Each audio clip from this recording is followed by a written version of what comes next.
that one I went to tear. That one I went to go. Yeah, I don't know, man. It's also thinking about people's transformations, and it's just like, you know, I was thinking about, like, you know, like, during this warm period. Well, the warm period gave way to the Little Ice Age, and then when the Little Ice Age came, you understand what I'm saying? Like the one of those that's like polar ice. Damn, look at this time I'm married. During the warm period, 15 years later, it's going to turn into that. That happens to Iceland. When the medieval warm period ended, the sea ice, the polar ice, extended out to the south. It sealed off Greenland, so you couldn't sail to Greenland anymore. It almost caused complete extinction of all human society on Iceland. Because there was trade going on, and the cold weather, the return of cold weather, drastically affected agriculture. Caused, crops get spoiled in the field. That led to people getting hungry, and that led to famine. So, what you see if we look at history, cold shows in all the climate is always far worse. I'm sorry, I don't know what to do. We're going to make, but by the way, we're going to make $45 million. Okay, go do this for 2 months. But towards that paper, I've documented this, talked about this extensively on my conference slideshow. Showing that the overwhelming evidence that war periods have been benign times within human society, usually associated with, like, if we go back to about 540, roughly, the onset of what is called the Dark Ages is called famine, it's called pestilence. The immune systems become compromised, and now so this is some shit that we talked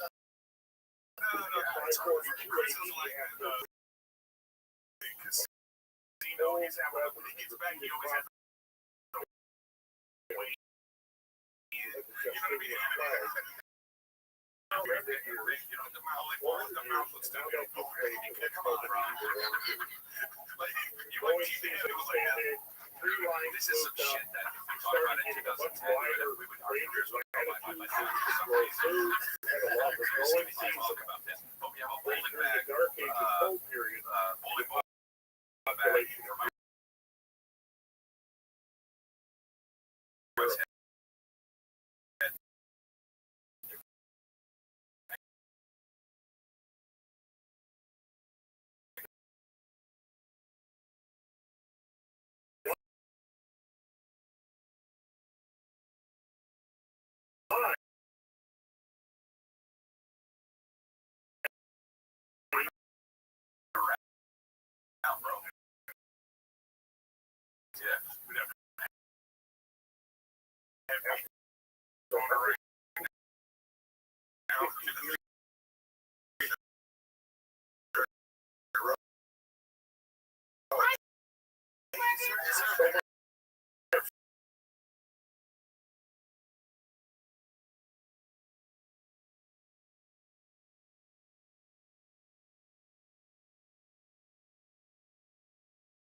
You can almost not see it. You don't know.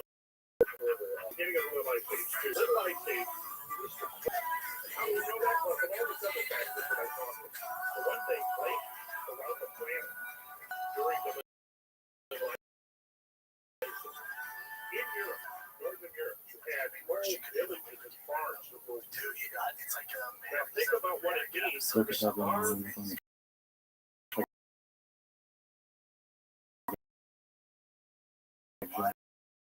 this crap.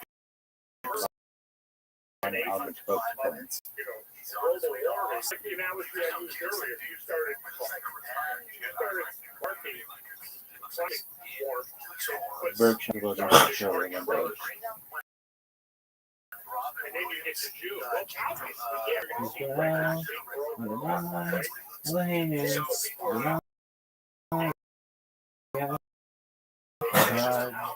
records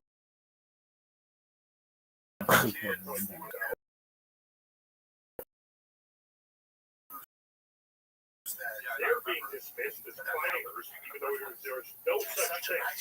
One professional, one scientist, meteorologist, denying climate change. They don't exist. It's a credit to anybody who's pointing out that the whole climate change narrative has been manufactured and is based upon certain assumptions that we don't tell my side of the story. I'm like, come out legitimately want you to examine it. Because most people don't realize, okay, well, we're measuring glacier recession from the point at which the glaciers were the biggest thing for 10,000 years. Yeah. See, this is what's not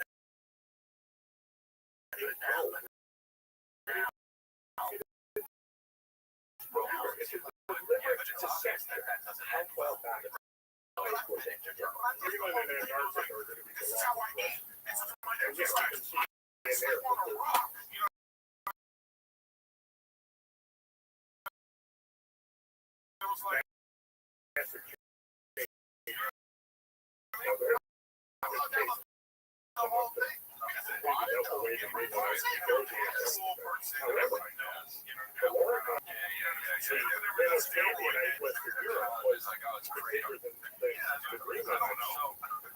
all of that ice melted away literally in a few thousand years, and we don't have an explanation for where did the thermal energy come from to affect that drastic change that could cause that much ice to melt away that quickly. And given that we don't really even have an explanation that anybody that there's a consensus around what causes the onset of an ice age and what causes the termination of an ice age, we don't know that. How in the world can you claim that the science of climate change is setting? those like promo videos and that kind of stuff. And he's talking about like somebody says the climate of climate change is settled, or they call anyone who questions the climate change denier. Right there, those two things are just either they don't know what the hell they're talking about, or they're phoning and they're lying. I think people get people don't understand some history of it. By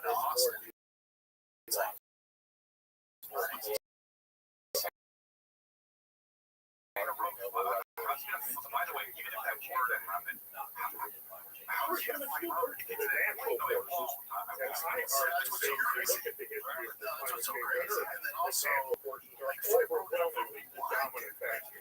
Some people for honor, for my family, for things like that. But they're very, they're measuring it right now. Also, I knew she did the team generating content. It's really good. Selfie, budget cuts. Well, also, you don't know if this is going to kill this essentially. Yeah, it might be dead. The trends match some of the computer models for this. We're going to kind of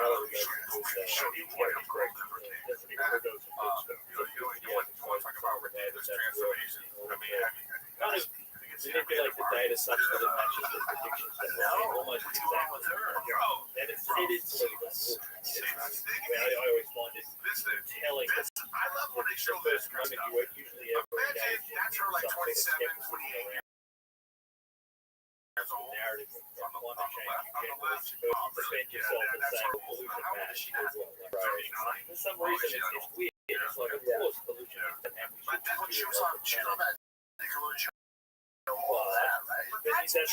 That right there is telling.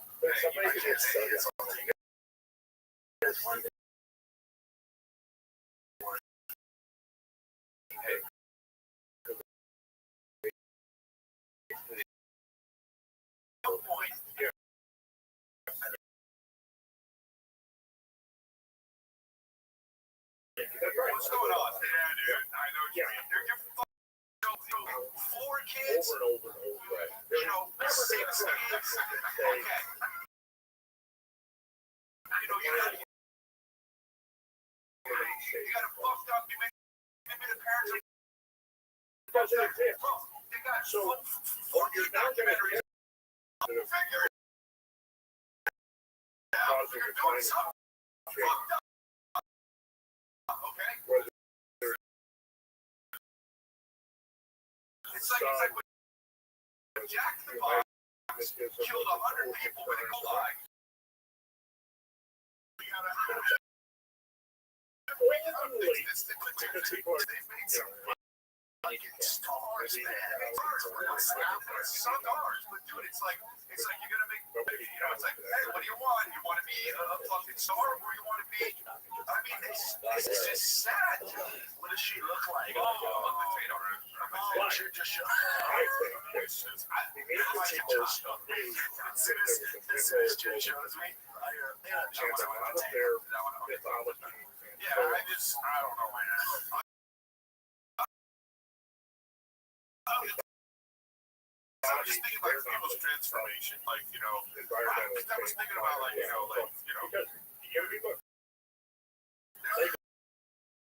you understand what I'm saying? Like the one on the picture on the left.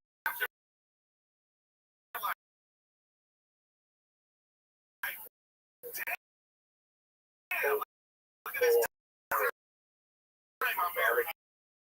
You're telling me if it's easier, you wouldn't go from like one day she looks like this, and then tomorrow she looks like this. I know what you would be. Of course, you would have already stepped in all over the world. Yeah, There's always a war, there's war. say I go on an Australian tour. Sort of a natural thing. When something like that happens, we can approach it in Australia, like it's crazy. Like he can't keep having shows. And I'm like, look, I'm gonna be here for 2 months. Okay. So I'm sorry, but I don't know what to do. We're gonna make, but by the way, we're gonna make $45 million. Okay. So I'm gonna go do this for 2 months. What tour is that? I'm saying I'm making it up. Okay. Stack of them. I'm back. All right. I come back. And she's got great big dreadlocks like this. She looks like a potato, and also can't tell she has face tattoos or characters. Okay. So I go like this. Sweetie, now imagine if you're you're my wife. I'm not leaving you. Okay. Let's figure this the fuck out. powerful All right, just to say what you I'm not leaving you. yes, if you start Figure this out. There's nothing to figure out. No. It's over. Cruz is like a hero in casino. He's having a. In fact, he always has a way in. You know what I mean? the cars are created by water flows. I was there with my wife. She was just in that.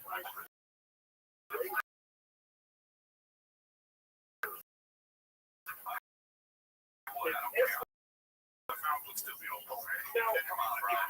yeah, stand for the survivors of the This is such shit. We would have our careers on the play by the bowling bag. the theological and moralistic Bowling ball bag. Let's go travel the world. document. Right now. Is there a bigger fall off than Amanda Bynes? The wonder of it is That in some basketball ways player that was on the street, like trying to it's suck not dick go crack. the He way used to that play for the Cleveland what we have. Cavaliers. This is the worst. We did have a ball I There don't was think so. definitely a ball like population and genetic diversity. Oh man, Let's talk Kind of about. funny, there was a study done recently. They still look the same. No, what I'm saying, but they still, you know, But he looks like he was in a there's a study fight, that but he shows still there looks was like across the world, all population well born. that's a way to it. Mental health, She's drugs. civil came out I know and somebody, decreased you know, she's an genetic adult, so step in, but it's like, it's just it's all sad, man. associated It's with sad. It's sad that shortly these after the onset of the these companies, I guess, at the end of the day, you know, Nickelodeon or whatever it is, they just use these motherfuckers and they just make them. you know, You know, I know it's not period because totally it's their still fault, but like, the come on, debated man. because It kind of is. Yeah.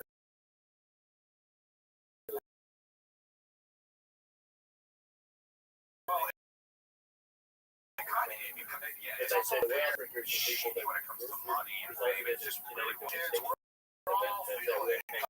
Also rise on everything: gas, groceries, home repairs, motor.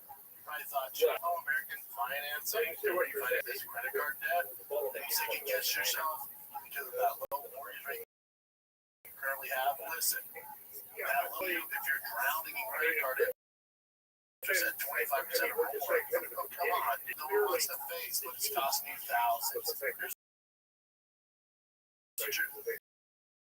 You're only making minimum.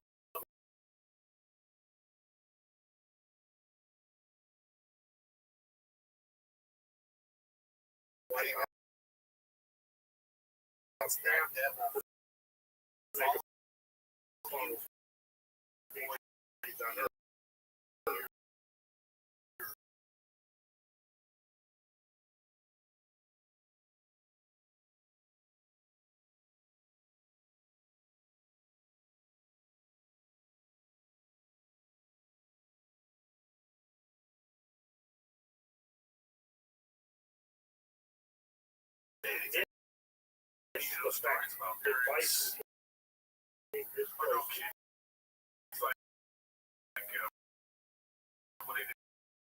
What is it called, man? It's a painting of it.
You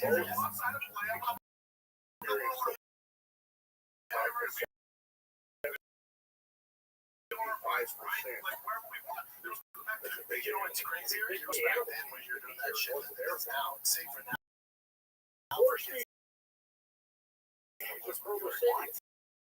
You're out there.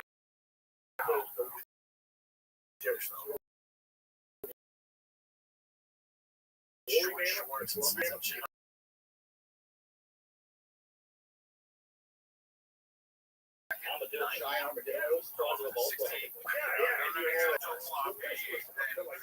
Probably the 70s, late 70s era.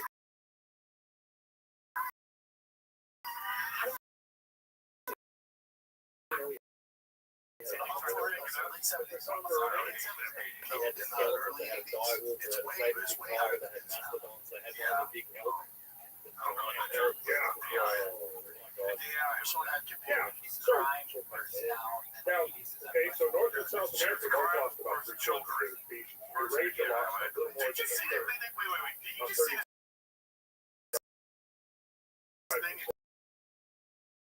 Texas, it just happened. They just arrested like so many people, and they like from sex trafficking or whatever. And it was like, multiple agencies just it just happened. The rest of them. So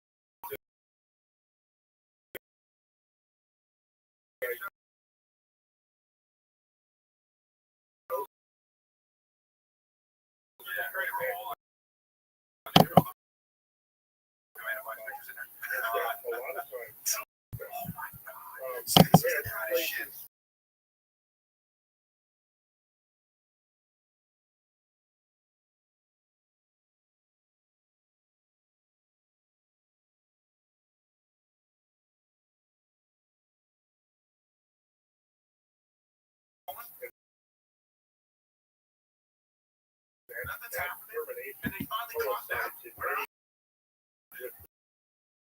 Well, my thing is like when all these people out there are different. It's like, what the fuck is going on? How is this a thing? What's wrong? There's that many fucked up people. And for sure, so they got out one of them is like, well, where'd they move? But the more likely is that the particular social group, You know what I mean? that was the end of it. How much debate is there over? I know. I suppose I know it has, but every now and then you see like There's still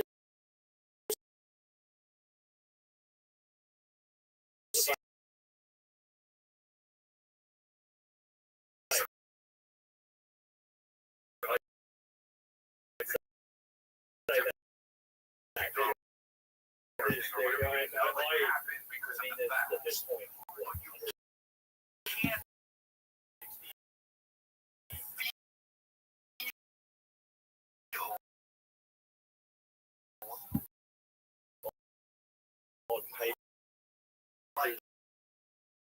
Peer review, the vast majority are very much in favor of you know when they say like there's this rarely happens now, but sometimes it gets like initially I think of it in terms of very much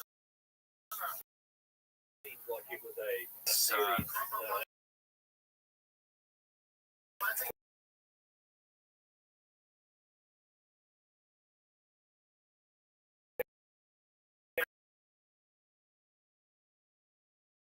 actually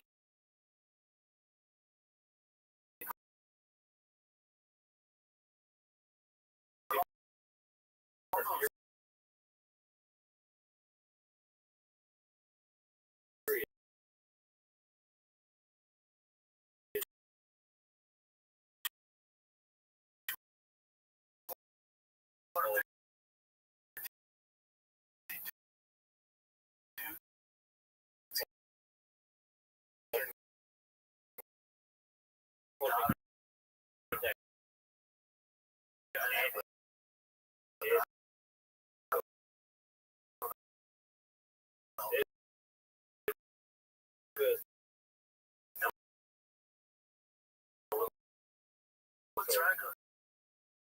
Man, why would we go for hot chicks? I don't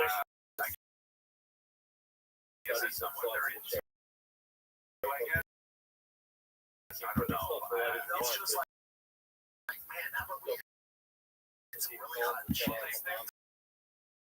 Basically, we could eat. Discover the source. That's like saying, like, you know,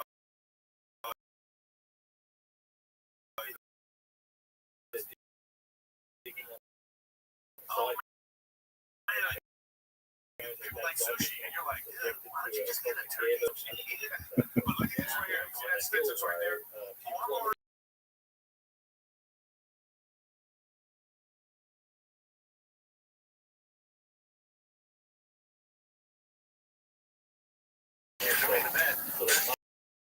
Just 5 macaroons and 12.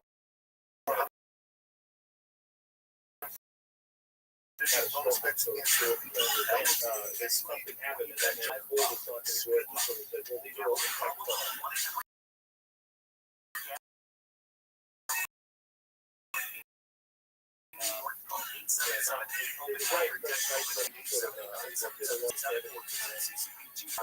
I think at one point, or some of the night guys that did warming up. We're not looking at microbiome.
You know what? Thank you for the support.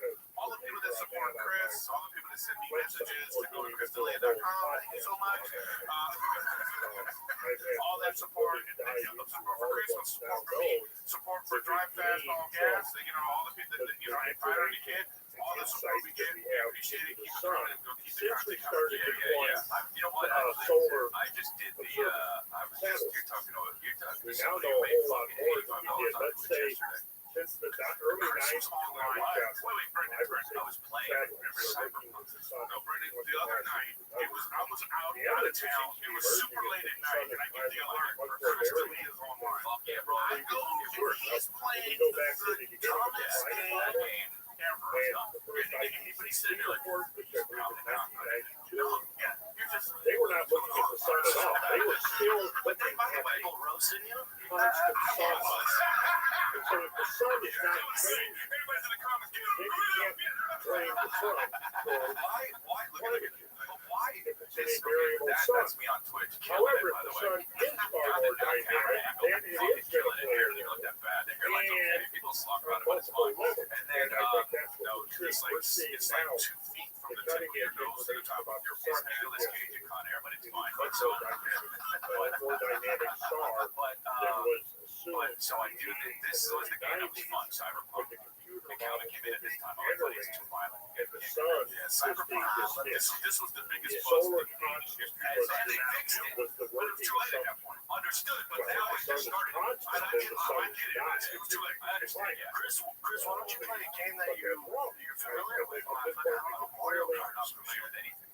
You know, assume that that's wrong. So And many the sun could entirely also be a source for straight, dude, but it's really fucking hard. This dude is like getting shot in I understand, dude. I put it on normal mode. If it was on fucking hard mode, it'd be impossible. That's my thought. Who paid you $88 to play this one? actual date on this. Minnesota Telegraph is I don't know how it works, honestly. Yeah, I don't know why it is fun to do this. Okay, so here's the thing. Happened I wanted to go on here. since, and it really said Telegraph was. I don't have any hobbies. I'm working at this hobby.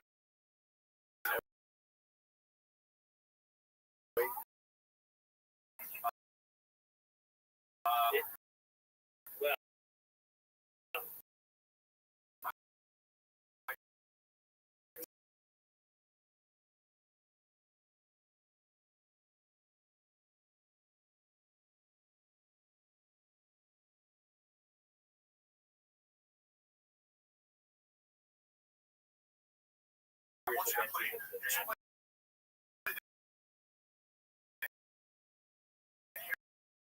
Harry Potter. Dude, I tried.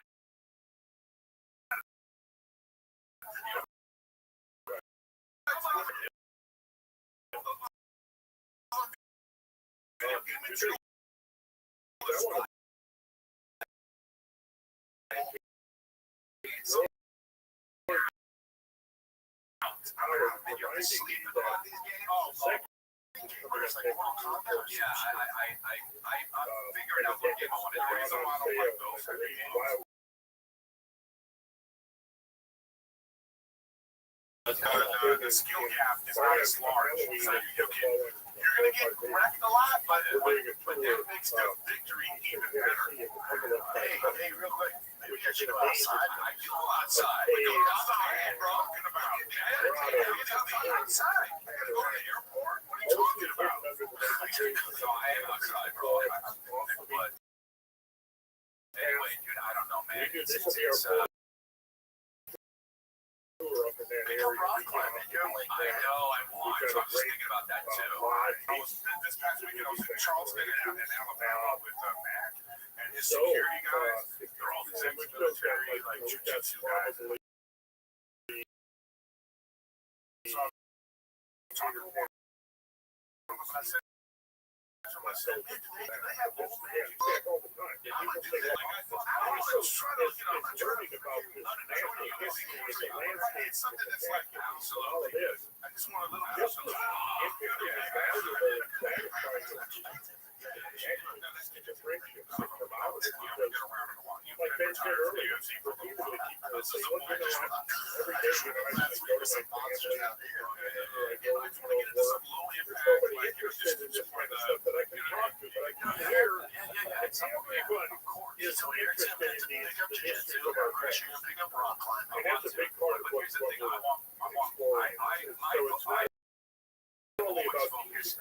as a joke, because I'm scaling. I like to work on my legs more than anything. Rock climbing is a lot of for me, it was rebels or I had to go to the I mean, it's a place, it's a beautiful place just on their own. But then once you actually get some of that context about what caused it, you work on your legs. I think that's a thing, like men think strength is all about there's a lot of muscles in your legs, right, bro? If I got thighs, obviously, like I want to be in my trunk crazy because I want my back. My fucking living in it. I never even looked at it from that view. I'm fucking shell that, dude. Yeah. And I always say, that's it. That's all I like doing shit out of it. I just shit hard, bro. But it's bad, bro. You can make a little video. Man, that's too bad. I go, it is, but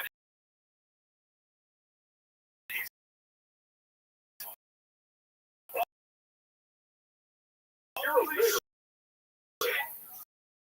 Fire times.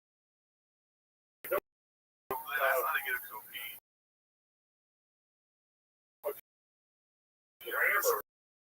Trying to find a train this kid, she's saying like, I need you to,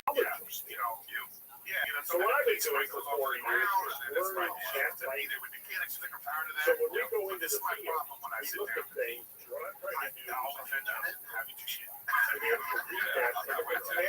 like that. All your life, sometimes that shit is just there for later. Maybe if you're, just be sitting down every time, man. I don't want to do that.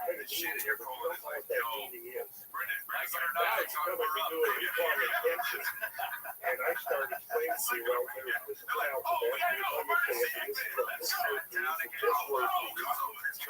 take letters by themselves, isolate. You arrange it in a certain way. Something the word has meaning. If you take those words, you put them in a certain arrangement, it's a sentence. Or depths of meaning. Put those sentences in comparison. You see what I'm saying? Now, let's say we do a week-long intensive, and you go from being completely illiterate, and now you walk out and suddenly words all around you start conveying.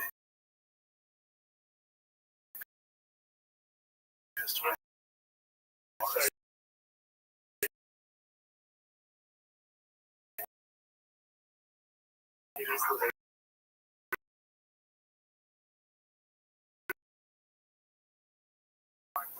that's the goal of these. I love that. Because nobody.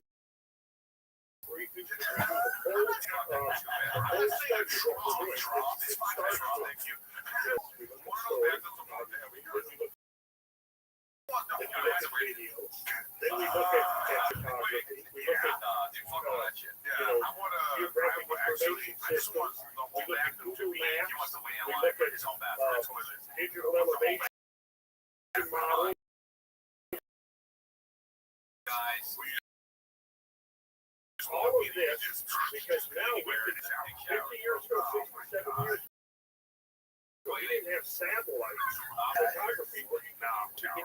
was thinking about this last night. I got a great new shower back to the video. It's laid out on our plan.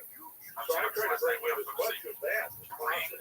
what do you Then bring the crown of that on the road? draws I you bring my, you know what? start seeing this I stuff. actually have it in the trunk of my car. I can Even actually with show all it of to the you right now. photography, To the videos, well, the drones, what I want to and know everything, is, seeing that, fine, it would be fine.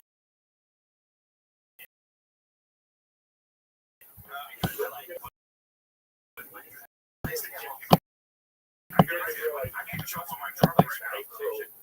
He has to bring a fucking I monitor. like a mic. Well, I'm sure They should have played together. it's coming. So It's not to appreciate. It's like a cyberpunk. There's Just literal, like, it's one of the just things go that near the car with this, and they call it, there's a people plug say, in the back of the the new verb, and it literally, someone found your phone. killed in the ruins of the old world. You get a sense for some of those processes. No, actually, no. Right. Actually, wow. And that's why I think But you know what?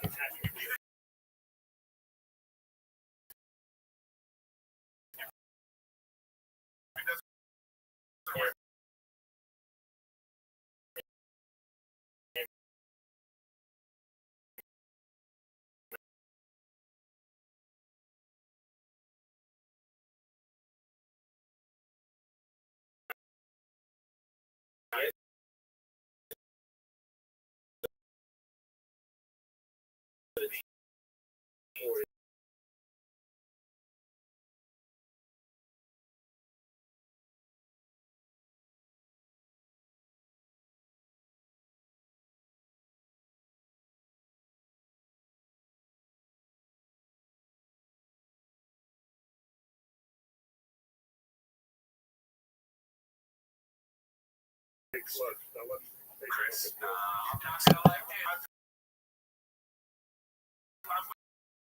with you 1,000%. Here's what, if you're pulling me over, you're gonna give me a ticket, we're done. It's over. Yeah, you know what I mean?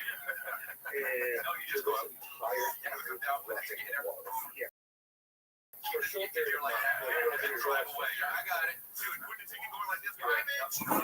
Yeah, what he said, he was me too. He was like, I pulled you over for 4. By the way, I was like, I was looking where to go because I was putting in a lot of this is not going to be and he was like, I saw 2 hands up. Bullshit. You know, trained, even if it wasn't doing like that. Right. So I was like, but all now right. you can see, Yeah, you're right. So,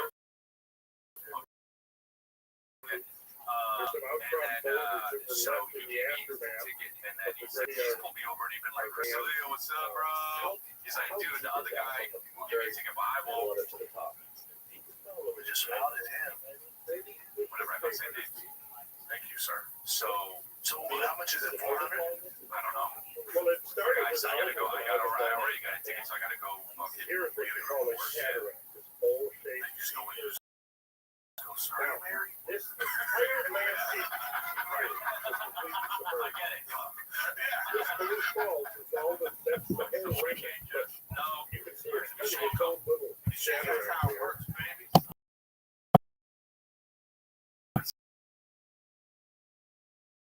See, But the this cataract is produced by the well, thanks to whoever one of our sponsors are the gave us these pieces.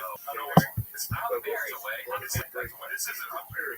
called Huckberry's another drink, but Huckberry's great. picture out here. I think so. I don't know. Like a But by the way, shout out to Huckberry. They sent me 2 backpacks. The They entire are. This is the best bags. I'm not even. scene here. They're not even really.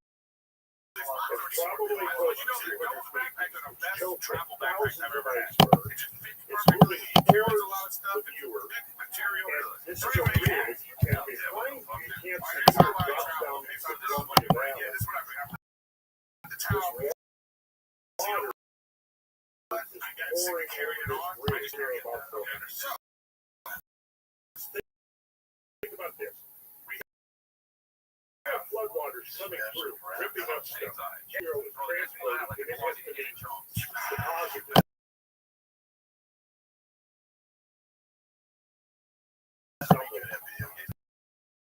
that's what So, it says in that. I learned to correlate both of the rock rips up from here, and where does it end up? Right. But you're going to see So are there giant zones here that came from somewhere else? yeah,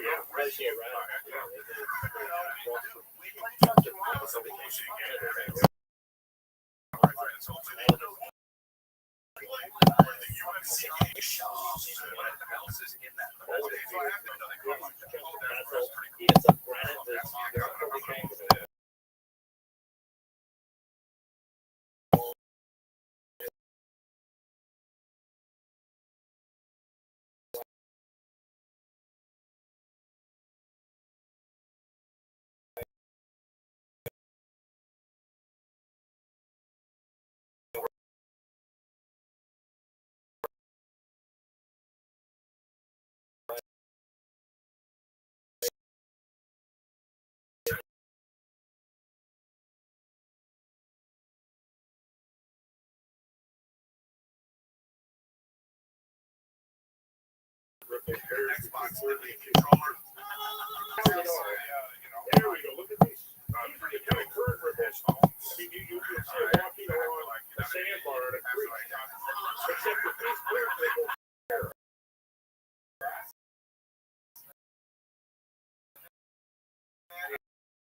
they're being blown by the wind. So pretty much streams that I would put my phone like this.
But if I want to use my 6 minutes, I got to have to assign it to real life.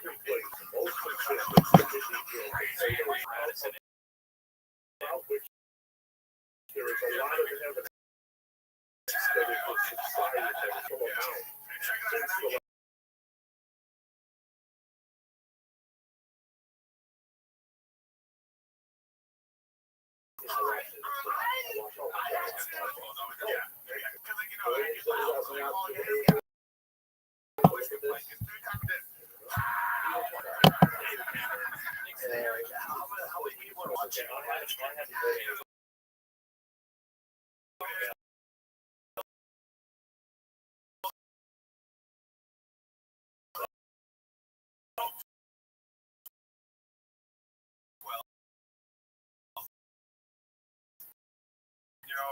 the streaming gameplay. They're watching it. It's like, oh, it's Montez. And you're like, you know what I mean? It's a lot of the actual You probably heard Lazarus Alice maybe. Prescription treatment designed to help amplify that.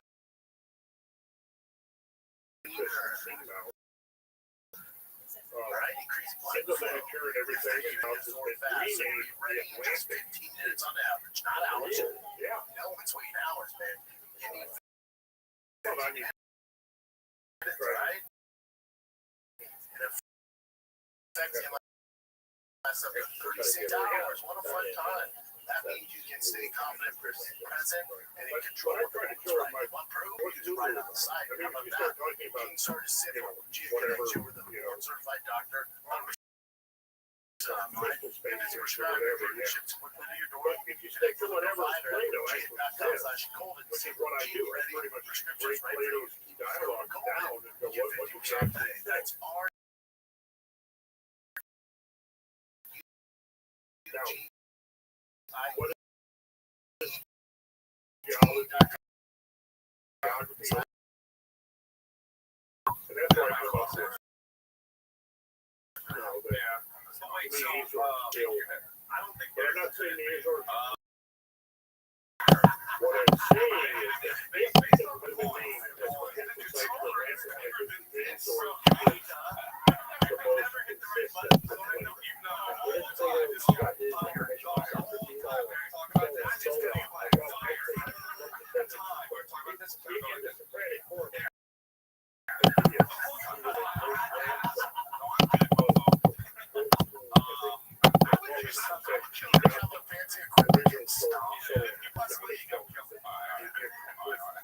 So, yeah, and I like Call of Duty because, like I said, the skill gap, like, you're running just some sweat balls, man. Like, what's happening around here? Just like, what's a sweat ball? Just some one of these kids that's just like, you don't get 20 kills, you can't do anything. Sweat ball. Yeah, they call it sweat ball. Sweat ball. They're sweat. They call them sweat. No, no, they go.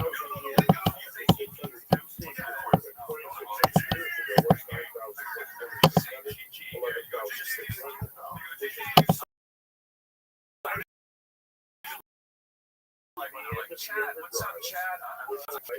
Followers, there was one of the guys that was following a moderator on water to do. I give people 100,000 second time outs. Oh, yeah, I love doing that. I guess they did that for me. I don't know. Hype train. Just stuff that I know you cover in there. That's great. What is that?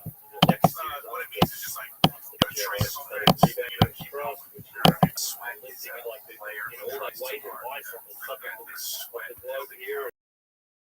That's the example. It goes up the mid-Atlantic ridge, which is where the Azores is located. It's intersections, I think it's like an inch point in the crystal plate on the planet. Oh, right. So imagine if the land over here is going up, what it's going to do is it's going to pull that apart. So you're going to have to submerge it so the land has that position. Yeah, it's going to go down. Oh, dude, Call of Duty, man. Oh, my God. It's crazy. Oh, my God. That's just be like, you can tell it's just some white kid.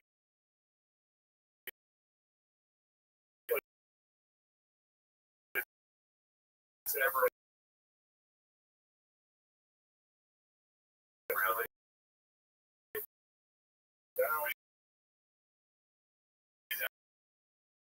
Never got punched in the face, right.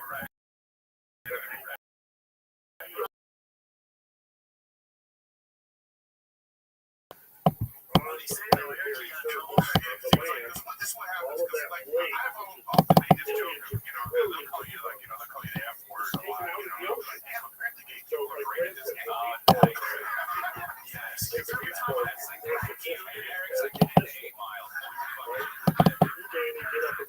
Sit down for it. You know what I mean? So it's like, that Miami Heat player, he said, still killing it. It sounds like Drake's getting cold.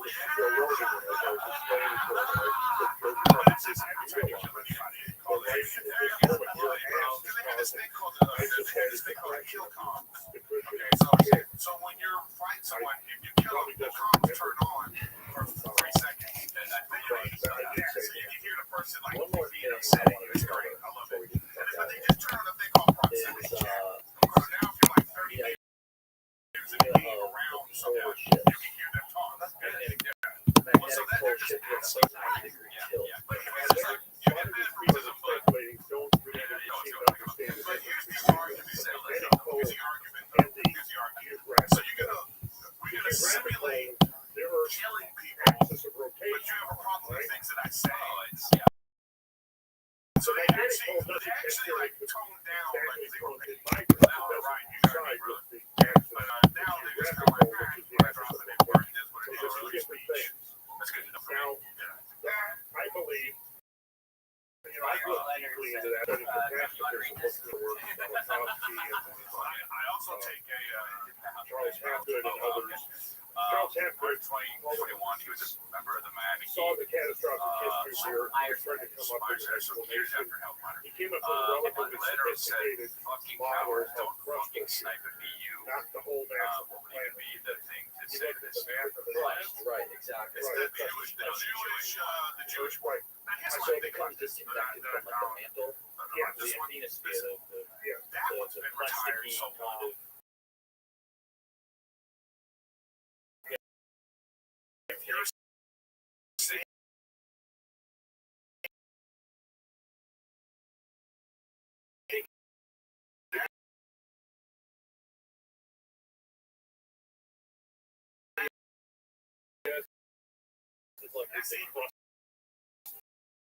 being like, It says that. Yeah, true. You know what I mean? Like,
I also could just set that to HDM.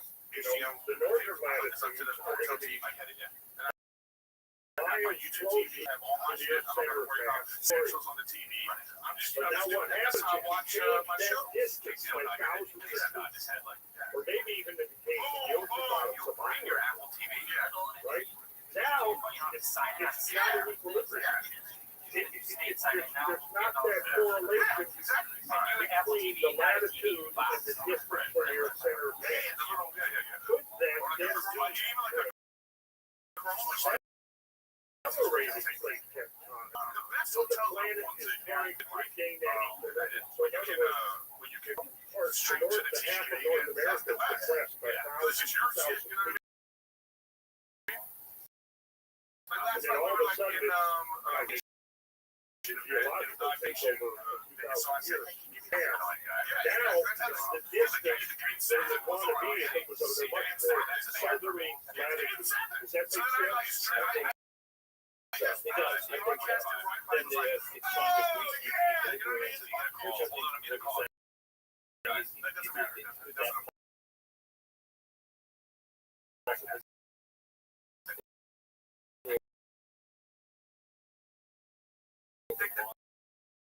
I think then the strongest week which I think you're saying it's the way.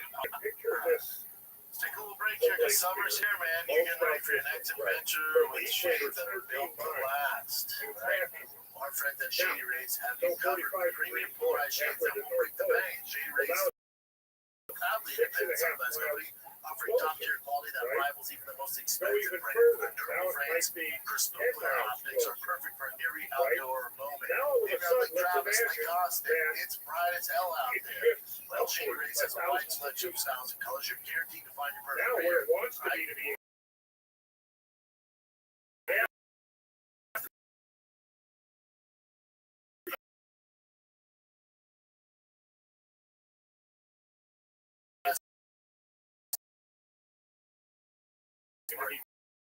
for yourself. I want to be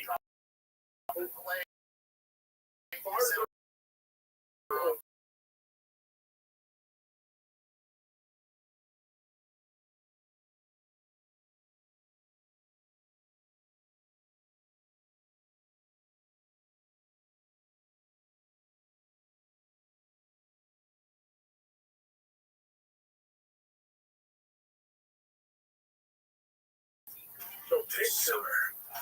glacial interglacial With thousands of free movies. water being cracking field building up on the land Explosive action all summer from long. glacial back to interglacial called up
Do you know you But can I also think it would be a valet airports from the possibility car at the of that airport? Because I know you. They're not You going to wasted necessarily money and stop. time. Why But did you just be right? thick, Turns it roughed down. up, over other Dude, I'm good. Dude, I'm faster trying the to rate of the road. The problem with markets is this, that seems to be ignored.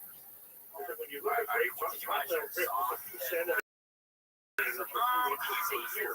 That would mean No. that they're moving. Man, see, I don't know if you're gonna. You know what?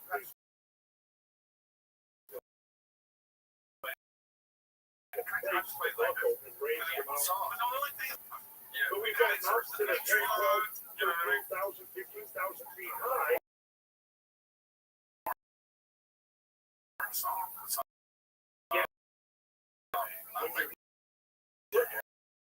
Yeah, well, Rates go down. Texas up there. You doing? How's the fam? How are you doing? How's Texas? Like, what's your routine now? Do you have your favorite coffee place? Do you have, like, what's your restaurant you like? Like, what's your routine now? That's what Eric thinks a good friend does, dude. Yeah. It's possible. I mean, I Sorry. think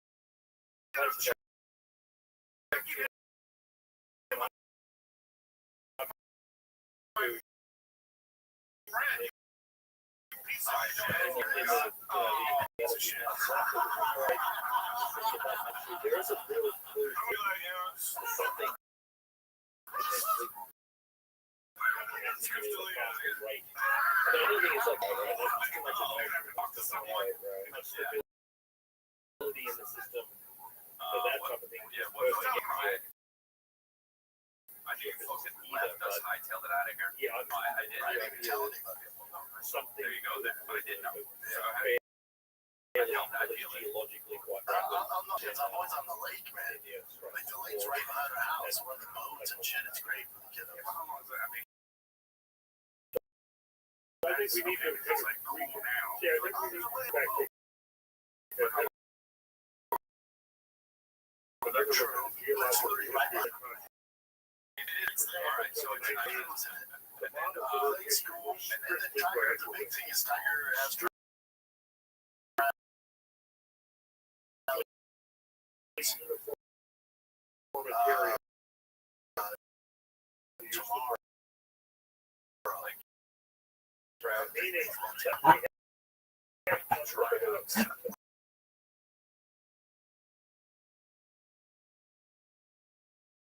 It's actually kind of a straight draft about science and we're going to get away from that. so And okay. we've got now unlimited amounts of time. So given unlimited amounts of time, we don't need catastrophes anymore, which kind of a case of the Do you baby being understand? thrown out. That is what a good friend is. There are the good friends right here. We're gonna Two are pieces of shit. biblical liberalism. That's what that is right there. But You at don't the know same where time, Brian lives? So has Brian been on the lake with you guys? Brian hasn't been on the podcast. So we can't one grain of sand, one drop of water at a time. And people like Jay Holmes You got statues with dicks. to propose fucking to the scientific community that because we were looking at Washington, we're You didn't even make episodes. You just took off. Yeah, they're like, I gotta call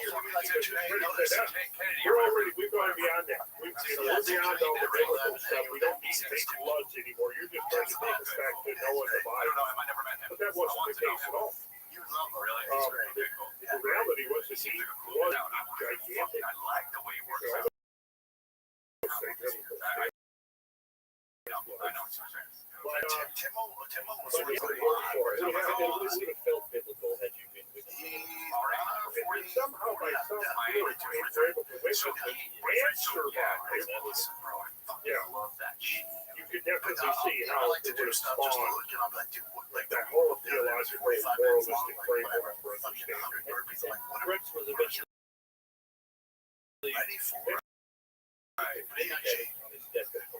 Well, he got access to Penrose Medal with the highest He's in Israel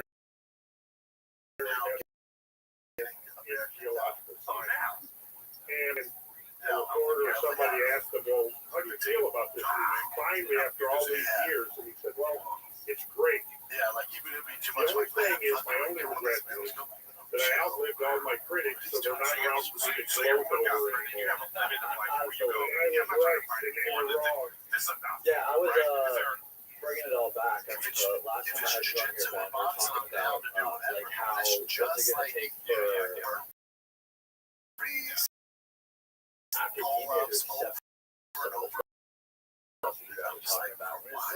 Because one of the only times I'm thinking of or absolute not even the accepted name. They're gonna just open the door there were to 3 times I other think absolute opportunities I or would other. say maybe only It's happened. I was making stuff right at the time. It was like.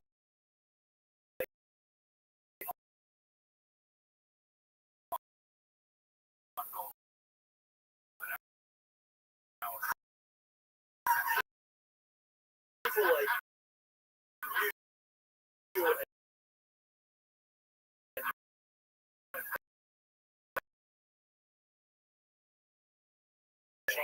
yeah, it's well, it is. I can see that. That's a. But like what I'm saying is like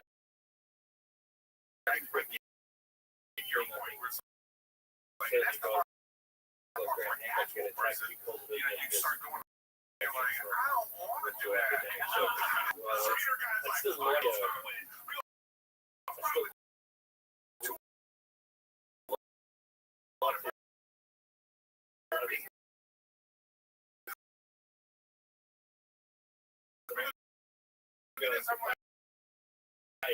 I'm not trying to stop the beaches of Normandy. Right. I just want to like run.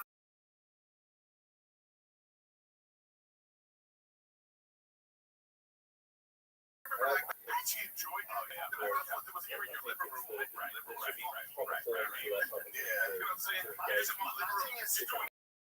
That shit is sweating, just squirting on all your shit. The one thing is that there's a competition out there. Of course, just because it's good for you. But even if like it's like I'm about to do this thing, or even if like when you didn't train up on that race with your fell, but the thing is, you know what I mean? Just maintain. You have more to maintain, right?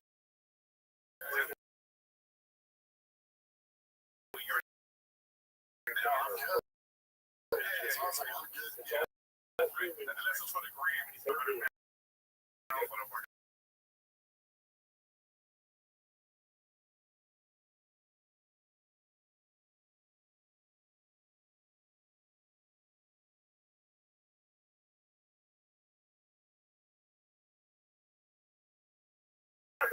like 20 years, you know? It's just dynamic.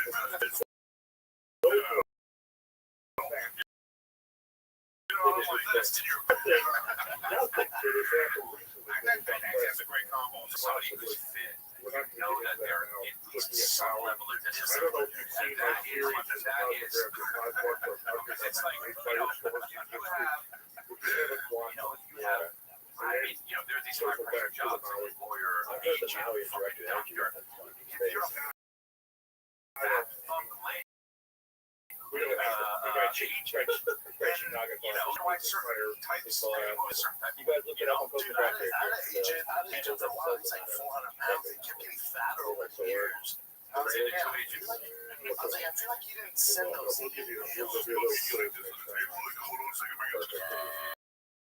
Well, that's a great place to end those guys. Thank you so much. Just finally say, one of the Cumberland Jordan, we still got half a dozen seats. Motivation is hard, okay? I'm gonna like, you know, to start, but the motivation to maintain Just goes to like, the doing. yeah. You know, and it happens a lot. But I was trying have these amazing to, landscapes the in gym our I was going to backyard. without Nobody my, knows like,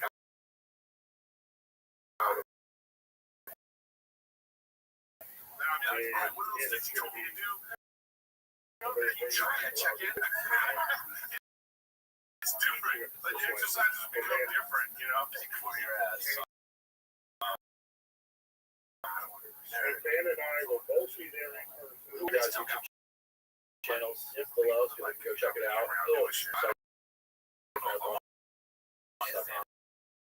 Regular website. Channel next time. Yeah, I need to. There are people that just lose. They just lose weight as fuck. Like you look dumb. Jonah Hill. That shit looks dumb, dude.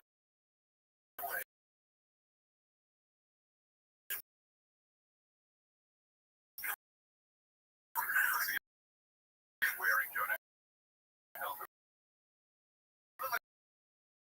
somebody away. I remember like it was like the third season of Office. You know, I see myself on TV and I'm like,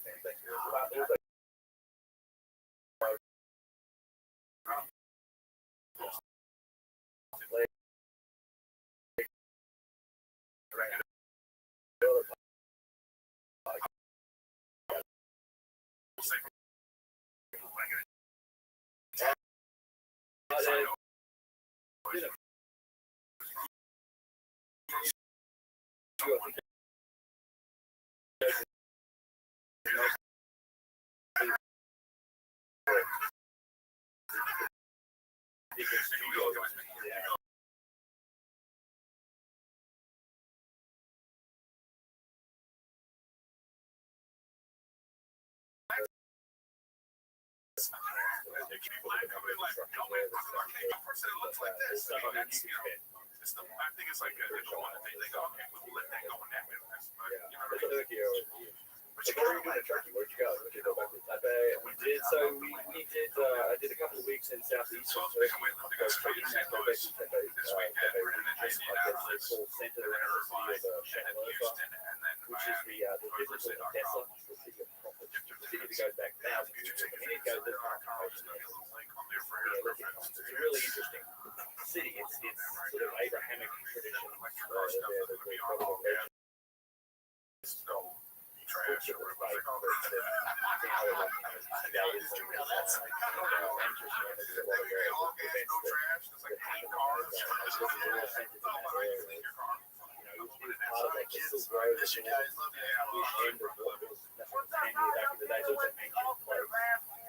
Really interesting city. I wasn't sure what to expect when I was in Turkey.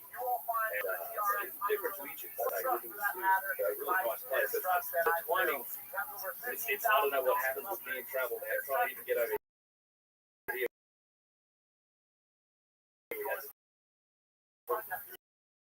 Yeah, we had the hurricane, but man, I had earthquake earlier this year. Those big earthquakes. I think the government estimates they said something like 50,000 people. The guys that I knew on the ground there who were out, like my guy there ran his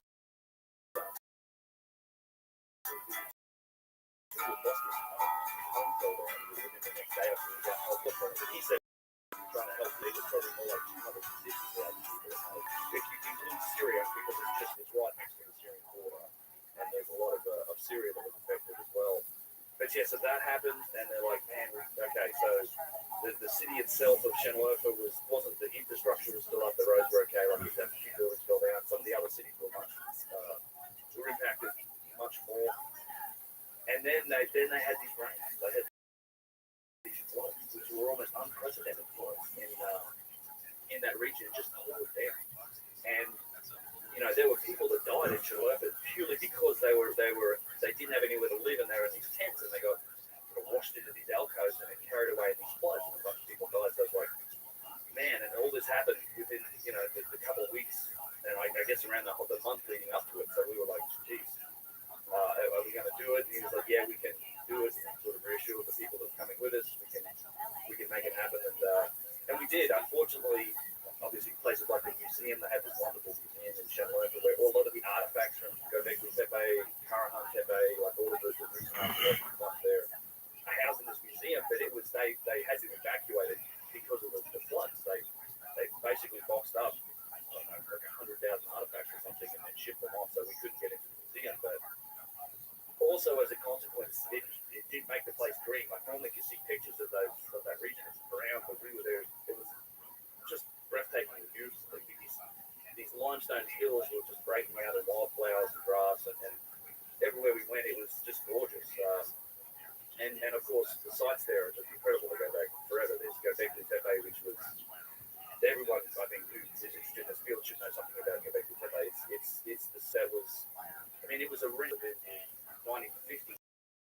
I think there were some farms where they saw some tops of what had turned out to be these big pillars sticking out of the ground on this side of a hill. I think it translates to pot-bellied hill in that language, and they sort of dismissed it as being, they thought, well, no, this is a relatively modern the stonework was too good to be considered very ancient, and it wasn't until the mid-1990s when the German Archaeological Institute and Klaus Schmidt, who sadly passed away since then, began to excavate and go back to Depot, and that's when they found, okay, yeah, so this is actually tremendously ancient. It does have some very unique stonework, including megalithic work. You've got pillars that are 8 feet tall, 20 plus tons, and it's a very large site. It's all of these stone circles. These pillars are encompassed by more of a loose or rough stone walls, and it spreads out. It's quite large. There's a number of early excavators and it shook the world up because they based on some of the material they found in that dig, they pretty any previously recorded evidence of civilization or of this type of occupation.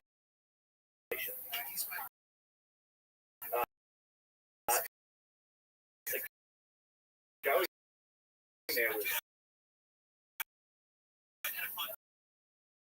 a really interesting experience. People have said on that it was deliberately buried. This site. But what was interesting to me, researching this site is that if you look at the picture, this is a good picture that I have to show you. You have two styles of architecture. You have the megalithic work, the two pillars. And it's not just the pillars here. They would actually cut down the bedrock. You see that area around. When you go there, it looks like cement. It's not cement. It's actually I believe, limestone bedrock that they've lapped down to be flat. So they have these huge, big flat areas, and they inset these stones into them. Some of them are set up on pedestals like that central one. And these T-pillars, a lot of them, they're not all complete. Some of them are broken. They have these amazing high relief artwork on them. By that, it means you're carving away the negative space just to make the figures and the symbols pop out of you. And see, and that's a good example of that image there of that one stone. Yeah, if you look at that, so you see how the walls around it kind of encompass those stones? Like they actually cover up some of the features. And you can clearly tell the walls seem like they've been built to reinforce these stone circles, to preserve them very much. And looking at the walls, and this is also true at another site we'll talk about, Karahan Cafe, inside the walls, there's actually pieces of broken pillars have been used as material in the building of the walls. And the material or the organic matter that they've used to date the site to give it that 11,000-year-old age came from inside these walls. So it's like, to me, I look at that, it's for just $10.99 each. Yo, dog. It is potentially indicative of two entirely different periods of occupation and building, because these walls are quite primitive, colloquial stone, and they're actually using pieces of broken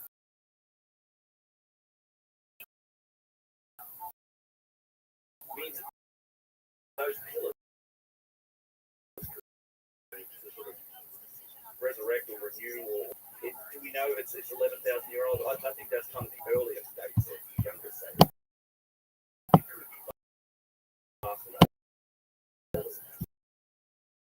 really don't know. And you said there's a bunch of this that's still under the ground. UNESCO, the World Heritage Site, is now to cover over the top of it. It's actually great. Like, yeah, see the walkway there. This is big. And if they left it out in the weather, it just gets really. It just wash away a lot of the sediment. I just thought it'd be lovely to get down there, but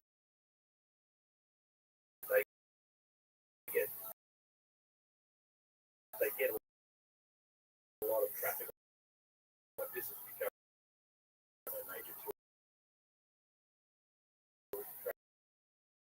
attraction of that part of Turkey. So people see this. They've got, so it's a nice way to view the site. If you have a camera with them, you can kind of see a lot of the detail.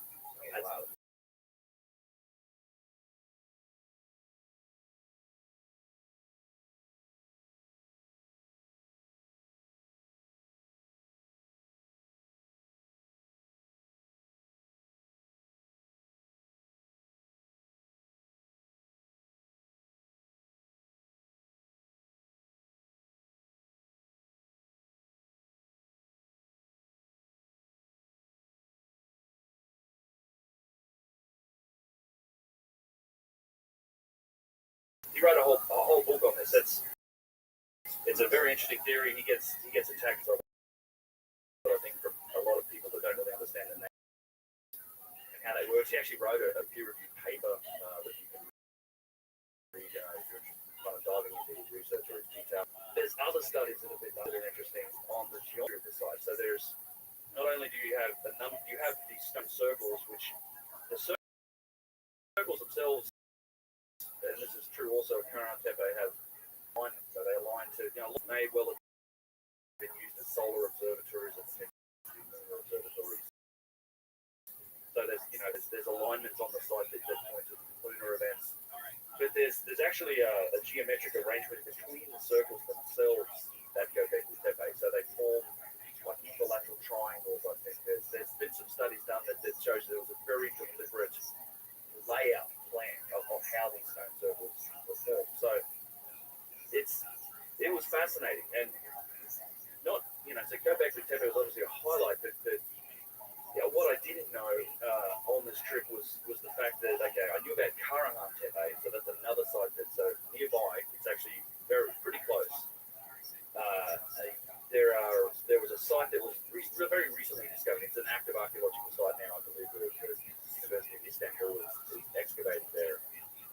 It's another stone circle site. It's similar architecture to Göbekli Tepe. You have huge T-pillars, but it's something like 10 times larger than Göbekli Tepe, and they've only just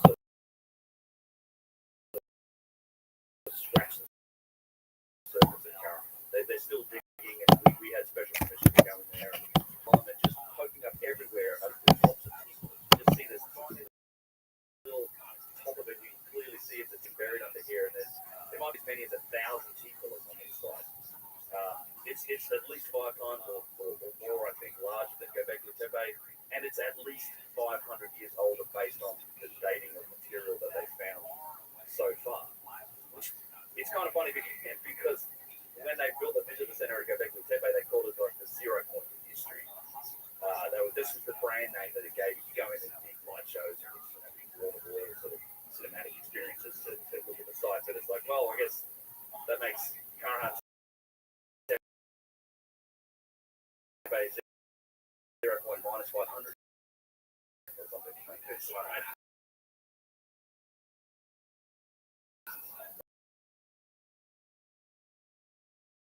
Right, it's even older. And I actually was out there like times during the 2 weeks. It's a wonderful.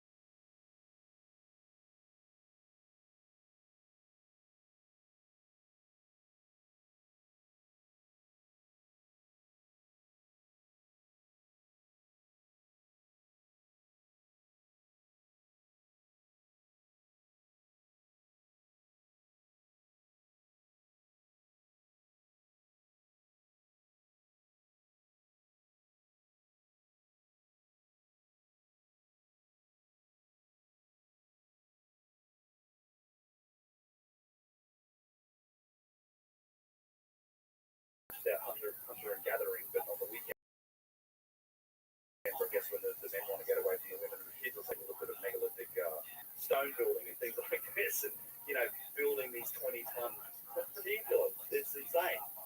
But there's infrastructure on these sites. They're massive. There's systems. There's quarries. There are other structures at Karahan Tepe. There's actually evidence for domiciles and permanent housing, which is another indication of sort of settlement. And I just looked at the scale and scope of what is on these sites, and it's like that's not something you do on the side. Like this requires specialization, right? So for people to be able to specialize in doing this type of stonework, this type of a logistical endeavor, the artwork that's required to carve these things, you need to have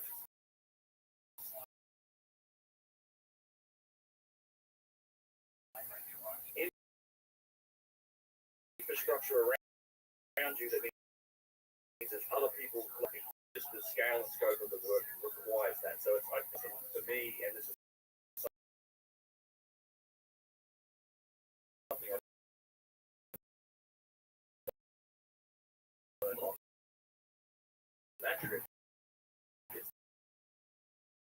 not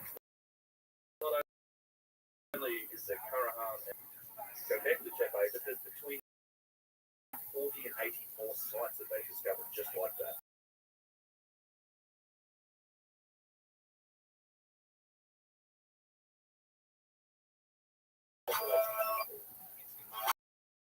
And it's civilization. I mean, it's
get the permissions, and then they kind of get to run the site. And then the Germans in another area, you have the Egyptians themselves doing a lot of work in different areas. So it's a case by case basis of who actually publishes. Certainly, any publishing of findings has to be done in close concert with they essentially control the collecting information. So people that have seen things like the recent scan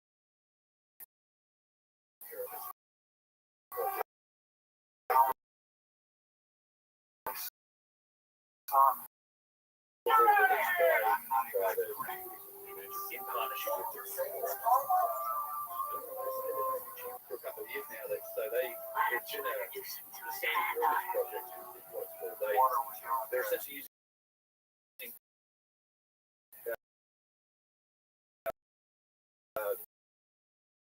muon cosmology and sort of these sensors, and I've seen them a bunch of times because I've been into full of gear, and there's there's boxes up on the Grand Gallery and in the Queen's Chamber, like the parts that you can't normally get to that average tourist won't be able to get to. Like special permission to see. There's a lot of this infrastructure, and so what they've raised are muons, passing through. They pass through material, they pass through some of that, but there is a sort of a very slight difference when they pass through the material versus the void. So they put these detectors in there and they leave them for a couple of years, and they've got them on the outside as well, so they're measuring it kind of from all these different angles, and putting all that data together and crunching it has let them kind of put together a rough picture of where they think they're so these are like empty, and one is a part of where we go into that. But say when you visit the pyramid, and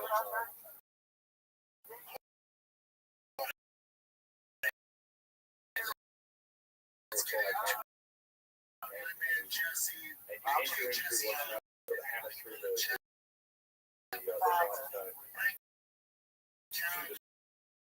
structure of the pyramid, and you hit the junction between the ascent and the you can see that in those chevron blocks.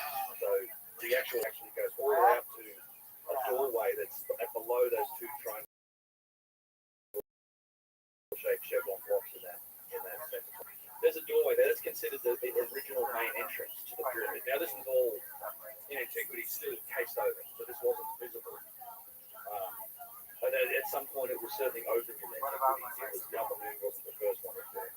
But it's actually where the void is above that, sort of behind, there's a small chamber, and they either drilled a hole, they found a space where they could stick a little tube in there, put one of those, little snake cameras in there, and they had a look around, and sure enough, there's this space, and it was a big, the sign of the real hidden corridor. I mean, this this little chamber. It's got these chevron blocks. It's like those chevron blocks keep going back into the pyramid.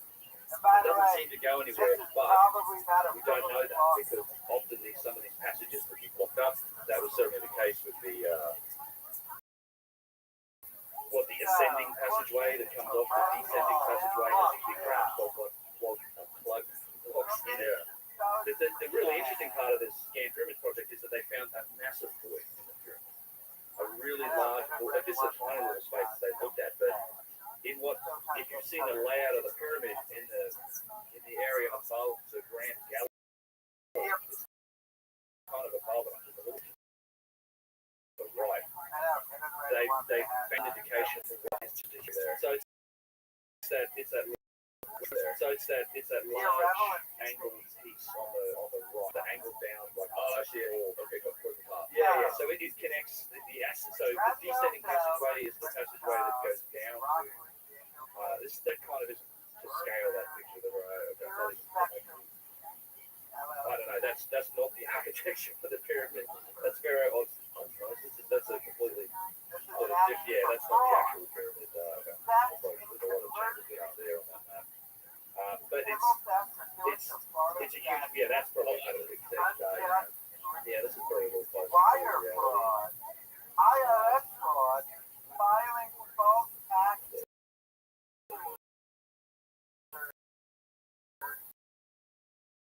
Is it obvious to you when you go in the pyramids that these things were made to go all that way? I don't think they were made to go that way, and I don't think they were made to either. They certainly would not have been an easy space to take such a pharaoh's body into these places.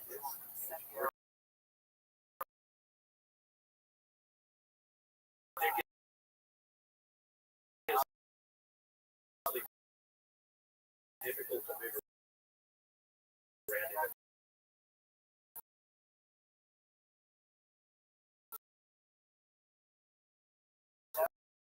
day, and he added steps and handbrake. Quite an exercise getting out of there. And I can only imagine how difficult that might have been without the modern steps and handbrake there to help people. It's not an easy task. And then you get into places like the Grand Gallery. It's outrageous. There's all these slots on the side of the wall. The mechanism. I know there's architects that propose just this was a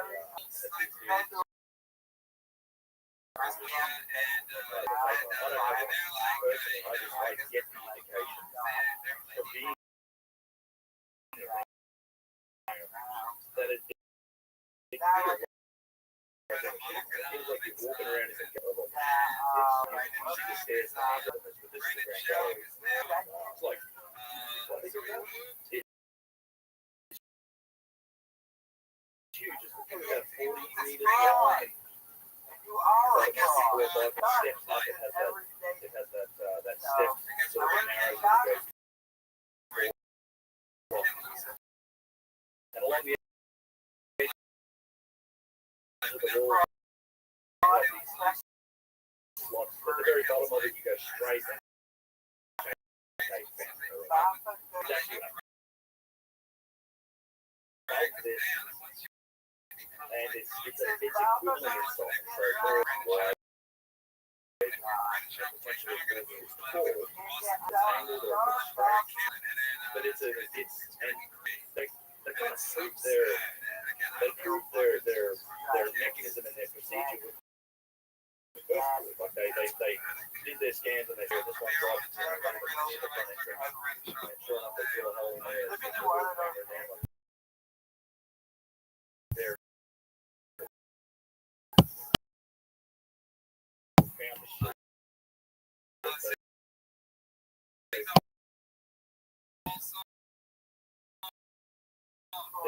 Very much like the explore or drill into it. Everybody. Yeah.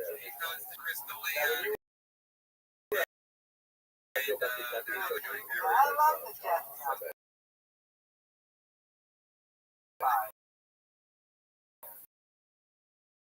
Are there any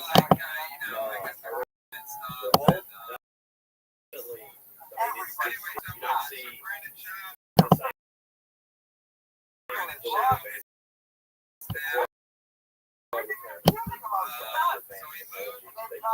see that in these sites. There's certainly some very significant achievements, but it is, in my estimation, all things that can be done with chemical methodology. I mean, at Karahantepe, there's still a stone that's in a quarry. It's a trailer that's been cut out. It probably weighs around 30 tons. I mean, so that's, that's doable. There's no trouble here, but that's the other thing you see with around we were just on the side, really, Karahan, you can find all of these shipping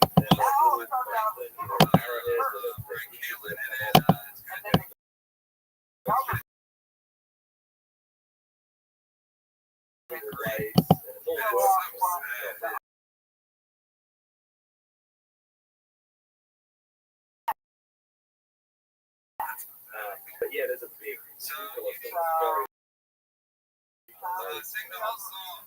that's there are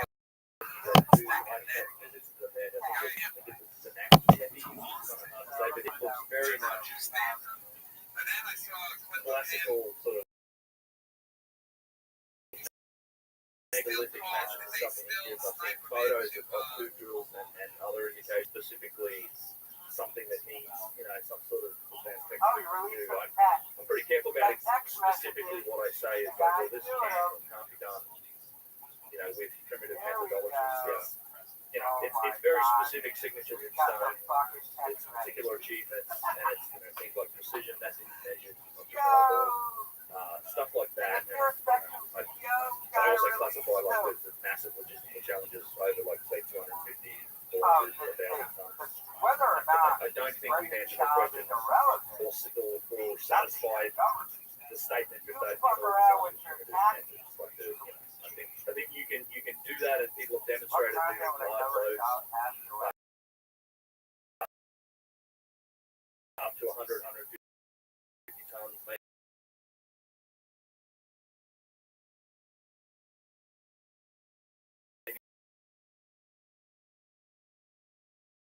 Even 200 tons, I don't know. But at some point there's a line.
No evidence they even used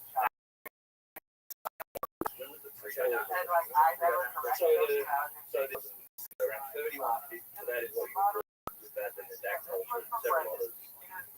Then then, sort of 2700 BC or thereabouts, we get into what's known as the Old Kingdom. There's also the Valley Temple, the Sphinx is in here. All of this stuff that happens in the Old Kingdom. This is where they come to a reign of or family. In fact, people don't realize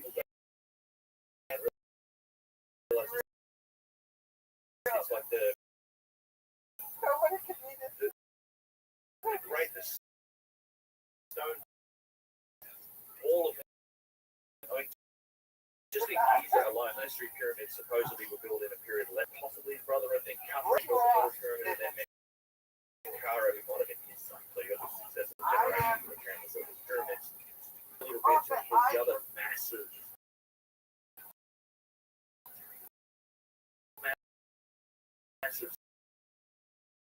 stone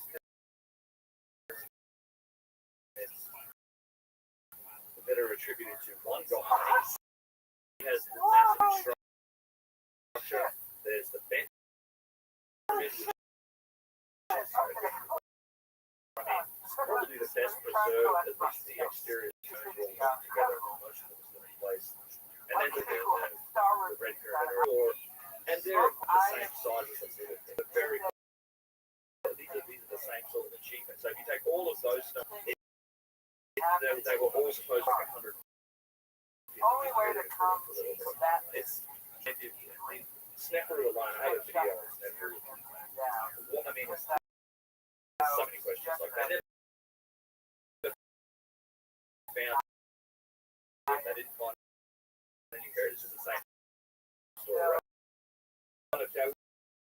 Well, he kind of stuffed up on the bed pyramids. He didn't get it right, so it was a mistake, which is completely nonsense. You don't know.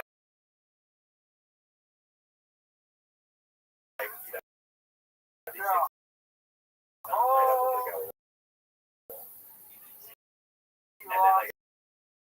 well, then he did the red pyramid, probably buried built all three pyramids, and installed more than 350 tons of stone every day for that entire period to build those three. That's finished, like that already is. Something like that. You have the similar logistical challenges with the Great Pyramid, right? In a period of 25 years, because you have to, this explanation for how these things were built is constrained by the fact that they have a rough idea of how long the kings they associate to the political rule. You want to be buried in this. The next guy to come along may not finish that for you. He might take it off you. Well, who knows what, right? So they go for Khufu, for example, roughly 25 years. The math works out with that thing with 2.5 more or less making it up, and it's something like 5 to 6 million. It's one block quarried, cut, transported, dressed, finished, put in place, complete every 5 minutes. 24 hours a day, 7 days a week, every day of the year. What's the average weight of this block? That's right. With blocks ranging up to like 60, 70 plus tons, like a granite block that was small. A good example, I love this story. I use it in one of the videos that I have. I'm looking at this absurd timeline of these pyramids. So in France, there's a well-known article. This was shown in the Revelations of the Pyramids, a documentary by incredible history. Fantastic film. But there was a quarry in France. They dug a hole, basically. They quarried out of stone or something like this. This big pit, and it was roughly the same volume as the Great Pyramid. And they used it as this big hole. They were like, all right, well, we finished quarrying or we finished doing this, so we just use this for a dump, for like material, like rock or whatever from these building sites. So they would literally just dump truck, they just back up with this, whatever, dirt, digging material from other sites and just dump into it. 24 hours a day, it was just this one operation, but now all these construction projects, they just drive trucks up and just dump into it. It took 12 years to do it.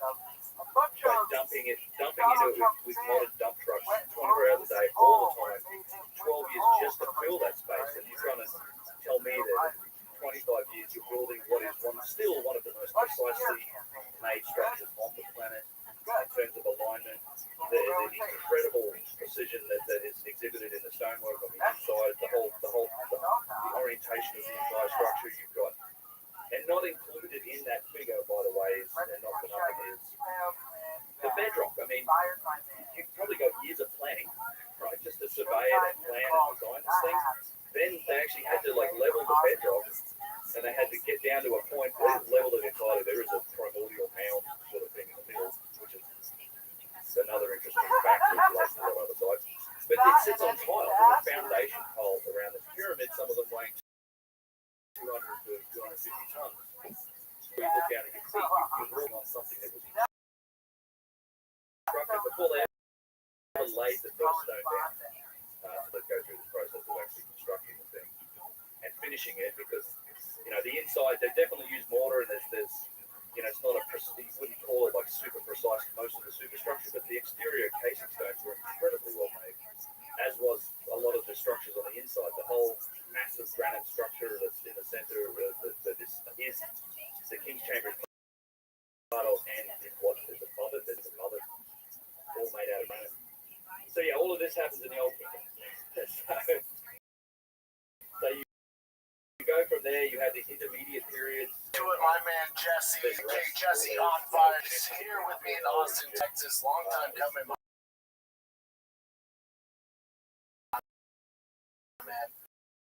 I can't thank you enough for coming over. Another intermediate period, the New Kingdom, like Ramses the Second, Marin Patar, Seti the First, notorious pharaohs, and this was To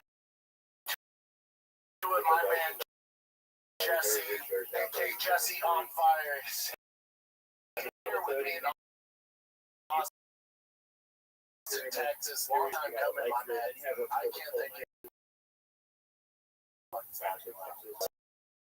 I need to bring somebody in. Not just don't. See, you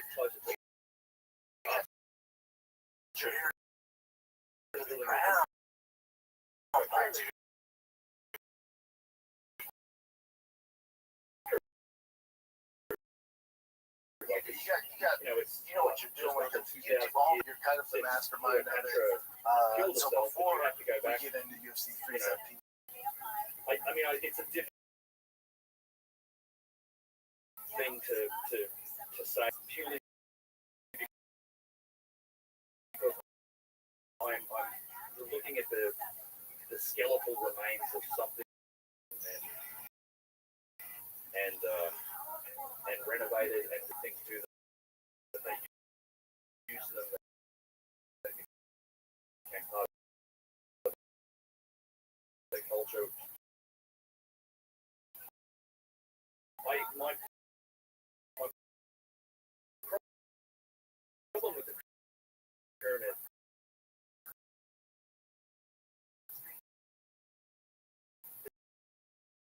particularly the Great Pyramid, because that's the one we study the most. But actually, most of them. Obviously, you have the logistical issues with the. let's get into it, but my man.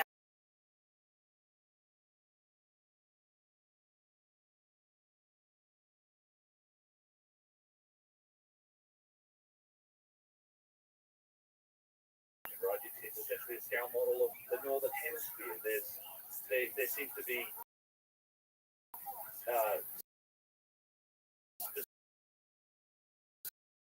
specific information about the fact that the Earth's an oblate spheroid, that it's longer around the equatorial circumference. Right.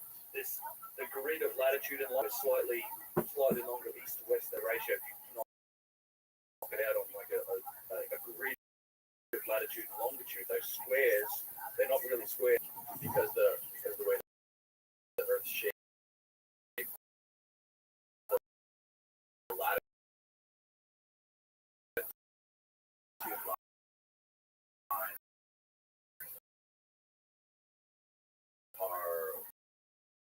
are shorter than the longitude. That's right. So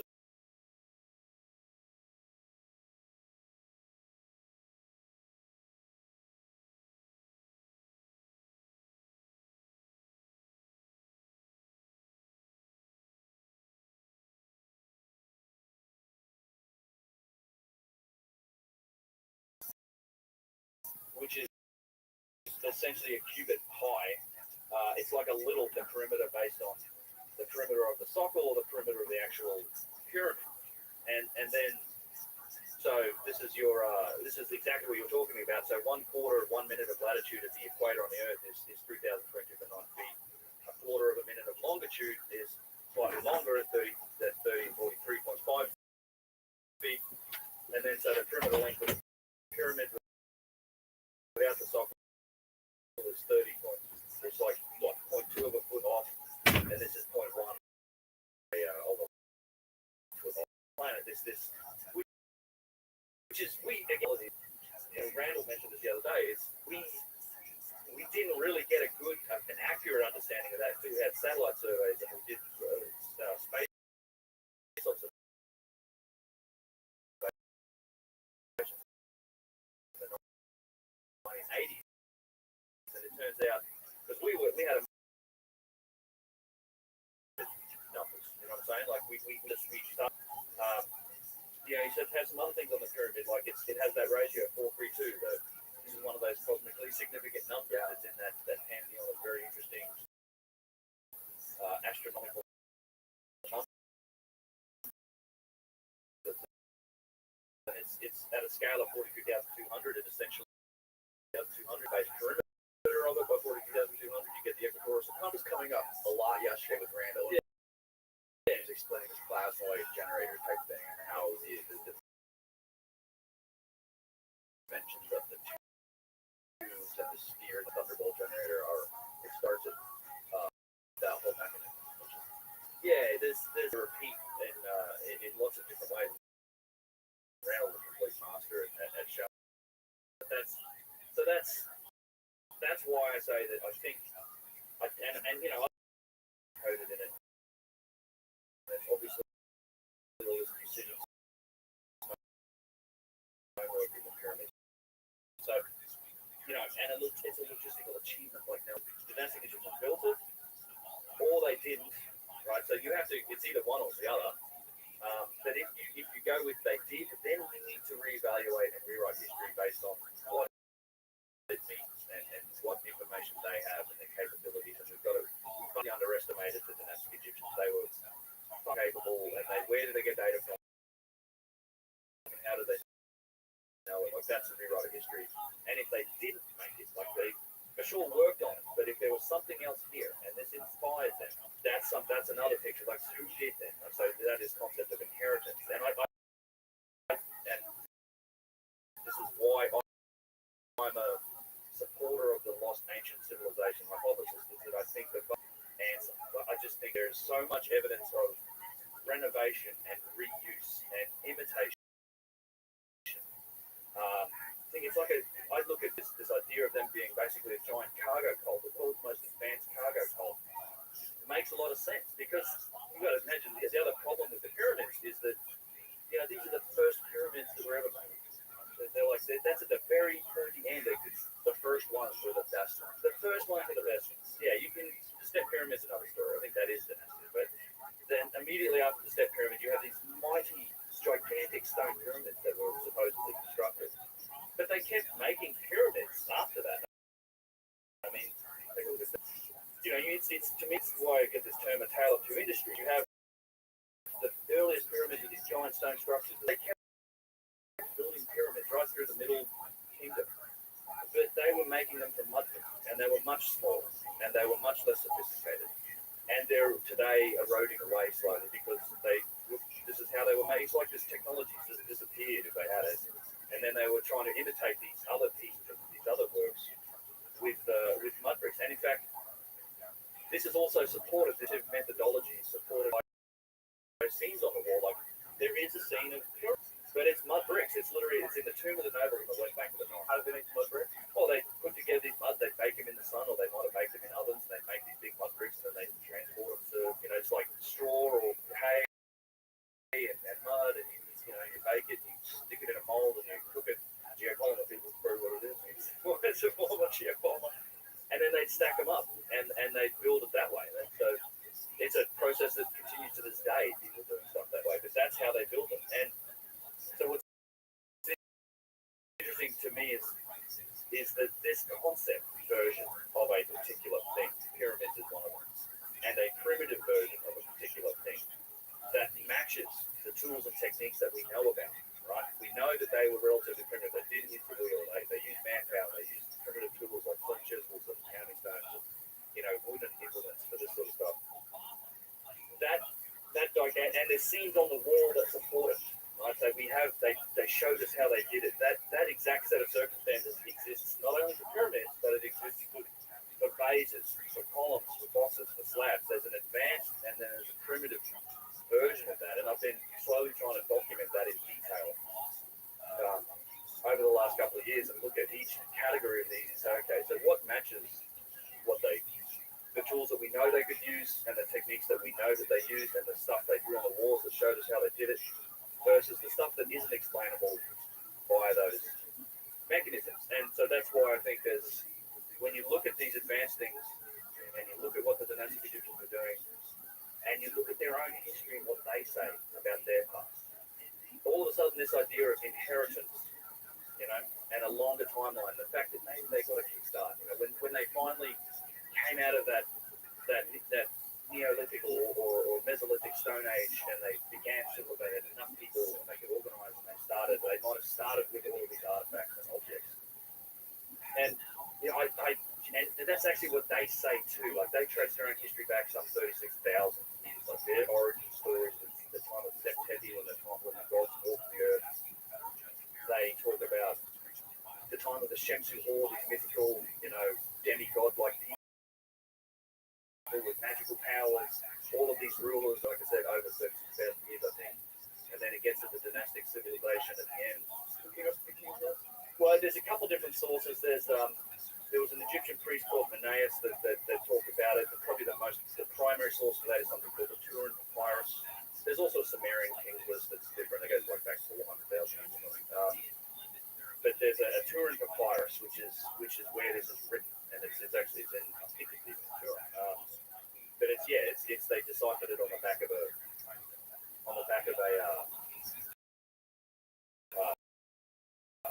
piece of parchment. So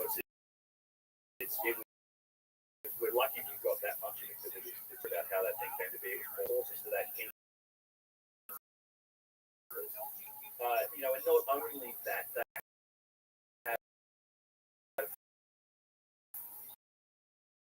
have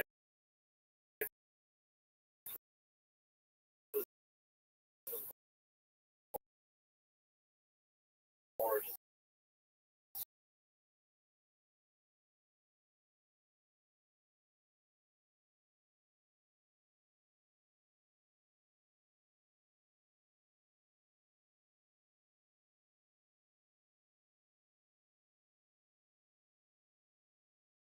At this temple in the Delta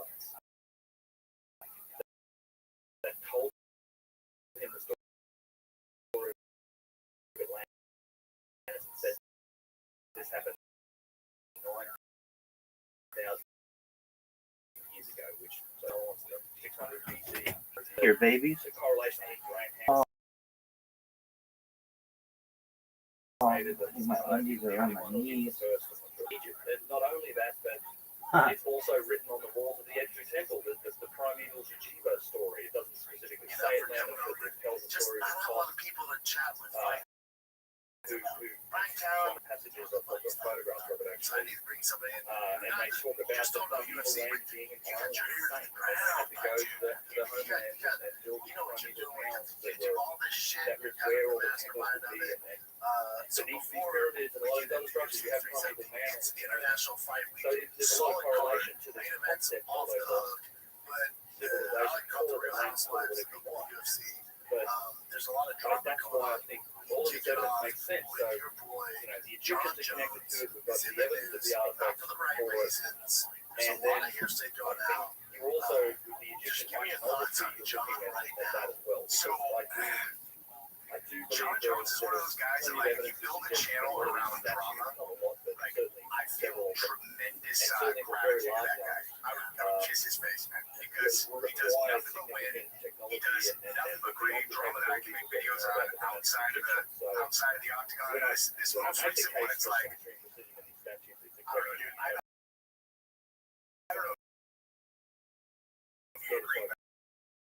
would say it's never mind.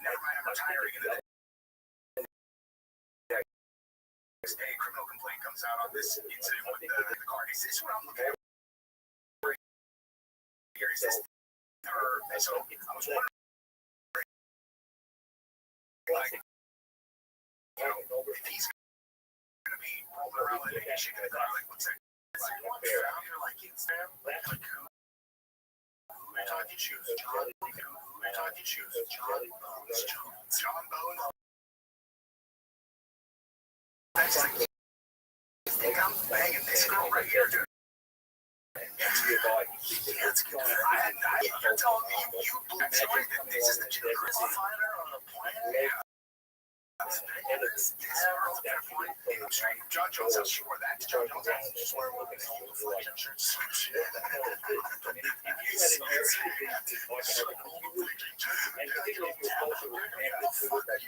they said she has that pants on, so like he literally just threw a shirt and nothing else. Just so savage.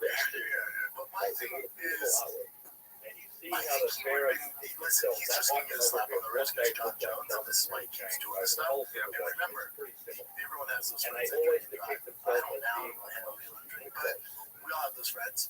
This is the only time he's been calm. So yeah, this isn't like an on-top thing. He's probably doing this every night, damn near. But this is just the first time that we know that it's been public that it's been caught. So you know this is going on. My whole thing with all this is, you flip this thing on this. You double down, fucking freaking kill the cop. I don't know what that's about. You've been through this drama before. You know everything's recorded. And you threatened to kill the cops. The videos won't be the first time you kill somebody. Alright, man, well now you just outed your brothers as murderers, which I highly doubt they're like, you know what, they might be. So it's like, it's bad enough that this is going on. You out your brothers, you let the cop know it's you, and then you tweet out that it was you talking to the cops. Like, you talking to fucking attorney. Yeah, also, when she was getting pulled over, John, she's like crying. Hands the phone to the cop, you just why would you even you're also experiencing this dark arts. Why the fuck would you never take a conversation with this cop? Is it like John? It's one of those guys I have so many friends that worry that there's like they're like all these different types of people who drink. Like I got a buddy who I would never name publicly, but like he's like a serious guy. Like he's like a really serious guy who's terrifying when he's sober, and when he drinks, he's the happiest, most fun dude ever. And then I have guys that are super fun guys. They get drunk and they are like John's one of those guys. Like where he's a different person. He has exactly. And then there's like. I think you can't figure out that they just identify themselves as cops. Don't talk to them and don't threaten.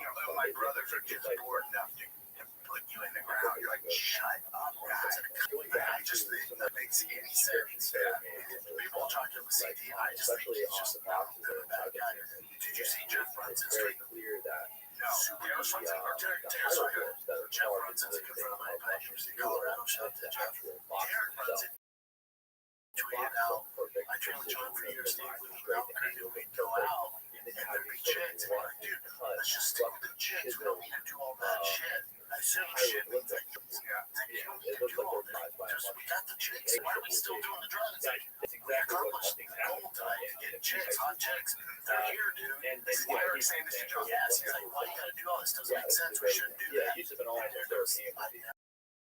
never saw the driver's He was like, oh, down for this, cool, man. He's like, thanks for the advice at that point. I was like, one reason why he still wanted to do drugs is he wants to mix Viagra and a bunch of drugs for 9 hours.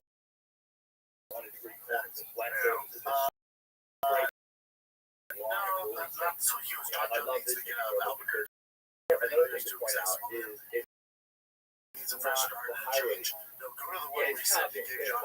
It's like, you can go to Jared's account, but like Jared Brunson too, he's making an excellent point, which is like, the cops brought this case against him because John has such an extensive history with the Albuquerque Police Department. Get out of the town. We need a fresh start with cups. It's like what Joker Joker and and Gotham. Gotham. This isn't a natural fucking year. Exactly. So here, this is Derek Brunson's tweet. John Jones And then, you know, obviously John the people Jones when I was in town for just 3 years, down 14.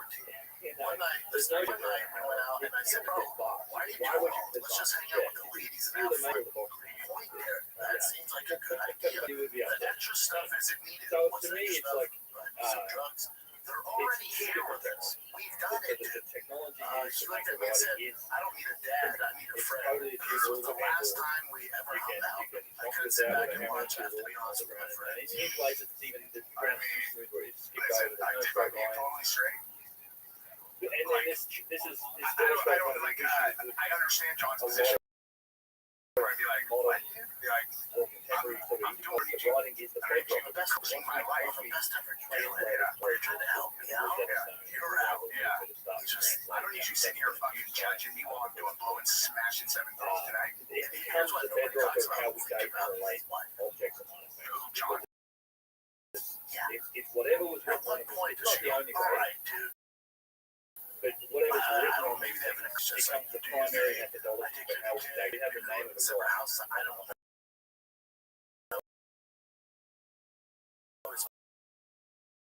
Personal life. It's just like, well, the influence is there for the For sure, and you know, it's not the only thing if she's not around, What's interesting, even it's insight whatsoever into what his home situations. I just know that, like,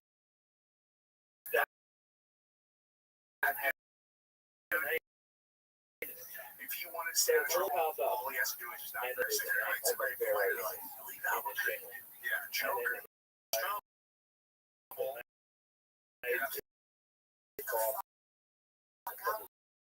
This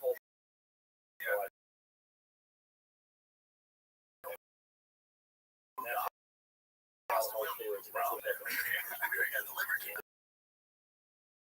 this is the priest. I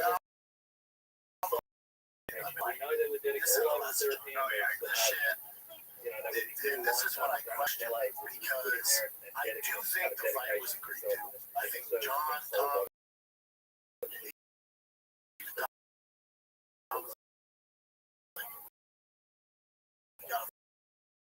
fight, like, the issue. and now stay right. It goes First, the hard the and fighter they just makes really a mistake. It's in trouble. you know, you see the hammer mark, you see it's done by hand. It's called for the fight. Here's another It's probably one of the best. focus and never polished. Right? So the rest of the stone is polished, and there's all Regardless of fight was never happened, polished. it's still So, a for drug example, out you look Tom at some of Aswell. these incredible So, stuff in the Old Kingdom. the only You thing know, that really you have makes sense is the they top didn't of the think this chest. would be It's that like big. all Okay, beautifully this is done. the Your fight fingernails, the cuticles, the And insides I of the guess with this fingernails. footage They're after capable of John polishing. threatened to kill the cops. There's Stone. like, what the Whoever fuck built were we this doing statue that? could polish stone and whatever it is, that. polish. Maybe what And happened, you but know, you get these I beautiful don't know, man. I examples just think it's a coincidence. It's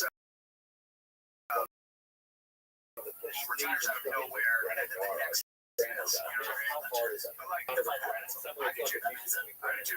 Like, because, you know, to your point, I'll let you do this talk track, but the Alice Breyer thing, that's genius. Like, that's the short-term solution for Arsenal. Yeah, so what I feel bad for is all of this is Tom Aswell. Yeah, he's in his prime, kicking fights, waiting for basically like Jalen Connor, waiting for the red penny night. Now it's not happening. So we'll find out what the UFC thinks of Tom based off this next matchup. Now, you look at the roster currently, right? We have Almeida and Cyril Gane. No one's watching those Tom's not making any money. Starches both of those guys. No one gives a fuck. It doesn't move Tom. Excuse me. It doesn't move Tom in the conversation. is all that. That does nothing for the division.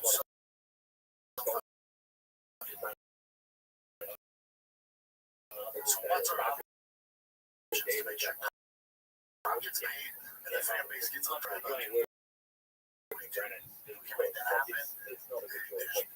Star loss, stardom loss, and outside reality loss is all good. So do that. Like, even in that's it. And that's how they're on the side.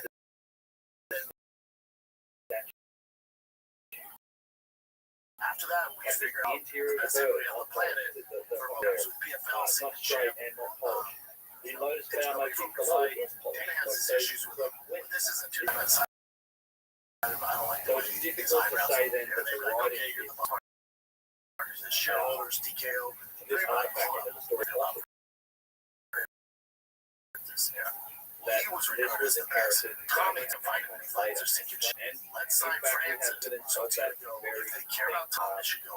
Alex, Francis, huge, too. Fuck that fight. Dude, take my fucking money. And then those that come, maybe fight sorts of shit. But by the end of next year, the wagon's gonna circle around. John's gonna figure out all this fucking criminal charges stuff. That's amazing. Surfing and artifacts, slap on the wrist. Price of 2 days. Because one of the people think about him as one of the most powerful things in ancient John will be available, and then you have your final boss, and John Jones. Let's say Tom does what I think you'd be favored in all 3 of those fights. That's the cartoon. Let's say Tom passes all those tests. This thing right here, it's carved in very that's how you deeply pay for the Tom. You fuck the guy over.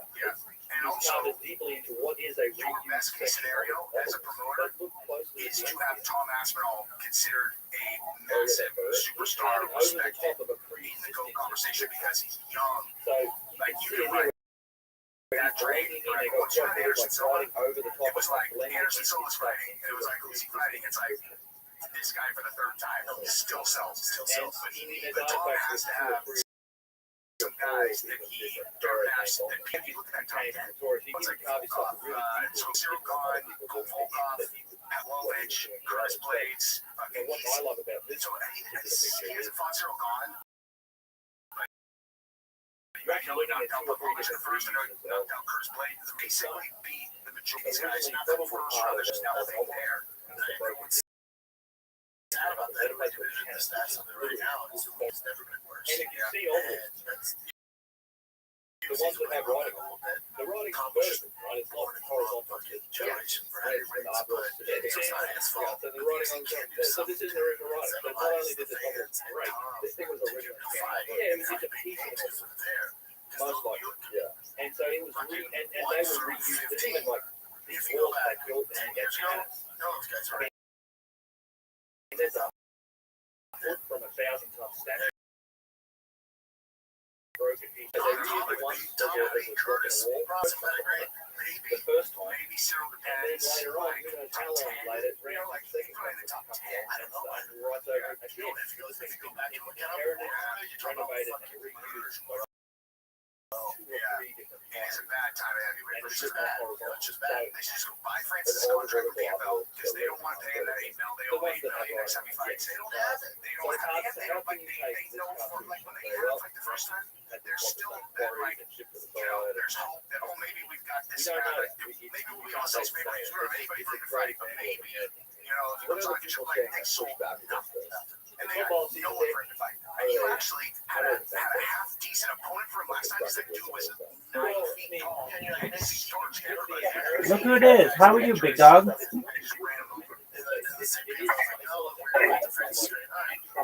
Jacob, how's life?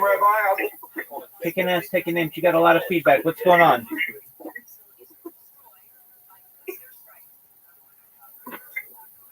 Big dog.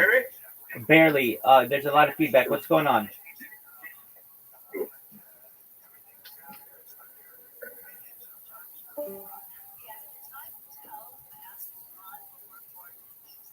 Reuse stuff, but it's kind of a weird. It's only a certain Big dog. Just come back closer to the Wi-Fi. Can you hear me? Yes, sir. How are you, big man?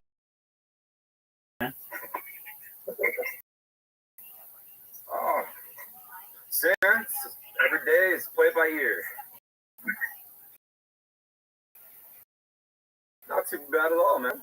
Excellent. Good to hear from you again, man. Well, I've been live stream Sky. Have you heard of Blue Sky? I've never actually heard of Blue Sky.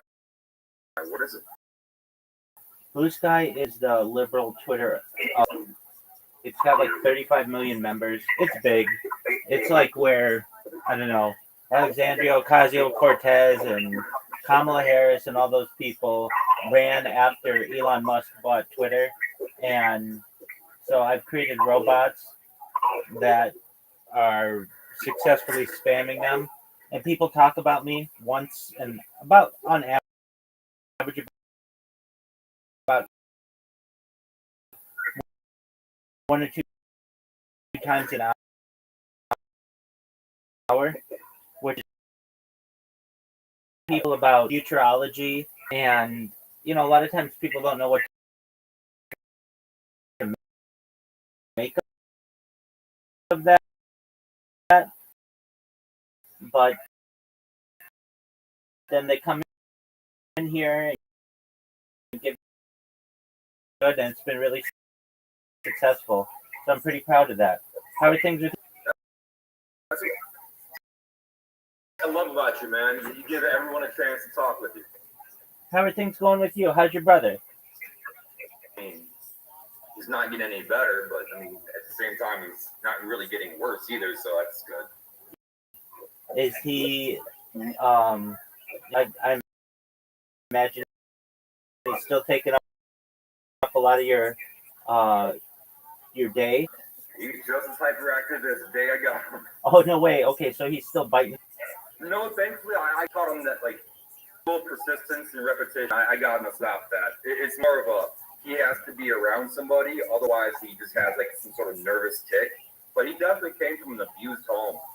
Because, I mean, I kind of play with him a lot, and then I kind of, like, put my hand up really high, and then he, like, ducks his head down really low as to, like, indicate that I might hit him. Like, yeah. I've never hit him before in my fucking life. Right. How the hell would I start now? So, obviously, it's previous. Right. And how old was he when you adopted him? I believe he was about 1. Okay, so he's had some trauma early on in his age. Yeah, he's locally adopted, so he's from around here. So, I mean, he could have came from a meth lab for all I know. And I mean, who knows what kind of environment that thing was raised in. But it wasn't exactly friendly towards him, I can tell you that. What kind of breed is he? I think he's got a little beagle in him. He's definitely got some Welsh Corgi, predominantly. I mean, that's more of like his features are more like Welsh Corgi-ish. Corgi and Beagle for sure, and then he may have another breed in there somewhere, but I don't know, maybe Terrier or something. Does he like to not hunt, but like basically when he sees a small animal, are his senses aroused? Oh yeah, he definitely needs to be on a leash outside. Okay. Because he's got like massive because I mean, if you don't distract him, he's off in his own world. He'll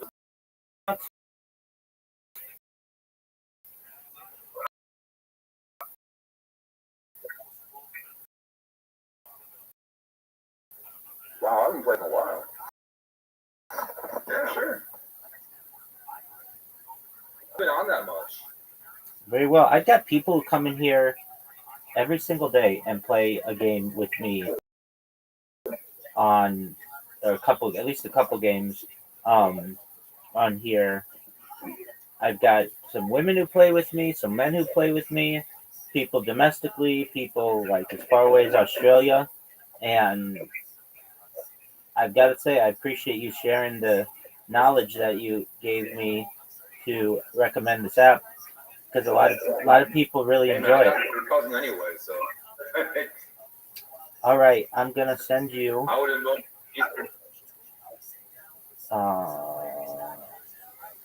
Jacob, there we are. There it is. Alrighty, sir. Go easy on me because What vehicle do you usually choose? My favorite is the Raptor. All right. Battle start.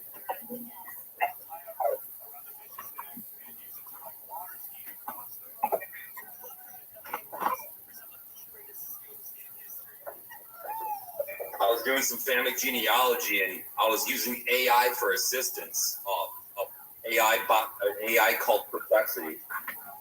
How was that?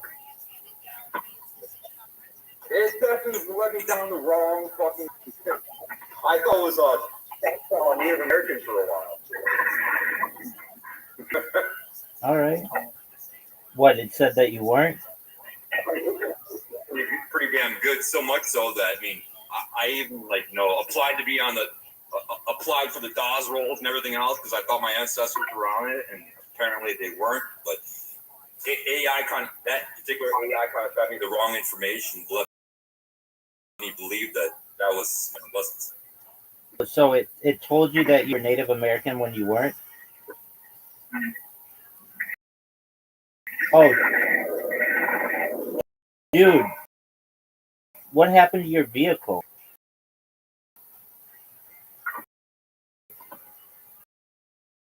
Which one? Your vehicle is like stuck. Can you get out of that?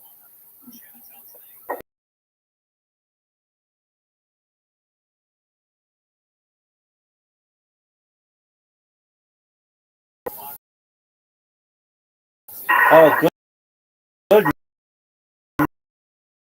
move, dude. That was baller. Oh, wow. All right. Oh, good shot.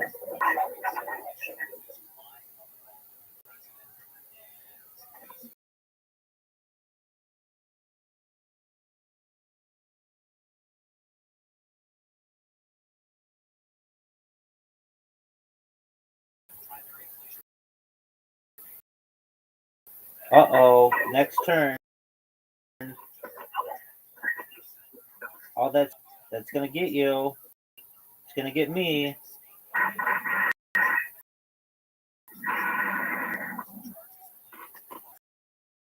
And even the shield won't help you. And I've got a more powerful TNT weapon.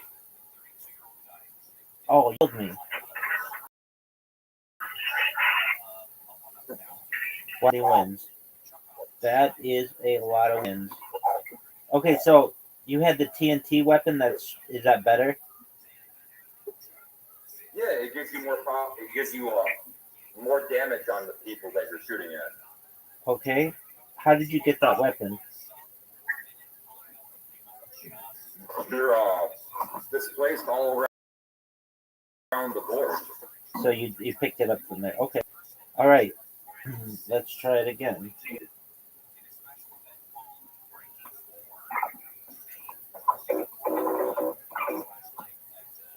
Oh, what a jump. What a jump.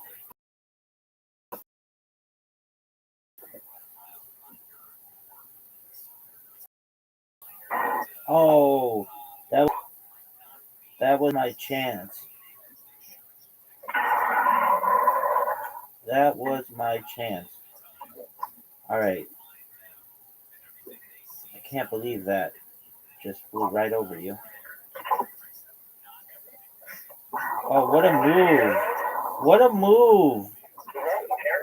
What a move. You can get hit a lot more, and it'll take less energy from you. What was that?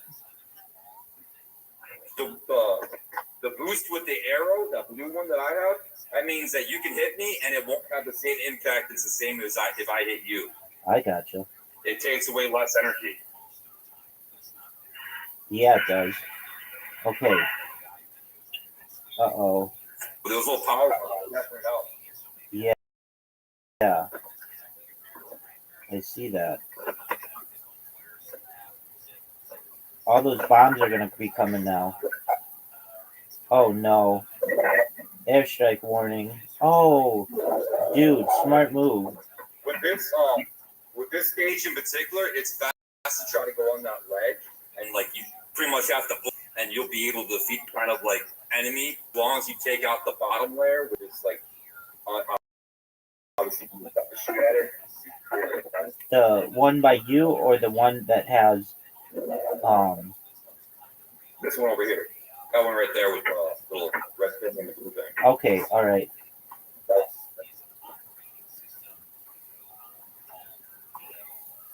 And what's the blue thing do?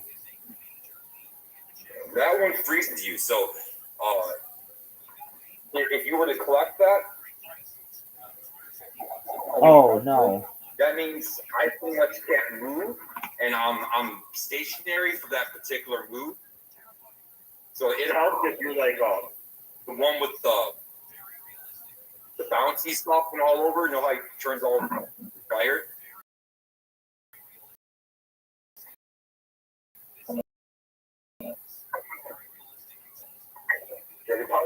This weapon.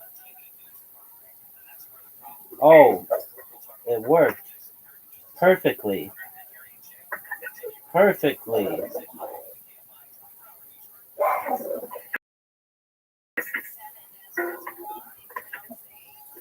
Okay, airstrike. That means we best to use a shield. Now, why didn't you use a shield?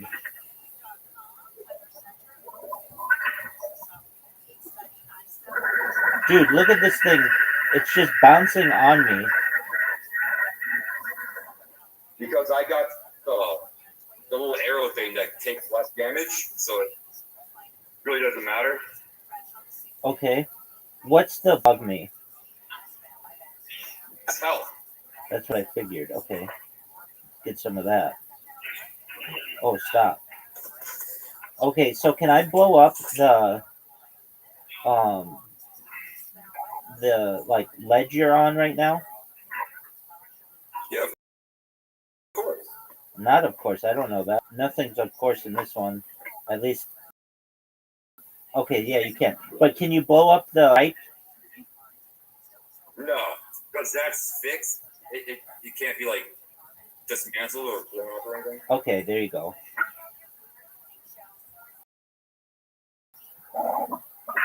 Oh no. Is that gonna blow up? No, launch you toward death. Is that gonna blow up? Yes, it is. Okay, and then do you die if you fall in the hole? Correct. Okay. How you say to get on that thing is really good because you're basically like if you don't get on it, you're kind of fucked. All right, this is gonna be.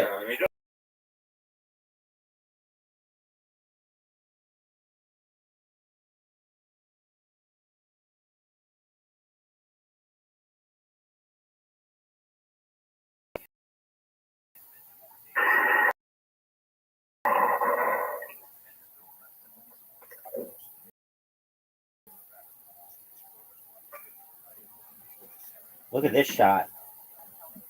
Oh, what a shot. Dude, man, I had that counted. Oh, okay. Now you're pretty much trapped.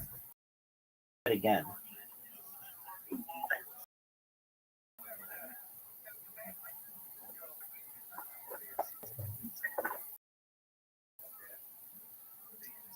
Oh no. Oh, you got me. You've got me really, really well.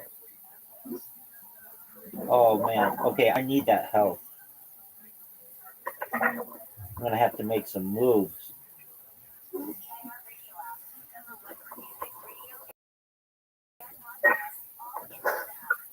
Oh, I hopped you. Oh, Shit. That's game. That's game. That's game. Oh, almost. all right. Let's reload it. Let's see if this works. I'm taking some major risks here. But I only have 18 health, so it's like, oh, that's game. Oh, are you serious? That's what I'm talking about. This is a game for you. Let's try it again. Oh, Killed yourself. wait, what was that? You can't go, you You can't. went over the barrier limits. Oh, okay, I did not know that. All right, that's all right. I'm gonna get you. Don't you worry. Oh, not in Brawl Box. Oh, for sure, dude. I see. You have to like a one. There's no doubt. I'm learning all of. All right.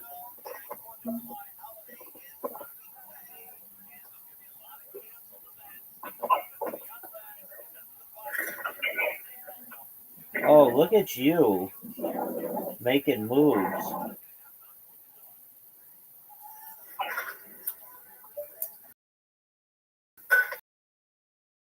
I got you here, no doubt. I'm gonna get you dead on. You're locked on. I've got you in my sights. I'm gonna get you. Are you serious? What a move! What a move! Was not expecting that. All right. That was great. Oh, are you serious? Great. I'm gonna get that health before you do.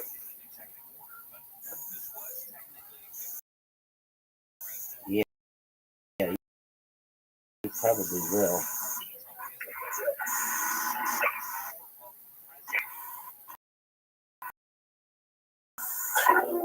Next.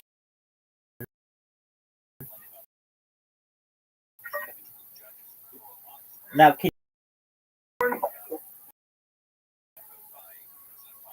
What's that? can you get more than health? You can just get health to a max out. You can't really get more than it when it's.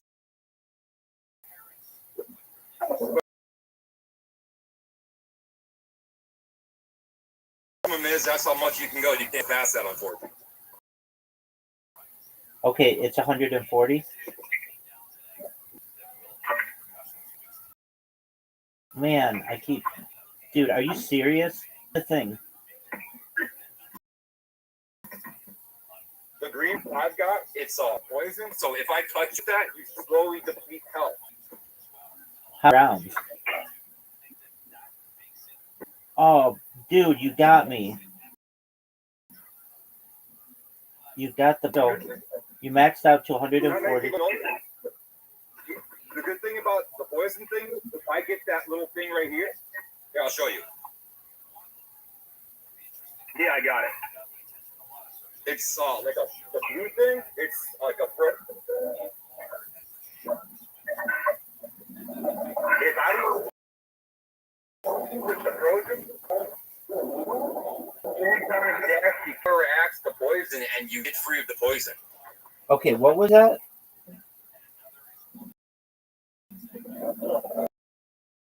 Here, let me hit you. Fuck no.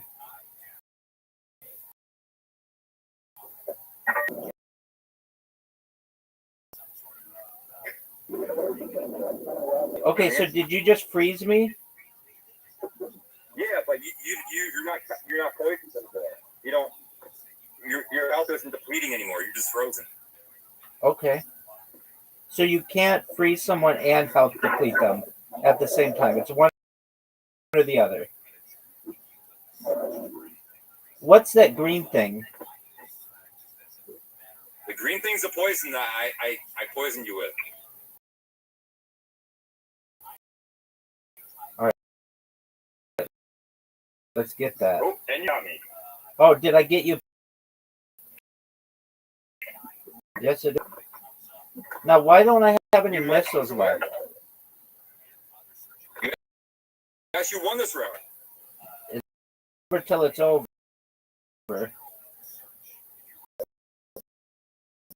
There we go. It was my fourth win, but it's my first win against you.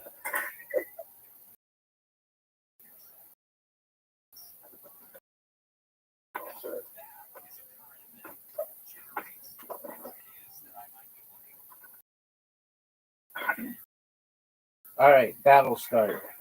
Oh, this is an interesting map. With the ones with the artificial, like, destroy the ground first. That way your enemy would fall with them. I gotcha.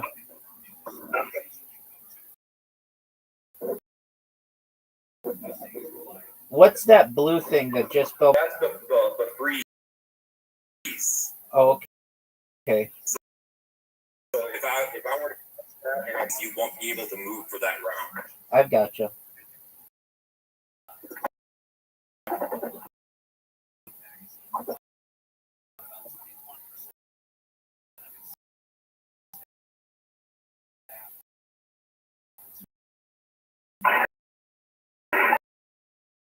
Oh, are you serious?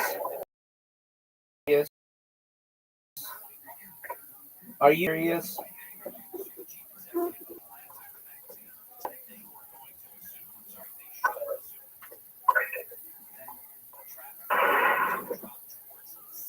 Now, why don't you protect yourself from bombs? Oh, are you serious?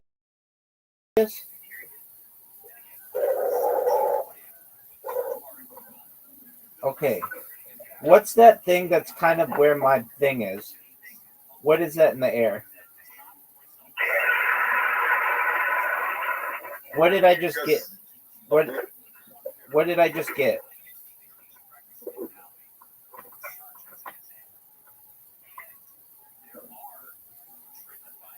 You're done. You are done. Oh, what a move. What a move. I'm going to get the help.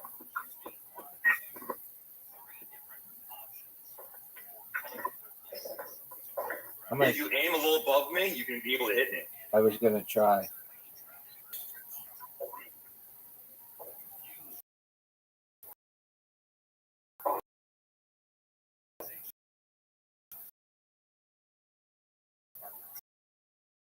Oh, no. Don't blow up.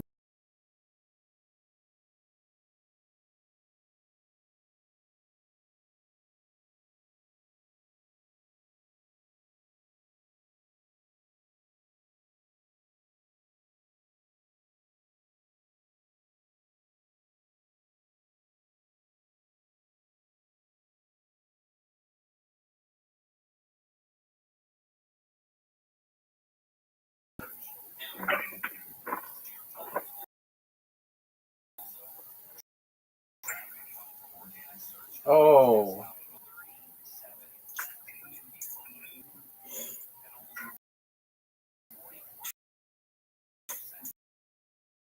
Next.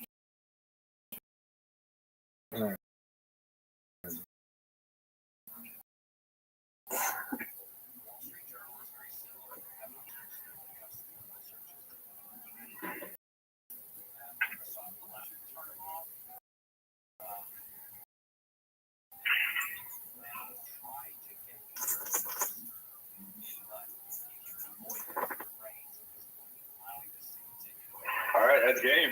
Oh. All right, I'm going to get you now. I'm going to get you now. I've got it. No doubt. No doubt.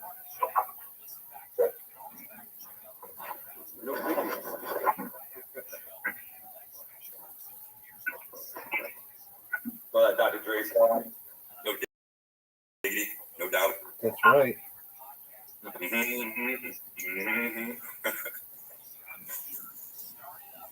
She got tricks and stats.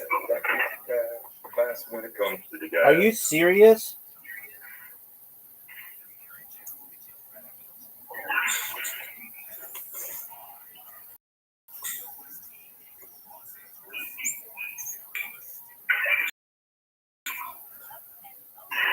Oh, look at us. Oh, wow. I shot you.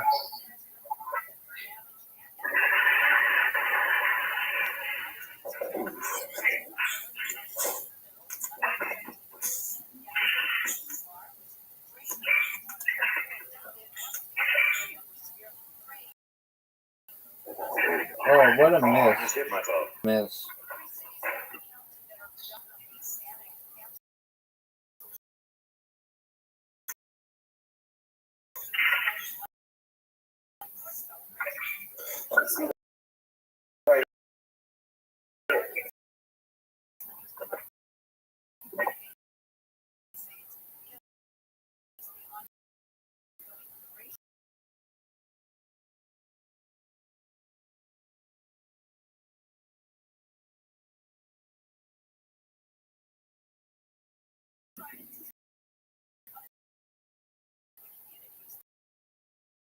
Don't hit me. Don't. I don't have to. I can just stay away from you and your help with the fleet. Oh, so you got me with the poison?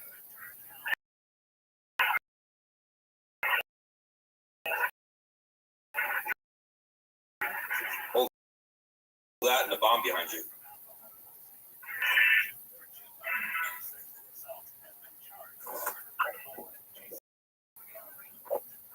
Raptor.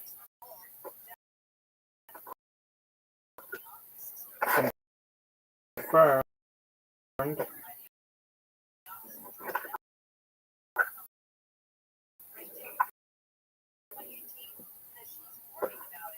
Here we. I'll get you no matter what in the first time. No way. Oh, how did you get that? How did you do that? I've got the other box. Oh, you got a different. You didn't get the Raptor. No, I chose the other one.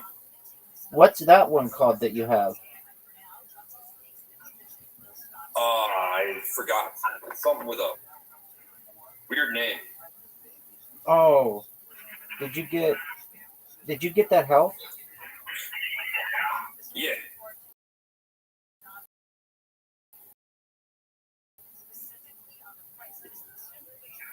All right, big shot here for you. Whoa, what is that? Oh, I'm gonna get blown up really badly. Not that badly though. Give me that. Give me that health. You got beat me to it. I know. Not gonna happen.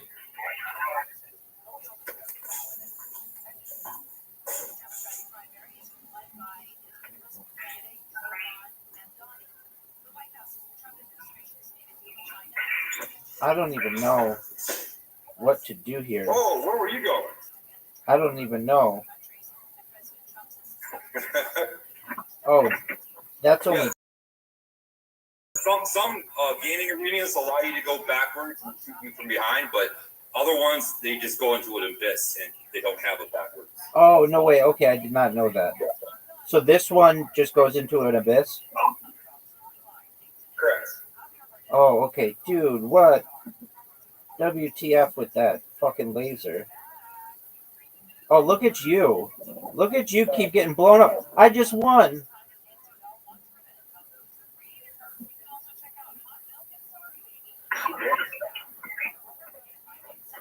Oh, wow. Okay, we're gonna... Okay, so what is the... Like, when you're on the screen, what's the one with the laser? The one I just had? Yeah, what was that? That was the Majorlin or MJOLNI. Okay, cool. I want that one. Wait, I have to buy it? I got it like a couple of years ago, so you know, it was before you were able to buy it. You had to buy it. I'll just go with the Raptor. You can choose whatever you want, but Yeah. I purchased them with the points I had, and now they don't let you purchase them anymore. I mean, now they don't let you purchase them with points. You have to actually use money for some reason. I mean, it's just another, you know, glitch so they can make money off it. Right. Okay, no big deal. Well, look at you. Look at you. All right. I'm going to do the same thing. Same exact shot. Oh, there we go. Oh, wait. What did you just pick up? What did I you... picked up the one with the blue arrow, the white arrow. Yeah, what is that? That means my damages are going to be less than yours. Okay. So if you hit me with a rocket or something like that, and I hit you with a rocket, your damage is going to be more. Mine's going to be less because it's like a protective. Oh, wow. Do you slide more on the ice?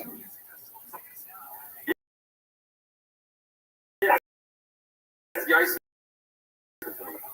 And you can't destroy it? Oh, look at that.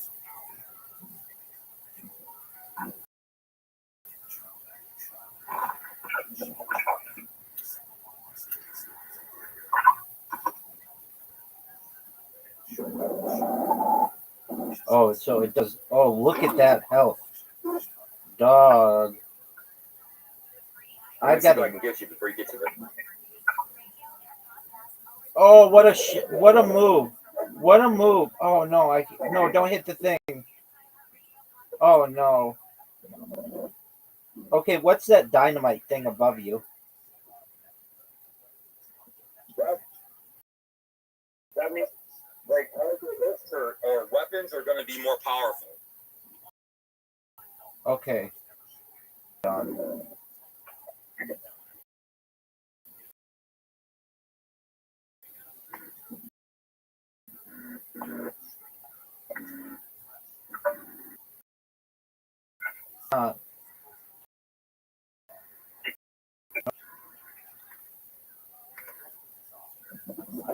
What's that one? I don't know really. I think it's just a booster.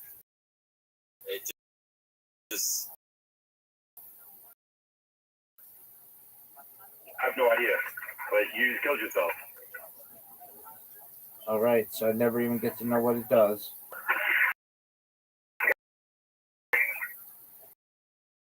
All right. of course. Dude, I'll destroy you. You know? I'll destroy you at mini golf. There's no doubt about it. Oh, we'll see about that. Dog, I am usually I have holes. I accidentally sent it for 3, so we'll play this one for 3. I've gotten disgusting at it. I was once ranked in the top 1,000 players in the world.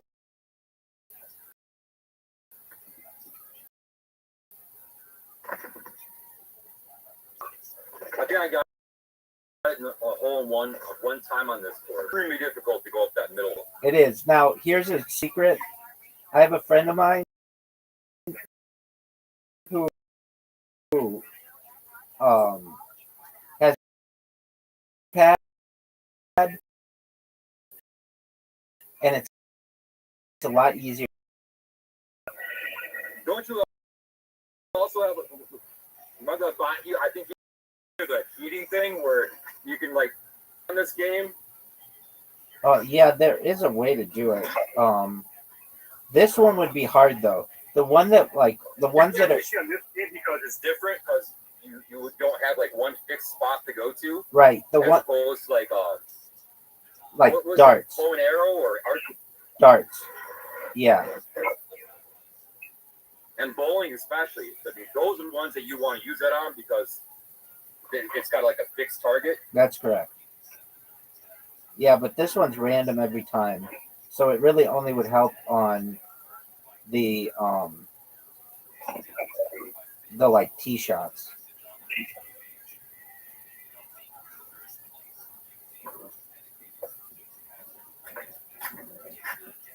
Boo.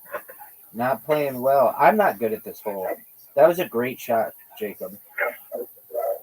That was a great shot.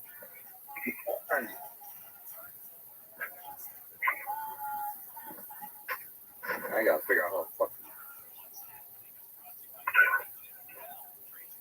Oh, almost.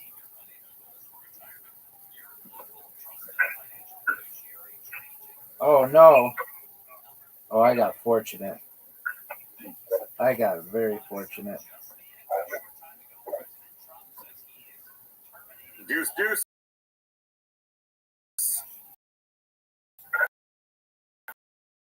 Yep. This is my best hole.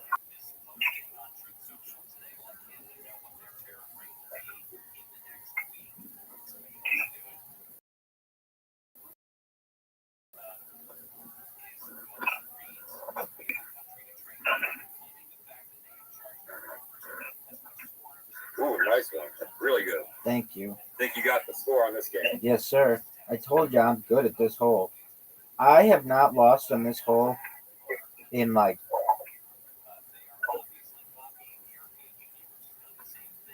maybe the last 60 times I've played it. It's my best hole.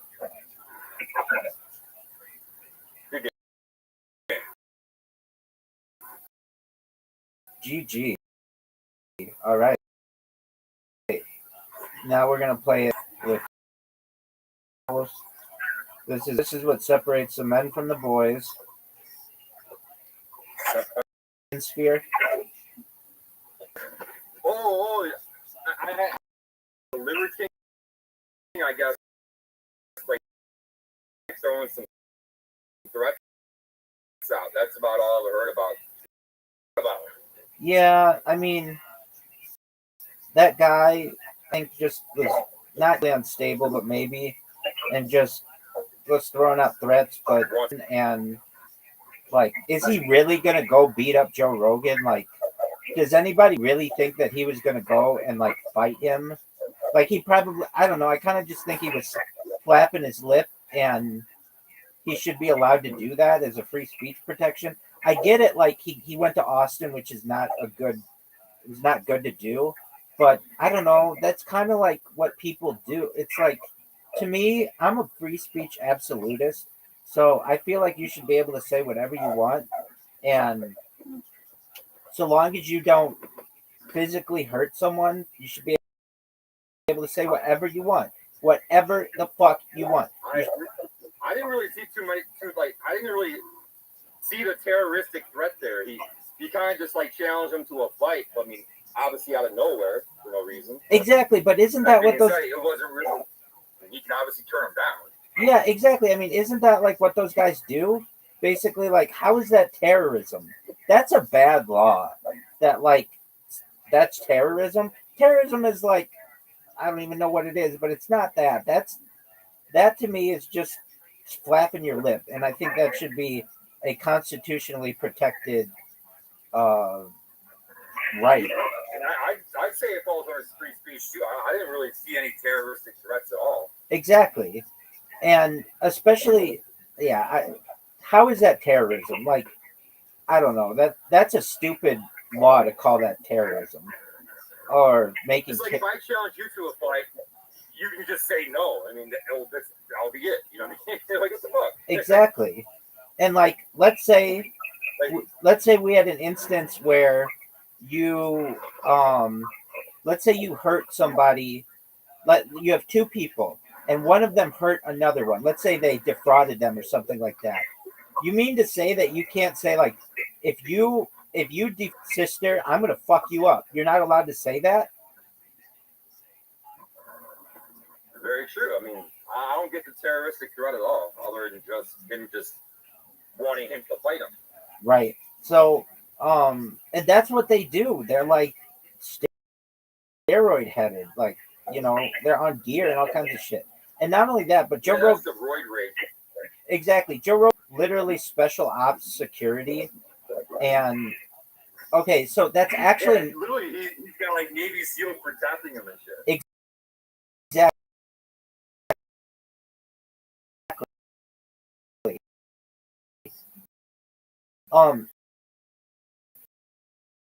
So I'm like deep into that.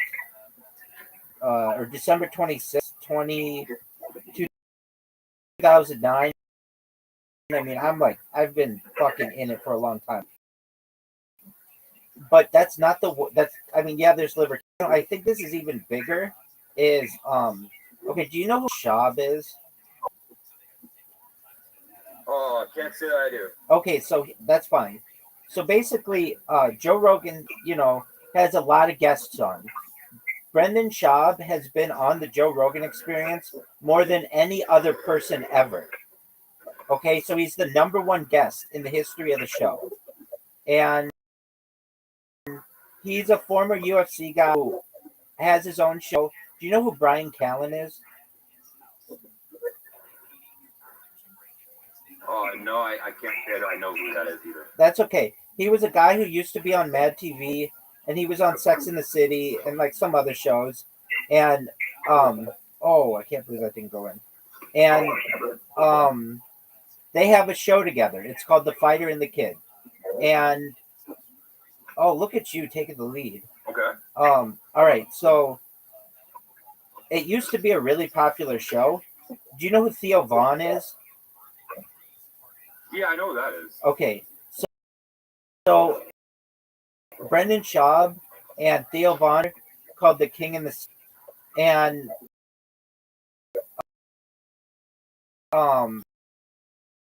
basically what happened was a third party company, and he eventually left that show to go do his own show, which is now really big. He gets like Donald Trump on it and like JD Vance and stuff. And all right, so basically Theo Vaughn abandoned ship on this Brendan Schaub, and all these people in LA were like basically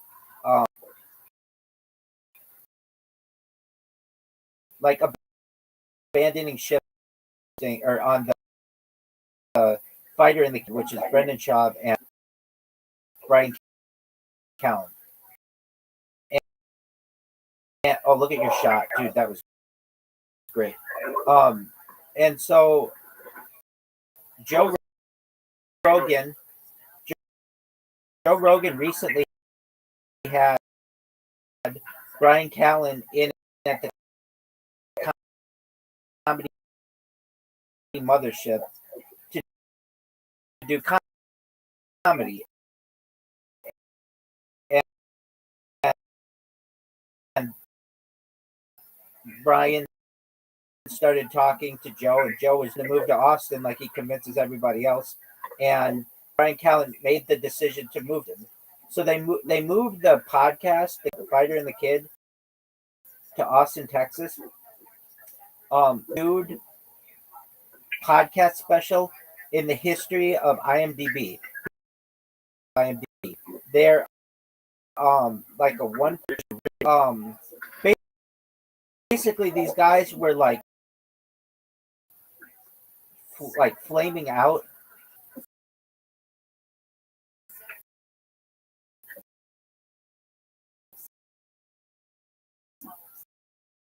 Get guests anymore in LA, and so they started making the decision.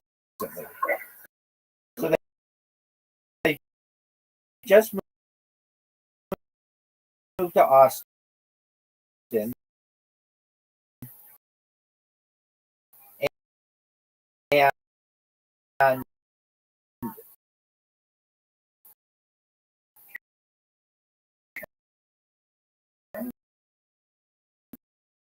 in doing so, uh, they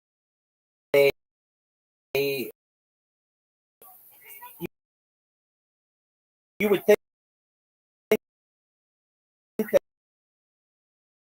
that like oh these are like new comics or like new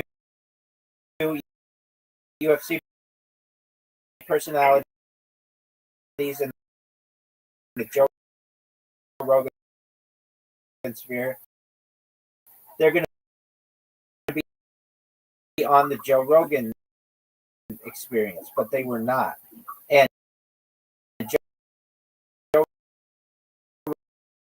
Rogan hasn't even like texted them or anything, or like at least one of them. So it turns out that just recently came out that one of them, Brian, he's basically being sued, and he's got all this IRS stuff that's gone wrong. Basically, pretty fucked at this point. And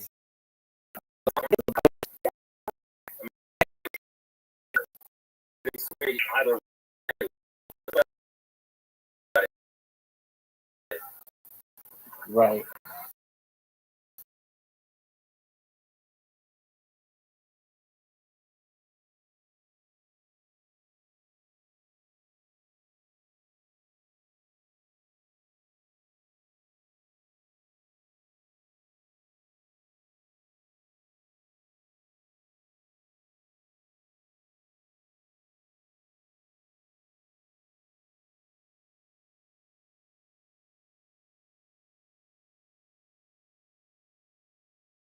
And like, you know, people are allowed to fund what they want, and at least there's a girl recently who just killed herself named Michaela Rains, and I've been subscribed to her page for a while now because I love animals, and she adopted and raised like wild foxes and adopted them.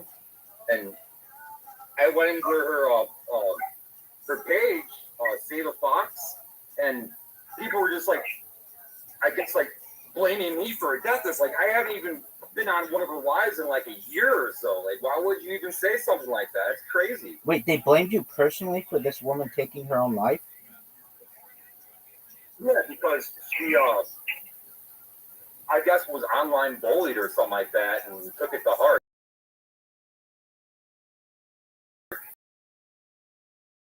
Obviously, not a lot of people share the same sentiment that you and I believe. I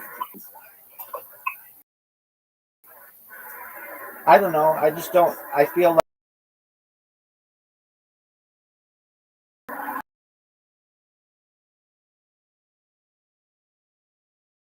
it's best to just not let it get to you. Anonymity behind a screen. I mean, at some point, they're gonna at the same time. Right. I mean, I imagine a world in the future have to have like an internet ID. Oh, thank you. You're welcome. Where you know that can be suspended or whatever. We're in the wild, wild west of free speech, or I don't even know if it's free speech, but online anonymity. And I can imagine that goes away in the future, especially with like companies like Palantir. Dude, I got accused yesterday 3 separate times for being like people with throw that out there discredit you, and I mean you obviously like have any relation to anything like that, and they'll just straight up call you that. 100%, dude. I got called it yesterday. Palantir bot. It's like you think that a Palantir, this random ass company that's worth like billions of dollars, is funding me, which is just basically like a mom and pop shop of a live streamer? It's like what are you talking about? But I get accused. I just don't know what. Like, where's the line to be drawn where it's streaming like globalize it and I mean, that's fucking insane. Like, you're literally global terrorism. Yes. Again, though, I feel that it's a very dangerous precedent that we set when you can't say something, and I want to stay away from that because they can use that against you. When free speech is infringed on. They can use that against you, basically, and I don't like that. It just depends on who's power. And so that and being such a free speech advocate as I am, I do my best to limit. I mean, I'm a free speech absolutist. You should be able to say whatever you want to anyone you want under any condition. When we start putting conditions on it, that's where we start to nice shot. That's where we start to run into trouble of free speech zones and all that other shit. And I just don't like that. I'm against that kind of thinking, and I feel that the founding fathers were as well.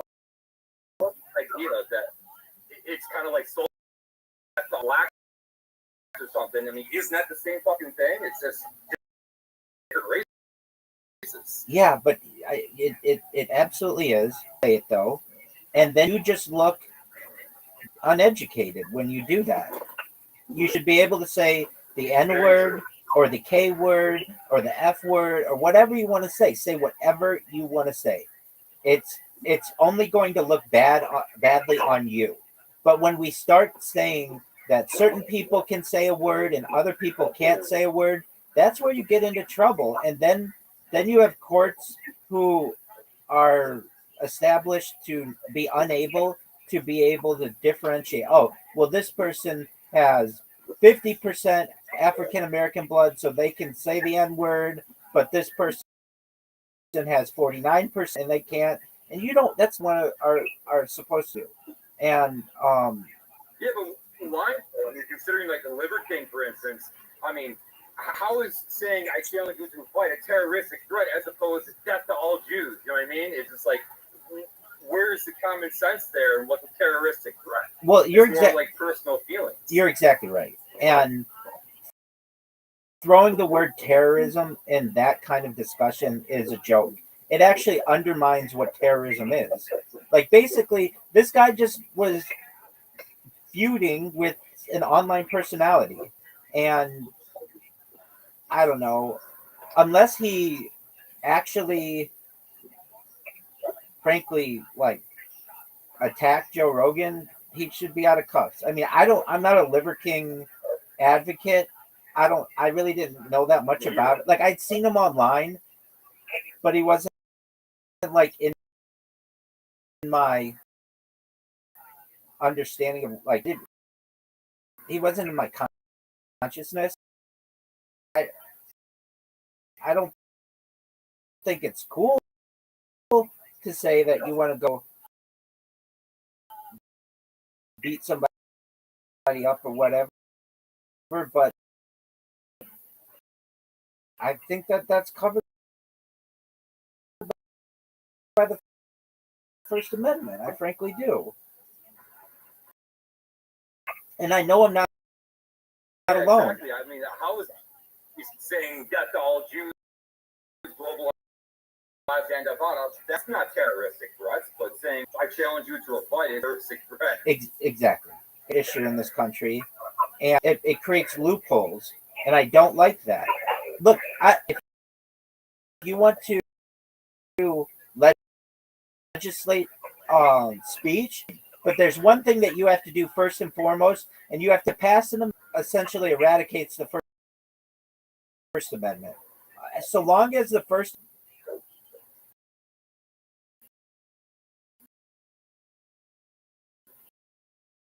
is law in this country, there's the argument that originally got to eroded the First Amendment, which is, well, what about saying fire in a crowded theater? Well, guess what? You be able to say fire in a crowded theater if there's a fire. You know what's going to happen the next time that person says there's fire? People are going to ignore them, and that's basically the way that it works. When you start legislating, you can't say it's that you go down, and so long as the First Amendment, exactly, so long as the First Amendment is the law of the land, you should be able to say whatever you want. It doesn't say that you can't say something Ass on that game. under Emergency Powers Acts, or it doesn't say that you can't. It's Congress shall make no law limiting essentially the right to practice of religion, the right to a free press, and the right to like you know what, this is important enough. I need the actual language. Like protest. Hold on. First Amendment.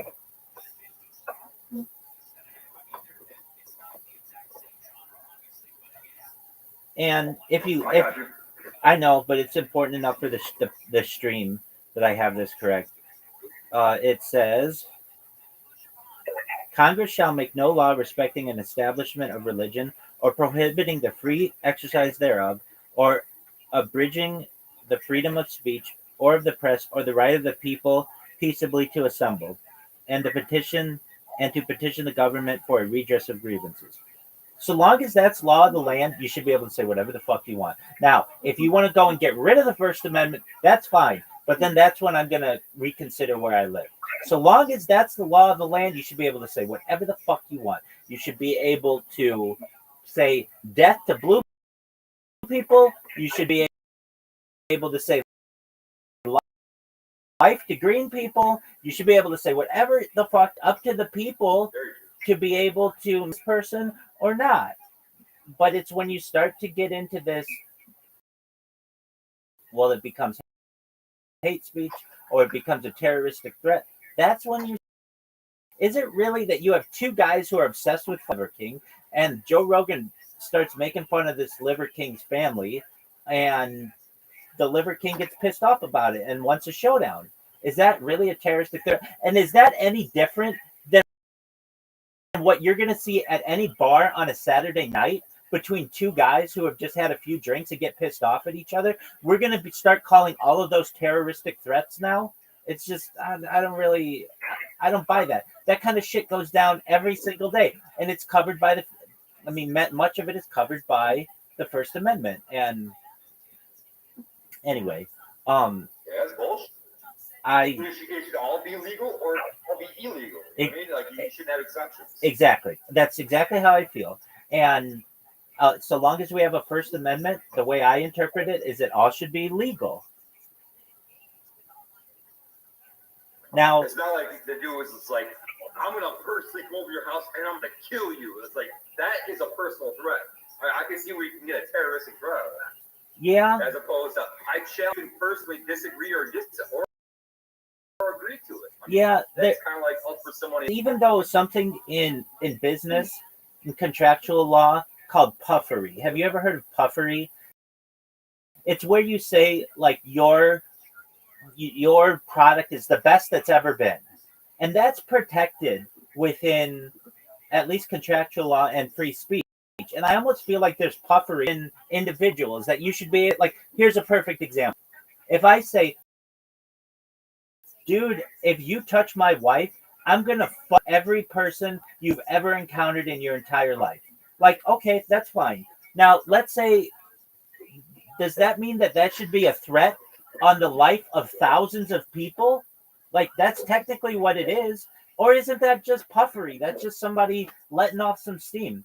Like, basically, if somebody says to you, if someone says to you, and like, you own a cat too? Okay, let's say, do you own a frog? Jacob, do you? Okay, no, you don't. Okay, yeah. I think I ran one over a couple days ago. Okay, but that kind of stuff happens. I understand. But let's say I don't want to use an animal that you really have. But let's say, or like, do you have a bird? No. Okay. I mean, they kind of like follow me around now. So they're kind of my birds, but they're like, no, they're free. Okay, sure. All right. Let's see. You have a brother. You have a sister. Grandparent that's still alive. no, because I would definitely be with them right now. Here's a perfect example.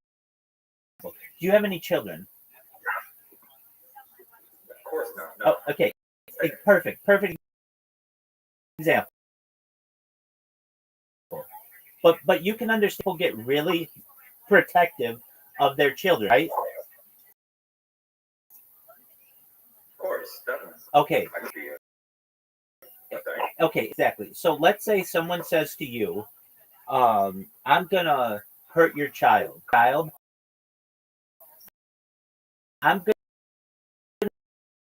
gonna beat the fucking shit out of you until you conscious. Like, that's something that's pretty normal in I think society. intended for hears it, like face to face, or I get that. Sort of like a one-off win. I get that. I am child, your family. You should be able to say, look, if you fuck with my family, I'm gonna fuck with your family. Like, I'm gonna beat the shit out of you. And that shouldn't be a terrorist. Major fucking control. I agree. But when I'm somebody, let's say someone says, I'm gonna hurt your child, or okay, not necessarily hurt in a bad way, but if they, I'm going to, and the person says, you should be able to say, look, if you sabotage my child, I'm gonna fuck you up big time. That's fine. In my opinion, that's fine to say. And that's probably like a pretty normal thing that a lot of parents would say.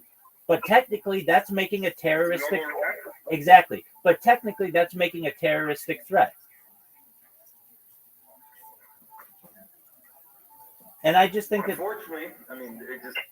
And I depends just. on who's viewing it and who's in charge of saying that it is. That's basically what the Liver King did. I mean, Joe Rogan called out the Liver King and his family or whatever, and the Liver King's like, I'm gonna fuck you up.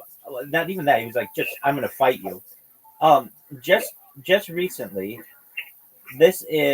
I get people all the time who make personal attacks against me. They say they're gonna kill me. They say that they're gonna gas me. They just make complaints about me all day long. And I get it because I spam them, but I don't really spam them. Here's what I do. I like their comment and I repost what they posted, and I will put a comment under their post. Is that enough for you to want to gas me and kill my family? And you get what I'm saying? I don't know if that warrants a death sentence because you spammed somebody or something. Maybe being told "fuck you" or something. Wait, exactly. I don't know about death threats. Wait, exactly. But and so I don't take it seriously. But does that mean that I could go on Twitter or Blue Sky and have hundreds of people arrested because they've made terroristic threats against me? No, because I understand that the First Amendment allows some protections, and they should be. So you pretty much essentially have the law available then, infringing on his First Amendment rights. Yeah, I mean, I feel that they should be able. Look, I admittedly create hundreds of accounts and spam people, but it's not like what do you consider spam? I'm actually helping their post. I comment on it, I upvote it, and I like it and I repost it. That's gonna help you in the social media algorithm. But like I get people who say you don't want to meet me in a dark alley, or I'm gonna fuck you up, or I want to kill this person, and I frankly I don't feel that I have the right as a person to go and charge all these people with terroristic threats. It's kind of ridiculous to me. And they have a point. Like, hey, this person won't leave me alone. So, but it's not that. I don't attack people personally. It's just random of how these bots work. But again, this is, to me, these are First Amendment arguments, and they shouldn't be litigated. And so anyway, but what I'm Well, the First Amendment infringement. yeah, what I'm basically saying is that these people should be able to make threats against me and against my family that's protected by the First Amendment. And um and I'm fine with that. But like of any person, I think I'm fucking because and they think I'm Jewish. well, and so I don't say that I'm not. I kind of go with it because I mean, I'd rather someone try to fuck with me or try to take my life as opposed to somebody else who's innocent and unknowing. Does that mean that you should be able to litigate against that person and that they should be criminally charged? Not in this country. But well, I mean, and you're allowed they to. got that much hate that they want to hurt or harm me or something. I mean, really nothing I can do to talk them out of it anyway, and or just encourage them to say, "Come on, come try." Perfect. Yeah. Even saying "come on and try," isn't that making your own threat against them basically as well? Well, I mean, it's more like accentuating it, I suppose. Exactly, but you get what I'm saying. Like, basically, do we need a court to sit here and say whether one side is like that's not what courts are for? And in my opinion, that's a free speech argument. You guys should be able to say that. Look, here's an example. Okay, and I really mean this. So take this example seriously. If someone says your child, and you say, if you hurt my child, I will destroy you. Everyone who comes from your ancestry. Okay, you got pissed off because somebody said they were going to hurt your child. But technically, everybody comes from your ancestry if you fairly. So that means that you're now making a threat against 8 billion people on this earth. So does that mean that you should have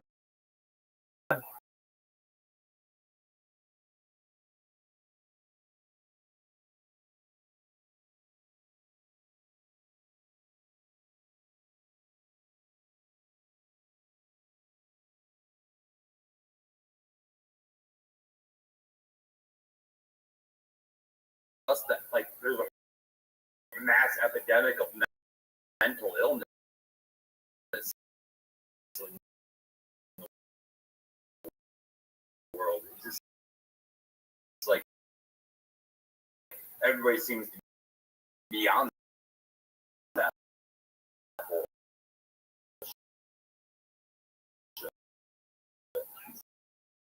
there's that temporary insanity? If somebody said to you, "I'm going to hurt you," I mean that's almost insinuating that you're going to murder this person and you go to jail.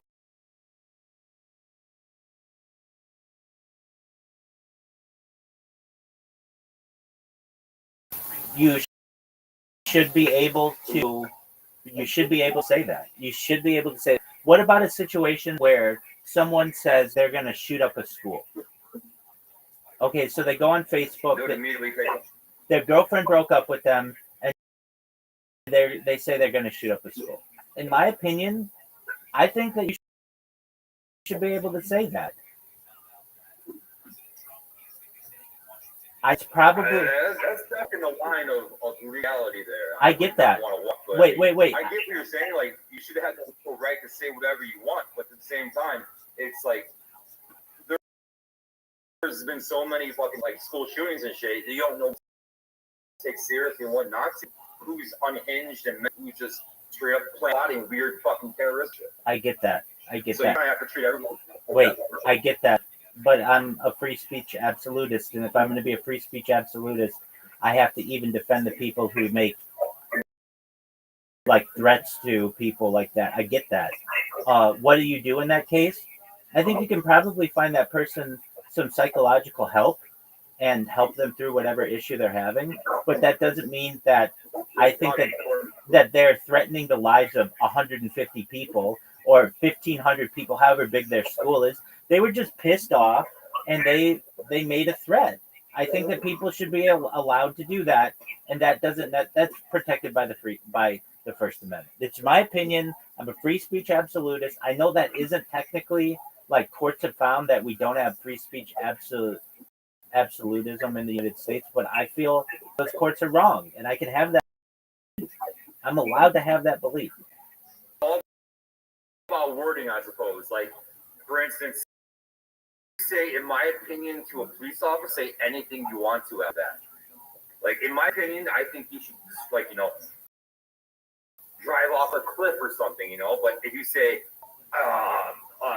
you're going to drive off a cliff or whatnot, I mean, that's kind of like a different scenario there. You know what I mean? It's all about wording. I don't agree with that. It's not about wording. You should be able to say whatever you want. You can say whatever you want, but there are going to be repercussions if you don't word it right. I don't think there should be. I mean, that's, I guess, free. I'm all about free will, that everyone to. And more or less say anything you want. Well, whatever you want. I'm not saying you should be able to do anything you want, but you should be, if there are words that come out of your mouth or the words that you write, even though that's a tough situation. It's a tough situation. At what point do you take that off to realize, like, this is an actual a precursor to a terroristic action that you could have prevented by, taking action, but you didn't because it's free. You don't want to condemn free speech at the same time as, condone some sort of, like, threat that could have been prevented. That's why we have the first word games. But so long as we have the overarching law and basically you should be able to say whatever you want. Now, where's the line if a child says, or let's say someone 18,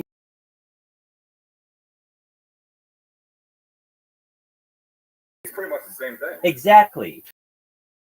Should that person be charged with 8 billion? You get what I'm saying? Or should they be charged with? Yeah. No, they shouldn't. It's not like that's. It's not practical. People. Yes. Exactly. In business, at least in the law, there's something known as puffery. Is undue or exaggerate,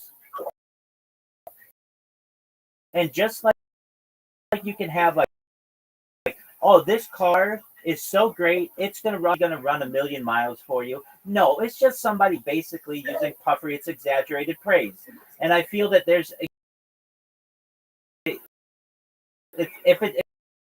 we're gonna protect it in business, why don't we protect it in society? I don't know, up in or get caught up in the law and these fine lines between things, and that means that if you have a child, even if it's not like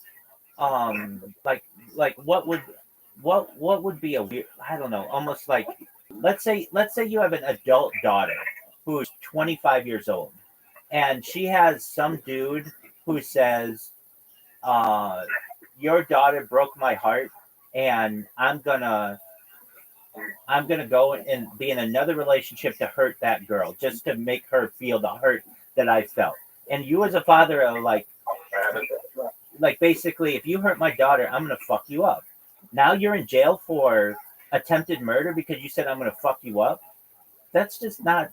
That's not realistic to me. That's also not a terroristic threat to me. And even that, even the term terroristic threat. Look, we made that all changed on 9/11. As we made these threats to each other long before, and nothing happened. We lived in a fine society. So I don't understand why it's any different today. I don't know either. It's just everything's ballooned up to where like feelings are more important than law. That's exactly right. That's exactly right. And okay, so here let's have a situation where you are a business owner and somebody tried to destroy your business. Let's say they were gonna burn it to the ground. Okay. Is it wrong of you to say I'm gonna fuck you up because, or if you burn my business down, I'm gonna fuck you up? Is that wrong to say? No, it's completely practical. I'm not saying that that's the best thing to say, but it's understandable that somebody would say if you or your house. Somebody says I'm gonna burn down your house, and you say if you burn down my house, I'm gonna fuck you up. You should be able to say that. That's protected speech. It's not a terroristic threat. Understand, so for that Joe Rogan thing, I personally feel like he didn't warrant an arrest for saying that, well, he's going to beat Joe Rogan's ass, and he challenged him. I mean, he obviously gave him the option. There wasn't no, like, I'm going to beat your ass and this and that. He was actually just challenging him. It was just like a yes or no question. Right. It's and in my opinion, there's some puffery to that. There's, I don't know, it doesn't have a word, but we need a word in society for basically like over exaggeration of physical threats. Because if not, let's say the Liver King said, "I'm going to beat your ass and your whole crew's ass." Well, now that's hundreds of people, perhaps thousands of people are in Joe Rogan's crew. Now that guy's got to go to jail for the rest of his life because he made an Instagram post or whatever. It's, to me, that's why you don't litigate on those things, and you should allow people to say what they want. Now, in a situation where even in a situation, exactly, let's say the Liver King says to Joe Rogan, "I'm gonna fuck you up," or whatever. "I'm gonna fight you," or "Do you want to fight?" or whatever. And he goes to Austin, and he goes to Joe Rogan's house and rings the gate and says, "Joe Rogan, I'm here, and I want to fight you." That doesn't mean Joe Rogan has to come out and fight him. He can just be like, "No, dude, go away." Now, when Liver King steps on his property, then there's an issue. Then it's trespassing, and he can go to jail for that.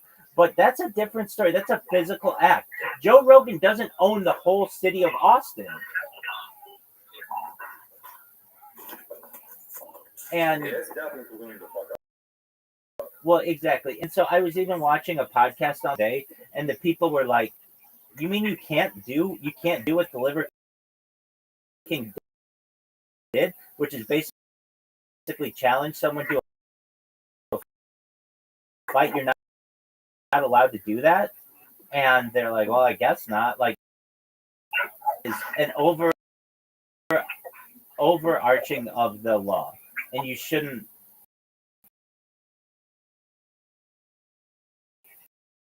That just UFC. People were in charge, straight up law, and that's just wrong in itself.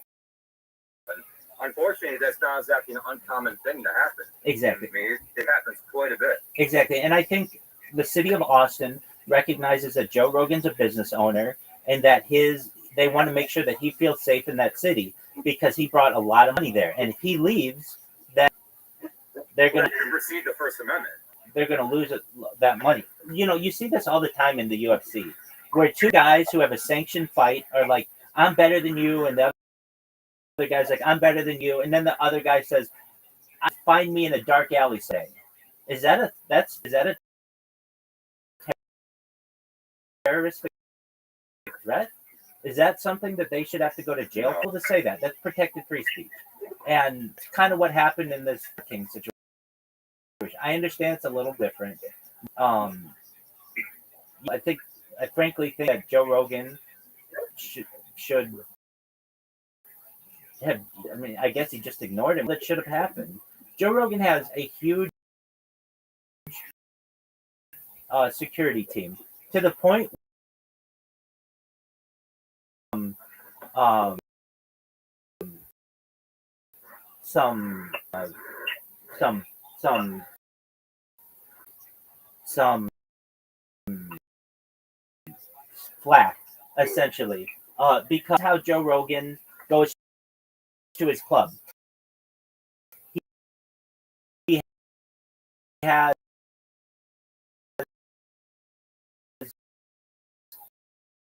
a huge caravan of people.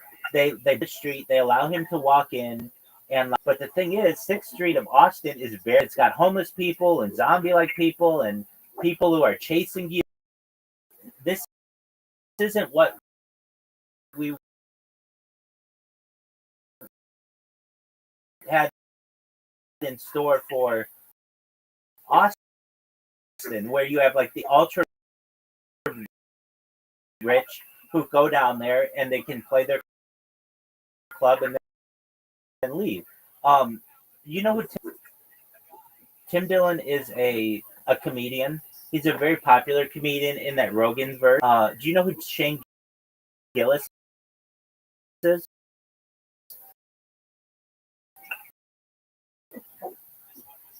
Yeah, I know who that is. Okay, and they're like, oh, it's one thing if you are like multi it is and say how great you think it is. It's another thing if you're just a random individual and you go down there and you get robbed. It's two different worlds, and it's like even some of the people to live, they have since moved back to wherever they came because they are unsatisfied with it. Long story short, I mean, this is a discussion on free speech, and again, as a free speech absolutist, sometimes I there's that phrase. I may not agree with what you say, but I will give my life for you to be able to say it. I mean, it's kind of a common thing that is said in like the military, and I somewhat agree with that standpoint. I don't want to necessarily. That's that. All right, so I'll be back. Can you hear me? Sounds like a plan, man. Pleasure to always speak with you, Jacob. You're a good friend, a good person, and feel free to come back whenever you have time. Okay? Jacob, God bless you as well.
figure that out. That's a contract. It's not going to be fast. Like, you're getting those negotiations with Francis going. Yeah, and for Francis, what else you gonna do? Boxing, all right, you did it. You made all the money. Good for you. I fully give Joshua's fight. Even if he lost, you made more generational wealth. Made all the sense of the world. Where are you going to go, Francis? Yeah. What are you going to do? Another year of their online support. Yeah. What else are you going to do, Francis? Yeah. Fucking Francis, it makes all the sense. Why not figure that out? Yeah, for sure. Even if we're saying it, if you and me are saying it, trust me, the UFC team is way smarter than us. There's no way they're like, that's a good idea, Brendan. Yeah, exactly. Yeah, for sure. So hopefully somebody is fucking like, all right, I'm on it. Yeah. Let me figure this out with Francis. Yeah. Yeah, even though Dana's all butthurt, buddy, you know this is good for the business. You know this is good. And you're going to make more money than God. Let's figure this out. And you know, Francis has made $42 million since his last UFC fight. Okay? 10, he made 10 for the Tyson Fury fight, 20 for the Anthony Joshua fight. He signed a 2-fight, $20 million deal with PFL with a $4 million advance plus the $8 million. He said, like, come on, dude. He obviously made a good decision that you can't question. 100% make up, 100%. But I mean, you retire. You retire. His options are retire. Working for the UFC.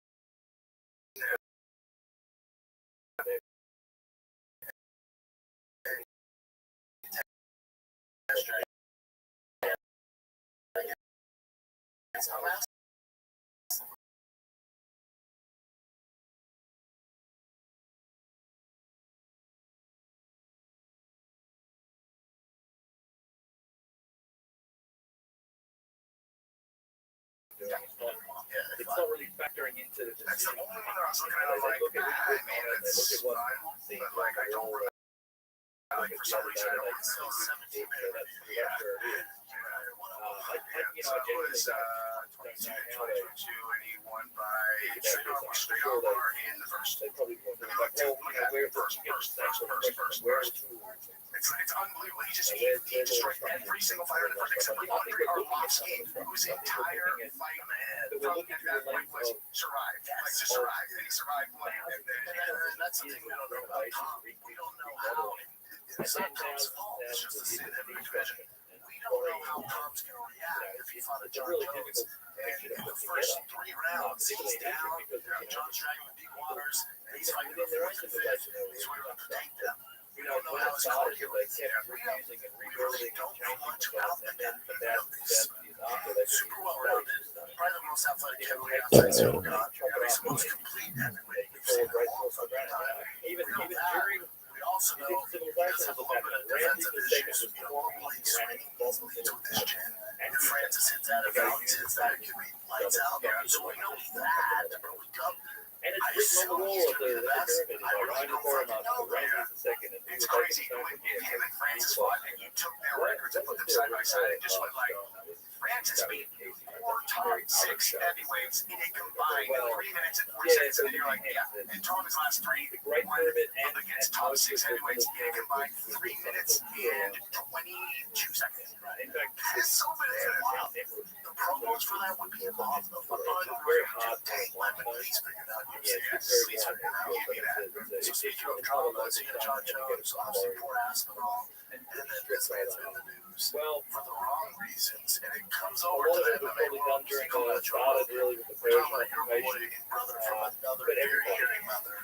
Anyone that could, it wasn't that's part of the story, right? I recommended this to him. I was like, you know what you should do a shitload of that. I think you crack out of your mind and just come to Austin and challenge the 3rd most famous person on earth behind Trump and someone else. Yeah. 2 fights. I just, listen, we've had King of Fire, the kid, he was the nicest guy, down to The earth. story Like, I think it was I was the like, first this is fight. a great fucking guy. He's a family man. His wife was there, kids. He was so awesome. AD, there was a Now big he's shit earthquake in the fan, but you'll find out he's on steroids. Where I was like, wait, this is a thing? Yeah. No, they either tilted them or a busted one out. I actually thought he home at it.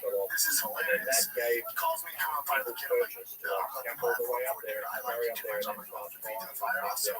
But of course you're on shit. So I don't. And I also don't give a flying fuck. then they would Like, do yeah, it do from your there. stuff, And right? So I Yeah, it's a recommend valuable Schultz's sign. show. I can look at those two. He fucking takes a private jet. Does flagrant with him on Akash, right? Did a great job.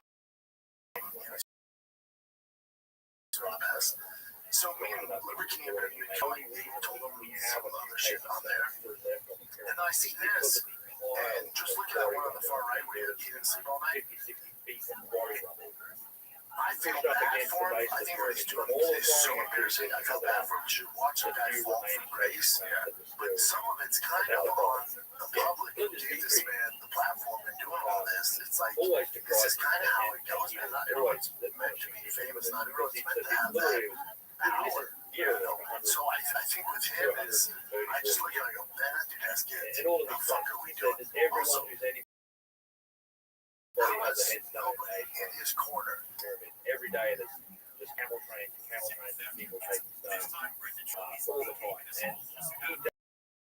And he actually excavated through the rock, documented, and then he's like, if I leave it open, it's going to go. So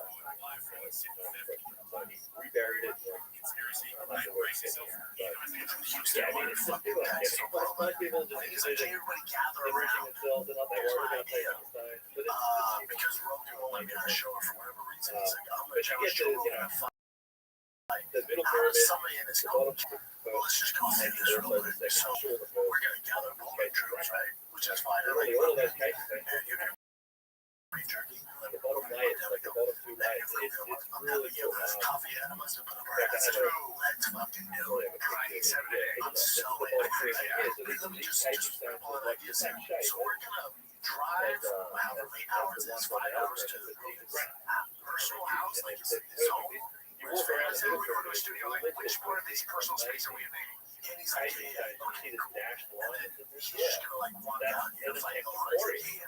How does anyone here That will look just the mention whole face off and get to this you know, you just cave can't block do behind that, right? That's not how the This is, world, you see this everywhere on these sites, not and how the people world works. Like, again, you deal with full those of famous men on the earth. and you'd hammer, you use like steel They're not chisels, just like hammer out of away at shape, it, create like all these security. ribs, They're special and then forces. you There's get 6 of wood them, or right? something, or So you you're not get even something close to the stone house. to it. And then the mothership through there as well. Because it's protect that property. So I'm just, before we get all this shit together, I get it. Because I was just figuring out, keep saying we're just figuring it out. I'm still confused. I'm through Fort Knox with private fucking security. What's our state agenda for one night on inside the what are we trying to accomplish with this? And how is this going towards state agenda? Because listen, I heard Trump is really easy to get you to. He can just go to Washington, D.C. I challenged Donald Trump. Like, it's not that much if that except for that random snipers like he's pretty easy. Just like on a slope road. Yeah, pretty cool. Yeah. This is so bananas. I don't like the whole thing is sad to me. I just don't get the agenda how nobody in his circle. But let's say he's like, it would take his no chance security for us to is taking it out. hollow We out actually get to Joe Rogan. We would just Right? take You get to him on his giant 4 or lawn. 5 pieces. What's and the we plan? would He's going to fight it. Right. He keeps saying that in videos. You need to develop the tool. Like modern gas process. Yeah, like what he's a Quarry them out to the quarry, big rocks, and then we cut them at a into very high level, whatever. karate, kickboxing, We he's a talk black about belt. doing granite And then if he does sculpture. go to the ground, he's a People black do belt. like He's got a granite black takes very belt. specific. Train with Eddie Bravo. And yeah, friends for years. He's also gorilla fucking strong. He's also insane shape. I know you'll train in constant shape, buddy. You're not in that shape. So let's say, which is never gonna fucking happen, you did somehow get through to him and he's down to fight you. You're gonna get fucking starched. So again,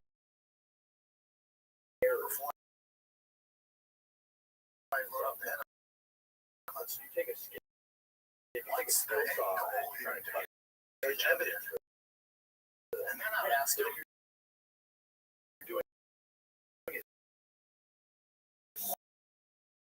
why are we doing this? Yeah, I mean, maybe he thinks like, if he can get choke him, kill me, like, hey, let's talk.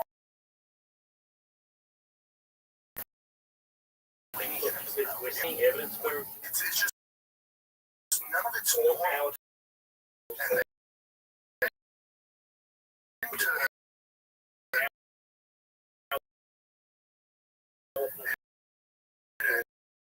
I do think this is a huge red flag. and High end cameras, it's a big production. just Right there, whatever it needs. Notice this is all him. This isn't highly see all over it. produced. So I'm like, oh, his team's winning.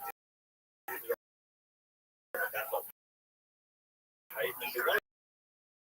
One of my favorite ones is his money and he blames Derek and Rogan and whoever. And if you look on the edge, it's been like just finely touched with some sort of That's powerful exactly what's tool going on. sort of been back out. It's got just I think it's So it's a very unique piece. I'm amazed that people could probably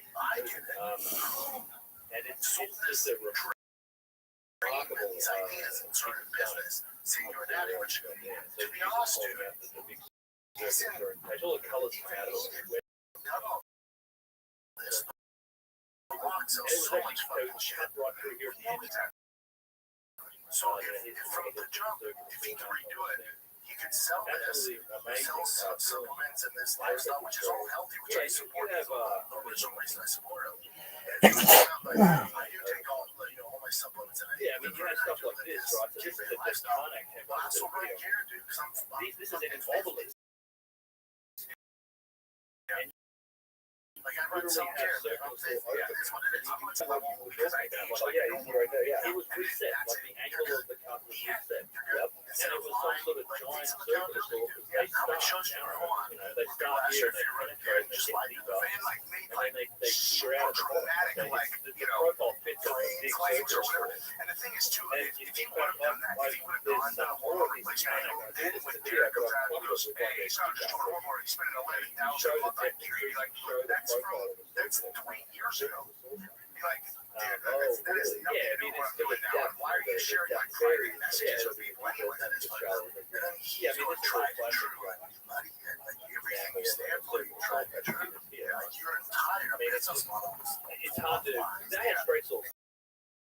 You're mad at. I should say that. There was actually straight source. But this teaching is very interesting. Universe of everything. Clearly, Rogan's like Just down does talk about this. like What is it talk about this? so. I think it's like it's a So you see how it's a shtick.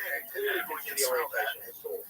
I think it's like the kid in high school who asked the hot girl out. It's the problem chick. Dude, get the fuck out. See this Because line in the she's center. fucking ugly anyways. It goes bad on her to his friends. That's all he's doing. See this I was like, no, dude, get out of here. He's like, no, So it's shaped like that. he's not trying to be all he did is state the obvious, which is like, dude, he's in his mid-40s and he looks like that. So That's not straight. You're definitely out So here. what I think you're looking at is a two-stage machine. Or don't stop lying. I don't care if it's your line. Yeah, he's trying to give a fuck. Yeah, he's like, yeah, didn't do your thing here. Clearly not natural. So they cut it sideways. Here's my thing. And then it's almost as if they ran a With John, especially, you have to legit retires with lubricate. He's moved his toe, and I know that's what scares me. But it's hard to see the photos, but it's entirely there. And again, you see the stride. I just think he's going through a manic episode, and we're seeing it. Right. And the concerning thing too is that I don't know what the purpose was the for fact this. that he didn't have anybody on his team that could arrange this absolutely Part of a idiotic fucking stone. days. There's certainly no one in the radar to be like, and then come back in 90 days and start spitting some noise. Because he could, the only way that he can kind of his whole thing is if he did that, I've got endless examples of this. sobriety part of his core story, and he just presents himself as a good man. Like, this dude is like, he is so. It gets really interesting. Yeah, It's like they are. I heard one time a person described it this way. I'm like, that just hits the nail on it. They're like, he's a chemistry set. Right? I'm like, that's exactly it. He's a chemistry set. It's not the real him. Always on drugs, and that's an excuse. That's actually it. You come out on the other side sober, clear-eyed, and you're like, look, dude. I'll be honest, I was in another universe that's own it. And you just own it. There's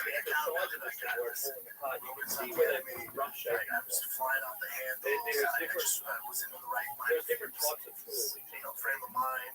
I apologize to him, and feel back on course. People would forgive him. And make a true one wants to come back. Exactly. That's the next chapter. Hopefully, that's the next chapter.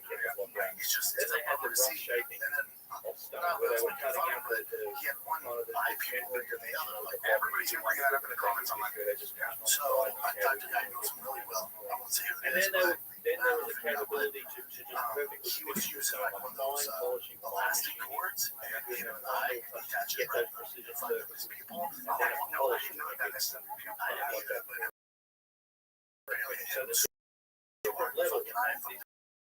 And they wanted to amputate his eye, and he shot cells. It's a great fucking story. Like, people will look at him like, dude, it's going to drugs one people. I don't know. That's like bad science. So that's exactly why I never know.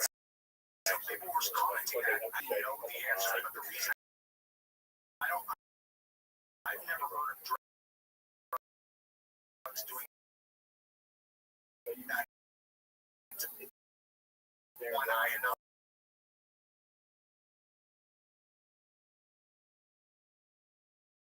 Mr. Wells was like, let's see what somebody throws out here. Yeah. Right.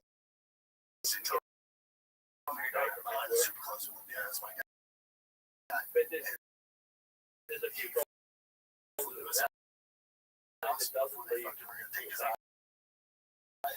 Secondly, you don't get overshot stem cells. You're not going to get with that because it's V-shaped, right? All that data, though, from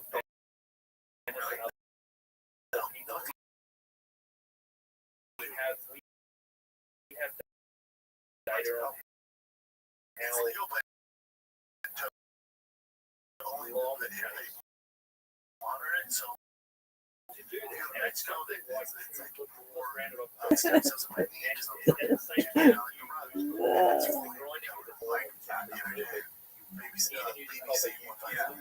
you smash it. Anyway, you don't have to do it where you're injured. People think you got to check in the lab. That's what I did. You know, I tore my bicep tendon. With that slow rate, you'd have to grind away for hours to get sort of over my bicep.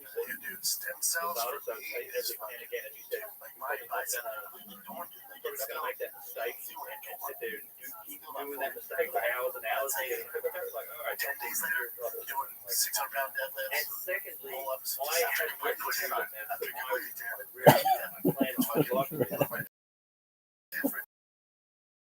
Dude, if that's not a poster boy, that I want to scale this up and see what fucking dog and stem cells for these. No, How do I not know that story? You know what I'm saying? I don't think how much credit? Fair enough. You can probably But yeah, get his to move, he has one. That's right. Say you gotta go do 90 days in a trip. You gotta come face to face with the man. But yeah, Chris calculated it. Face to face with the Give you an man. example. Armory's downfall. Yeah, listen, I lied to the fans and asked from a job. I literally lost my mind. My business is failing. And based on I went crazy. And I just Joe Rogan the enemy. I purely fucked up his to make idea. the I just sober. I'm doing it for my quarry the kids. granite and You document all that. but just to make And then like a come north back south and east you're west back healthy. shape Giving back to the world and doing good things. Getting data on the that healthy fucking track. Like, dude, who wouldn't be like, What you should honestly do is pick a treatment center and tell them that he will film his entire recovery there, put it all out, become a shareholder in that treatment center, put it all the way out, and then turn it into like, not only is he now sober, healthy, and he's got he's helping other, he's also an owner in this thing that he can funnel other people who want to get sober. Like, one thing I've learned on my channel is like, anytime I've ever talked about the fact that I was hooked on painkillers, like, the beat it or whatever, dude, So I didn't analyze that famous like, there's nothing else I can talk about that's more consistent. People are like, in their farm right now, want to be on. I don't get the same grades. Like, I'll tell you, Adderall and Oxycontin, and then also lazy and alcohol, just that that's why I go through here. The problem is, so based on I feel like, how'd you do it? I just stop. Like, I look at my kids like, no, I just stop. So I don't have any advice on that. Just fucking stop. Because I don't want to be a fucking that's fucking for a kid. I literally just it's I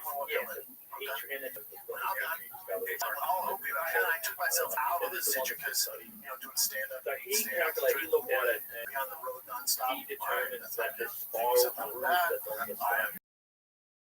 There's no alcohol in the house. I changed my phone number. So now I don't have those contacts. I can't reach out to anymore. I just literally an hour cut all of it. Right.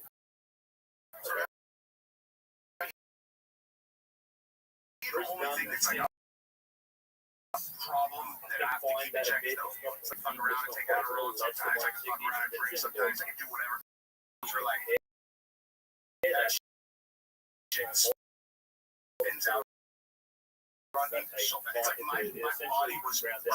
I just anything that I could take pills. The most recent one, like once I realized that that's what they were, I was like, fuck, I like these things. And I took it for a couple months, and that's when I was like, what the fuck am I doing? And that's when I came for it. Which is fucking hard, but like, I get IPA and shit. I gotta do everything. That's why I talk about it. And again, I just get a lot of people who need because the other thing too is like our crews, like I look at it, if someone's like, yeah, I've never had a bout with addiction ever, I'm like, life's so perfect. Like, I think it's weird. It's like, never? Like, no, never. That started when I left Showtime, and then I was looking for like 7 shows, stay up at night, trying to get dad, touring on the weekends, and I was just like, man, I can't get hired. So I just started popping out. This is great. Going through the shows, people don't realize when you're there, it takes away all your personality. Like all the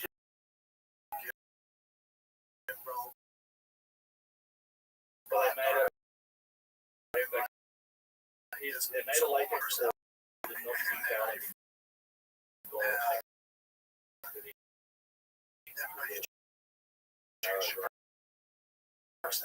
So you can draw a straight line between these just a horizontal line. Yeah, totally. A straight line to a horizontal line. Like every time that I was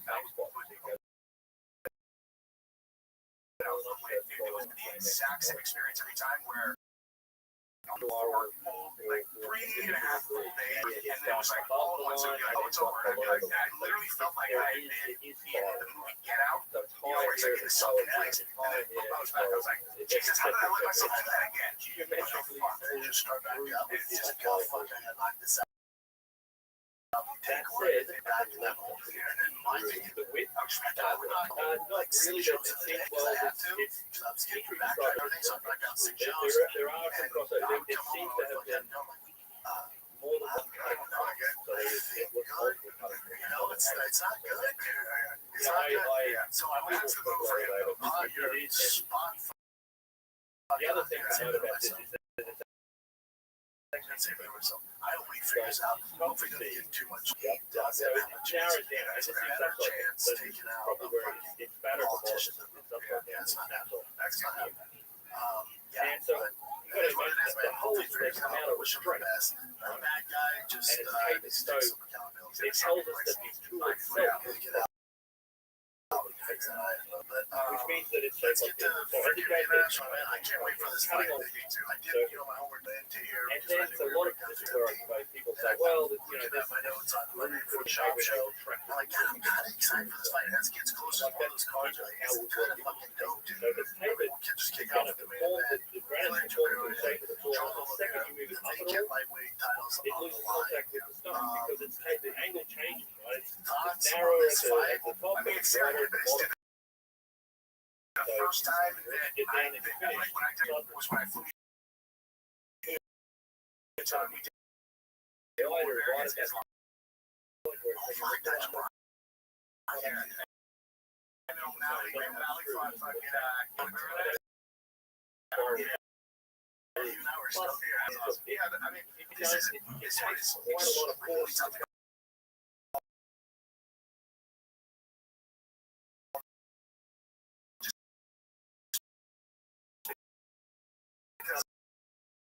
Like guys will change the division, you know. Fights every night in the hole. You think hold on one exhaust.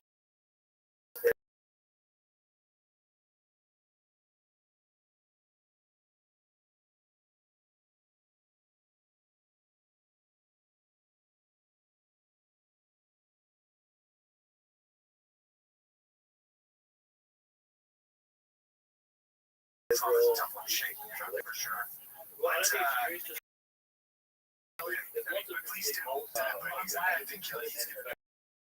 on the back of the plane, you see that dash line, which is a, I think dog I mean, wants it that's a because technique that's yeah, yeah. 45. So Hilliard 45.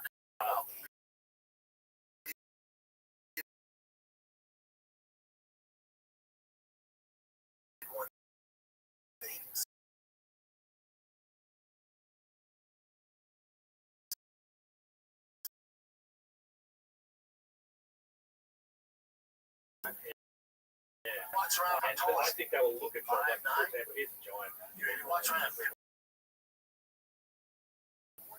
talking about a guy who was compromised at 45. Pretty fun.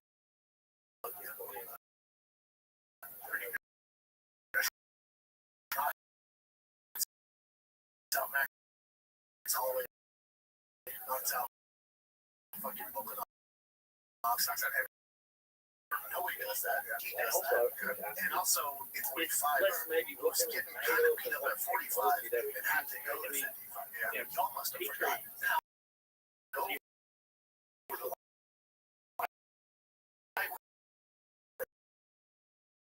he was getting beat the fuck up at 45. Alien coming in 45. Alien at 55. I would argue now he's not compromised at 45 and he held him 55. Bloody.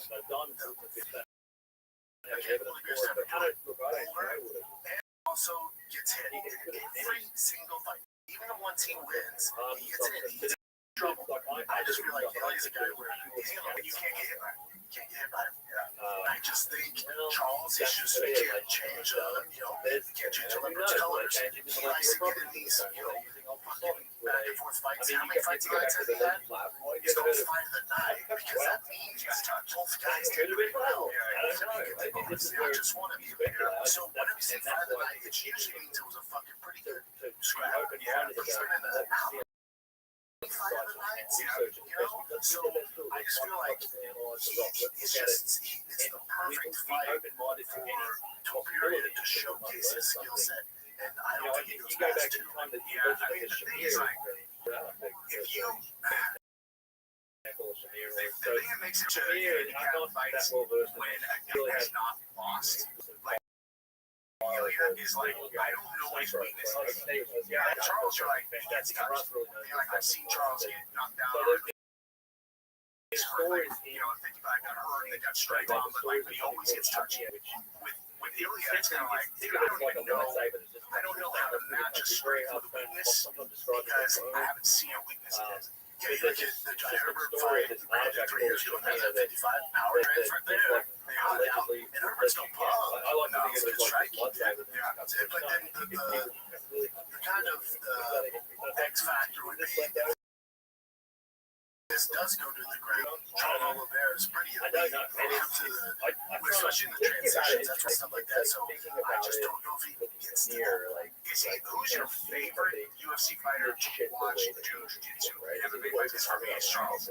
He's attacking submissions. Even when he's not attacking submissions, he's setting one up like that guy. It's a tempting and Just pure to the high level when Cyril Gahn goes for those ankle locks. It's so shitty. And fucking two-strap like that. Every division jumping in. What are you doing? I want to draw something. Yeah, sure. To what about when it's hard to do, but it's like here's Guerrero fought against Scordian, and he was trying to put leg locks in the fucking fight. And he's like, no one researching him for leg locks in the end. That's my fucking guy. Corey's my guy. Corey's my fucking guy. And he's the man. Corey's up there for shit too, but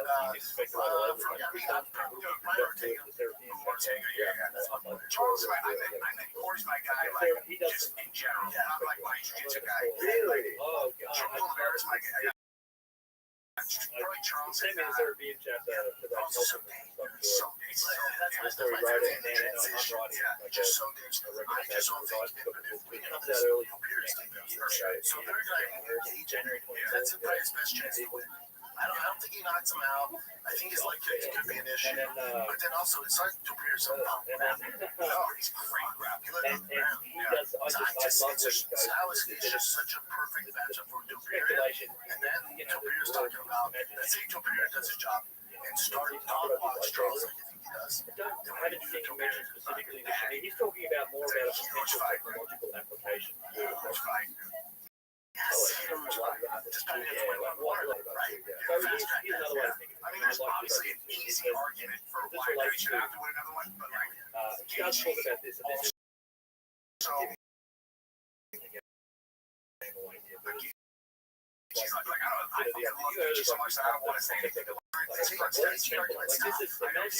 like, I won't fight Dan Line. Like, he got charged to 300. I love Gage. I don't even want to say anything. I honestly don't even want to have this conversation because I love Gage too much. Like, I mean, the argument is on because he got knocked out by Max Holloway.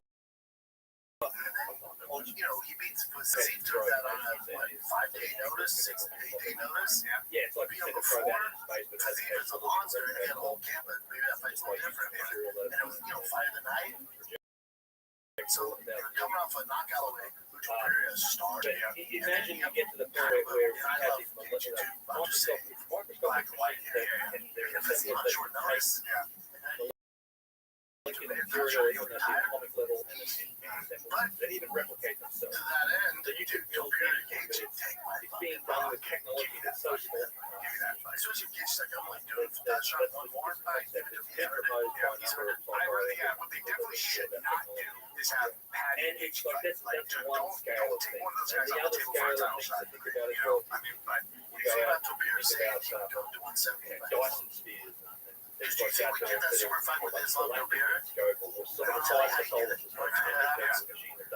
Tobias dog walks. It's just an interesting way of thinking and looking at technology.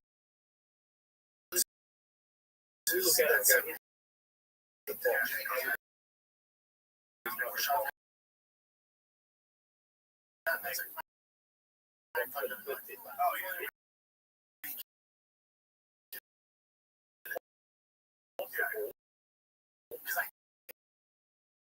it's possible that some of these questions are so small we can't see.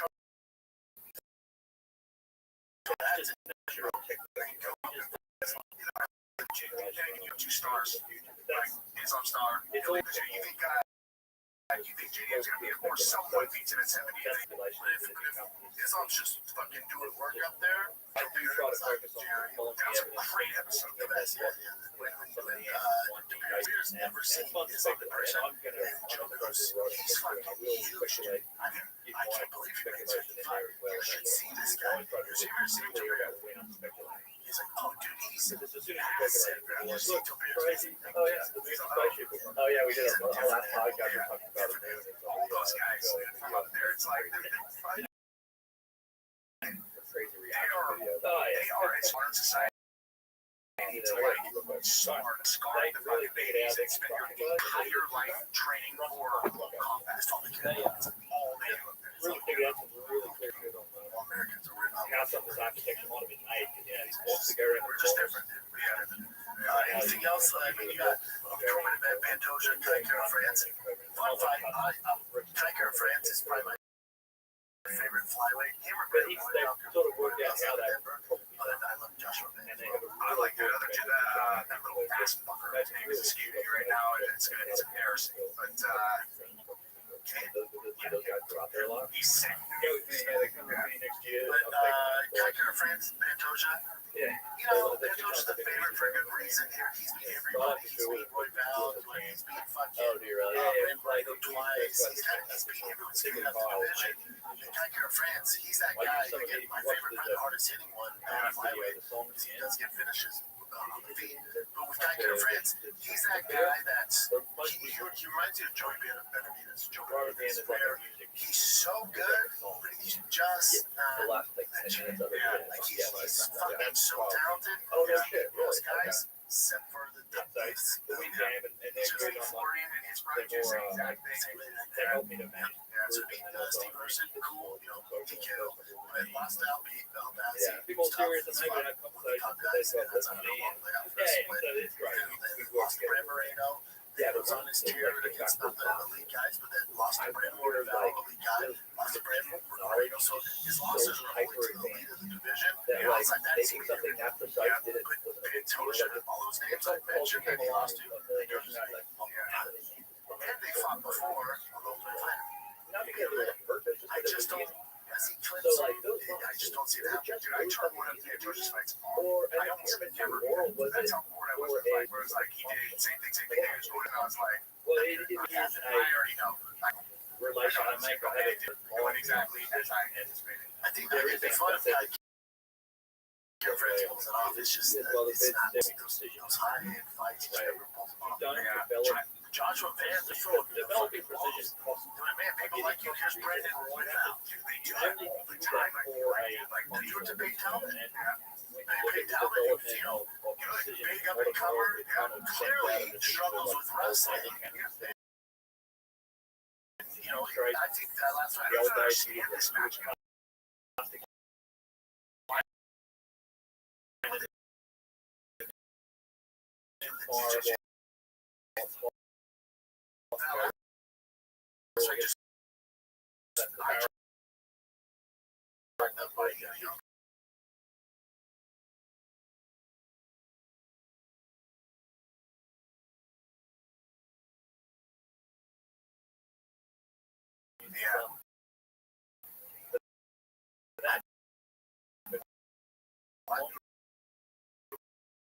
Why not give him another kind of showcase his skills? To your point, though, you said this off there too. Like, the UFC's not the business. It's great stuff. It's the brand. It's like the NFL everybody were like, you don't get too powerful, get to manage, about the brand. It's a UFC fight night, fucking Mississippi. Prove to your point, like, that's not a fun fight for Big Talbot. I just don't get it. Yeah, it just doesn't make sense.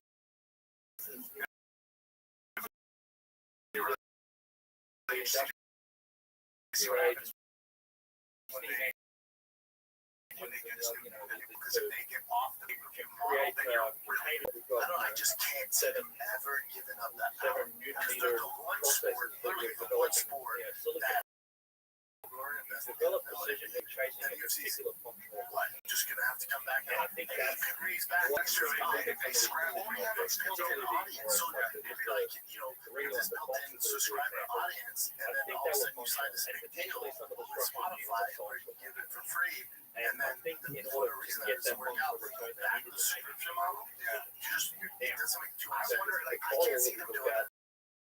And the only reason I think they might is once you have a it's so big now that everyone steals them. I precision found this out that like today they sell gets by toaster, it's gonna have the marketing deals to like people who are gonna, you know, they're gonna sponsor the cannabis, they're gonna sponsor the cannabis, they stole the stolen items. It's like 80% of people are watching it free or stealing. These fucking young bastards. And there must be no way to stop it. Obviously, or else they would have done it. It was like threatened. it must be like you don't need it. They made an example of some poor guy. It's a away for 20 years. He said, "True." They ship the guy like that. That's It also really an explanation came to of dissuading people. more abstract instructions that show tremendous precision. That's He just like said he got a guy. and then they've been executed in a He's like, here's a manufacturing video of us system hanging him by his balls and decapitating him. He's like, you want to steal the show? You're like, come on, you're like, decapitating a guy. in isolation. And then the other part of it, I do believe you know, that they developed a they have a lot capability of title implications, It's you know, a just little these two function. track What that record, function dudes is, going up two I don't knockouts. know. And then McConnell will get a title shot Yeah, short, why- no step what in, was the and they'll function fight of the Lomachenko. The UFC's going to take care of him, though. Like, It's that's a favor. That's them doing a favor. correlation They're supposed to between fight before, right? Yeah. They're usually going to have fun, though, but they're going to European example, Yeah. pyramids are example. Yeah. No, again, Yeah, fun fight. and Man. even Fun the fight. I people love that when go to the Osiris shop, he humiliated me, though. Not on purpose. Like, so I was at UFC 300. I And get we were the in the sense very that front section above the floor. That's where you get always get tickets.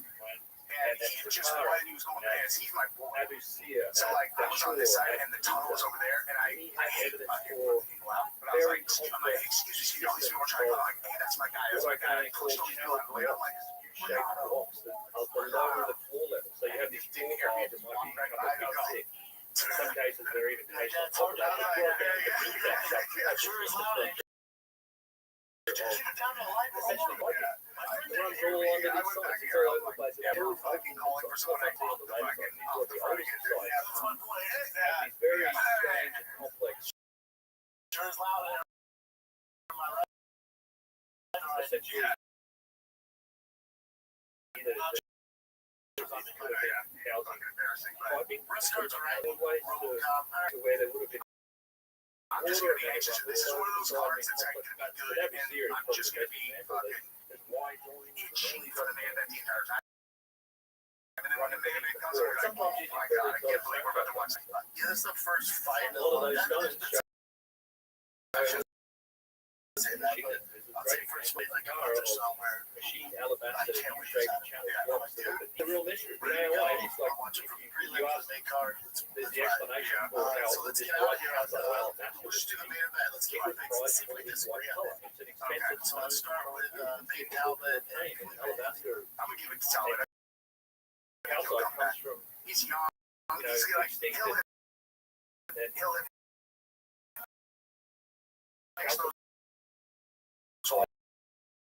natural spring. If he's gonna Like beat anything, you have to, he you will know, have. wherever that was, it's not just more like an easy stone to get to. Like, you know, go into the yellow To be calcite, fair, brown calcite, but that's one calcite. And Egyptologists I'm say definitely taking more that they price that stuff for its color or sometimes it's transparent. Killer. In that case, what is this stuff doing? I have a little more comment, and like, dude, just forget about the Islam fight. He did to Saint Denis. But never He seen it. didn't say, fuck, like, he's fun to watch. It was just fucking first team all violence, dude. I think some of these stone types, particularly in the really megalithic stone, He's got the big guy on his side. might have had a particular type of Definitely stone. did that before us. That's all right. Joshua Van, that's a White tough one. calcite. Joshua Van too. And in particular, His fucking brain, Brandon Royval. some other indications that there was something else going on at these sites that is I'm gonna go with. last thing I did on Ghana. There was some really interesting. There's an It's area close. I love it there. I think it was like plus 107 or something. Like, Royval at minus 200.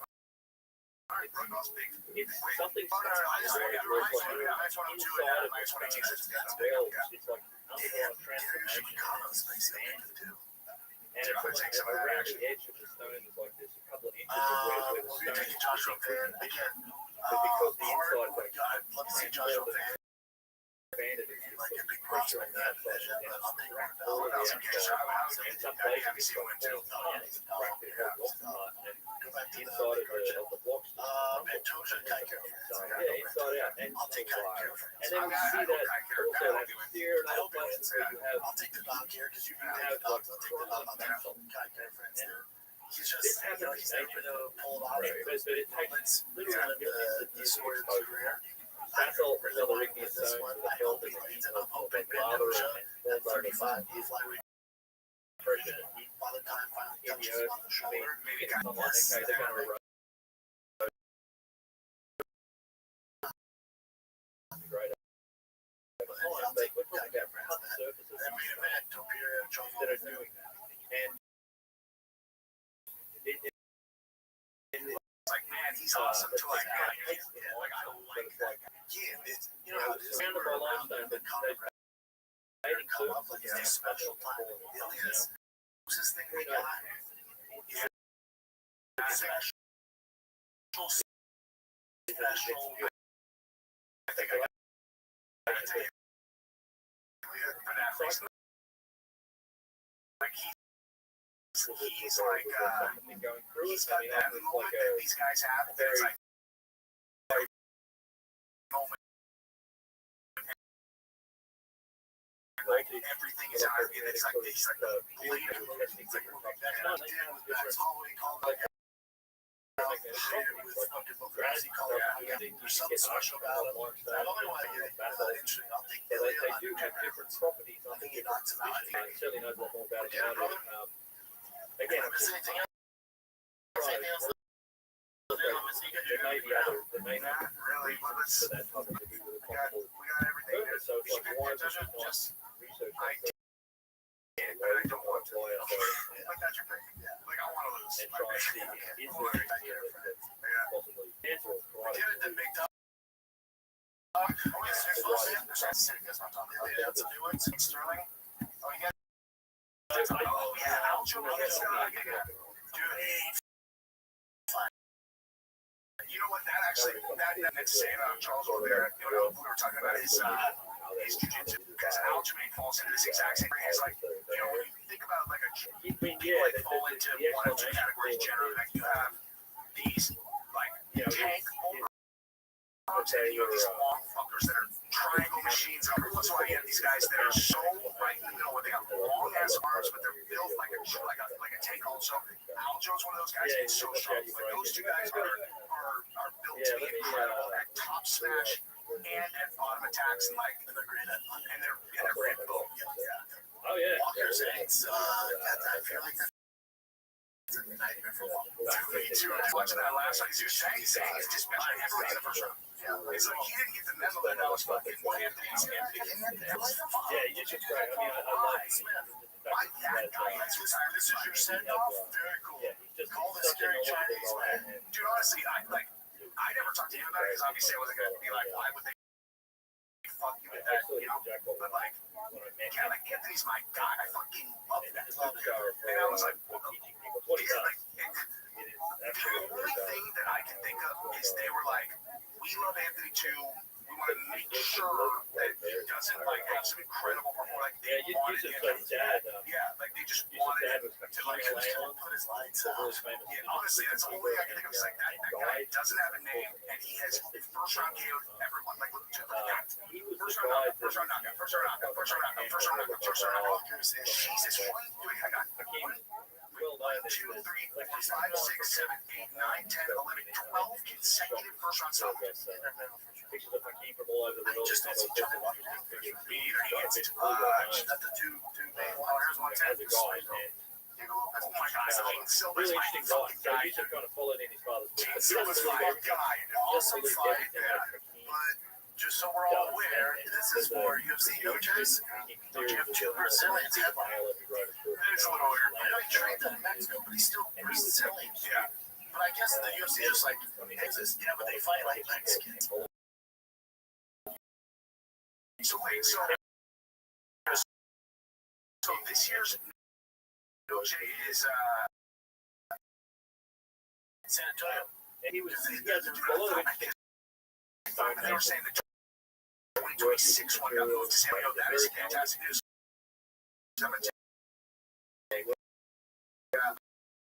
I promise that. I promise to tell you. Very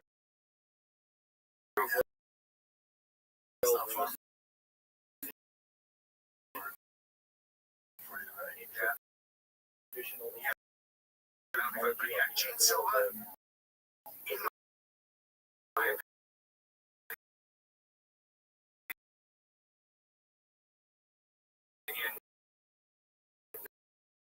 now that Ilian's gone, it's the best 45er in the world. And yeah, he grew up literally across.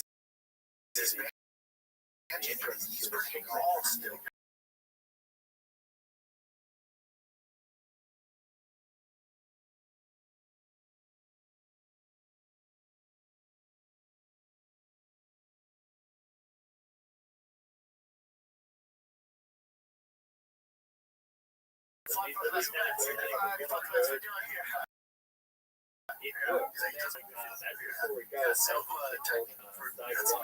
That's such a good fight. Those are not Mexicans, so they're like, that's what all the Mexicans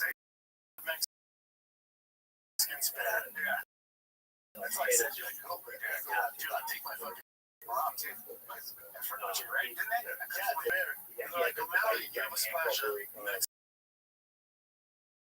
and you know, yeah, I really was like, He's probably the world's it's so funny.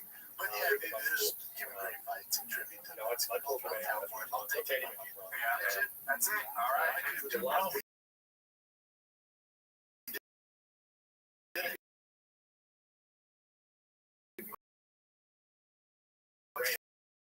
Thank you so much for talking. It could be a challenge. I suspect That's just how far. I know some.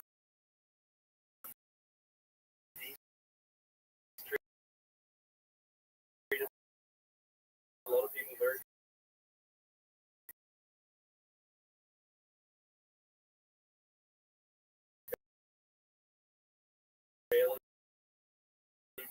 Probably been less compared to others. You know, I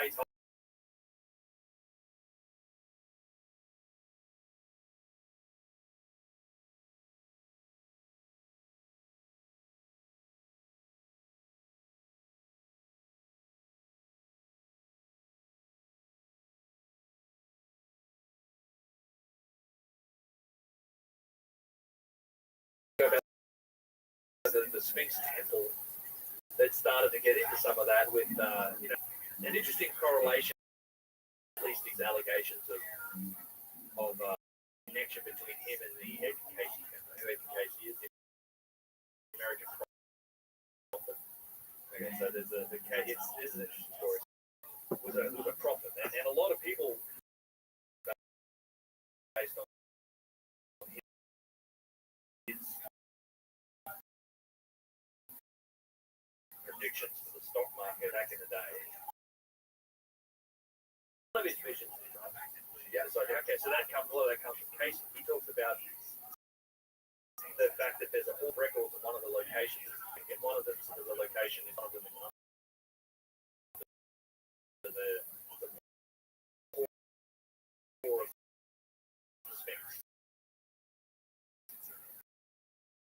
then there's another one that's supposedly under, I think it was insane site that I also put the first time this year. It's the ARE, I think it's the Association for Research and Analysis.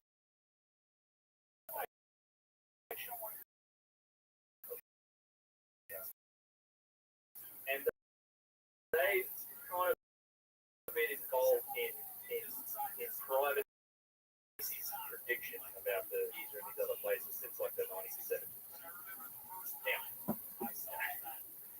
Now, he's very much against anything Atlantis related. He's like the civilization. So publicly facing, he decries any of that thing But he did also grant like the Casey Foundation like a 5-year permit to do unlimited essentially digging and excavation on the Giza Plateau, including in the Great Pyramid. And so it's on one hand he's sort of decrying all of this anything lost civilization, and then on the other hand you're enabling essentially an organization whose stated goal, there was a rule of records and everything like that, not only that, but Edgar Casey's son, he wrote a book. In that book, he claims, and I will say, he claims that the Edgar Casey Foundation funded his education, like they paid for his education at Pennsylvania University. They found, like, he literally says, look, and this is me saying this, he found that guy who was a site inspector at the time, like lower ranked guy,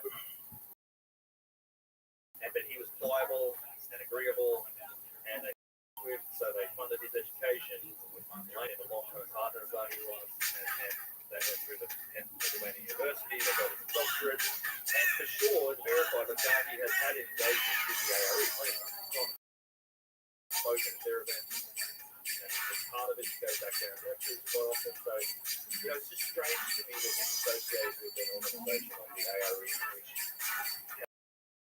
has done secretive things, and as documented by Robert Robinson, it's documented the fact that Zani's been enabling kind of secret expeditions to digging and drilling around and like there's kind of one acknowledged drilling effort made to under the space. And they were drilling under the body of the and they were the state of but there's plenty of evidence for as far back as and there's pictures of Casey, Mark Lane, and Don Ross from those times. All together. And then in the like he enabled something called Dr. Joseph Shore, so he was one of them, but they're all ARE members, they're all part of the Casey Foundation. None of them are Egyptologists or archaeologists. Up at the Giza Plateau. And starting to solve it, that's never been seen. But also, the filmmaker, he's also, I dug into like the old, how to get a film out with, I think Joseph Shaw, the guy that funded it,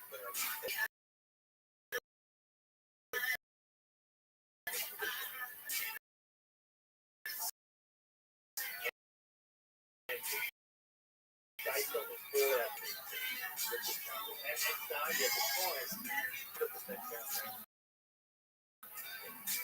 By the way, also a claim made by John Anthony Wesley. Scotland and states LIGO was found changes.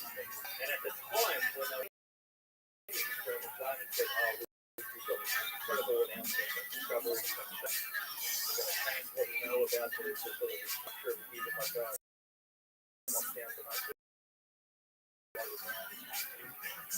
And then this got one away, and never said anything about it. And in fact, to this day, the chief chambers for structures, if asked to say, well, yes, they can't see that this is in the rock of the country. Non-authorities on record saying, no, well, it's kind of what he said, yeah. And but it's very big. We've all privately organised events committed by so it's an interesting issue. I think if there are changes and if there's anything in them, well, there was, it's longer. It's been taken, there's been. I mean, there's also a chance that if there was shed or anything in there, the domestic Egyptians might take that they did not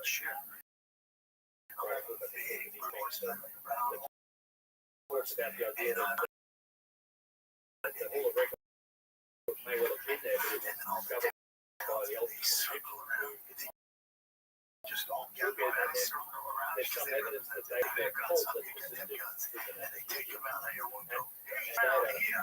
but it seems likely that they're indicating some really interesting information about the spacing of the planets, the relative distance of planets and the sun, and all this cosmic information. All right, But guys. it seems Before like we they get didn't into really know today's what to serving do of with it. It was false information that lasagna, they got I've got to from remind you, this everything trove I'm about to talk about comes data from directly a from Los the plaintiff's Angeles legal filings.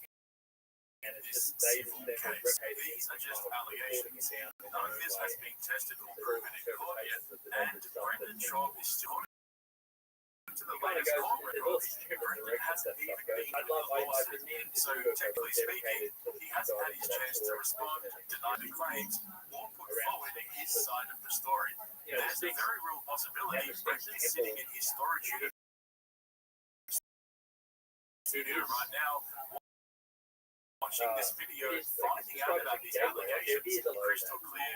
As of today, these are just made by the plaintiff. They even the still way need to to be start tested in court, and Brendan Schaub has acknowledged with any corruption to this civil complaint. This is a civil criminal prosecution. We're just unpacking what's in the public court documents. The legal system will handle the rest. Also, I will alternate between the words lawsuit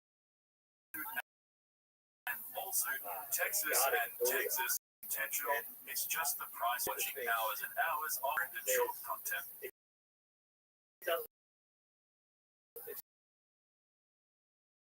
obviously sitting on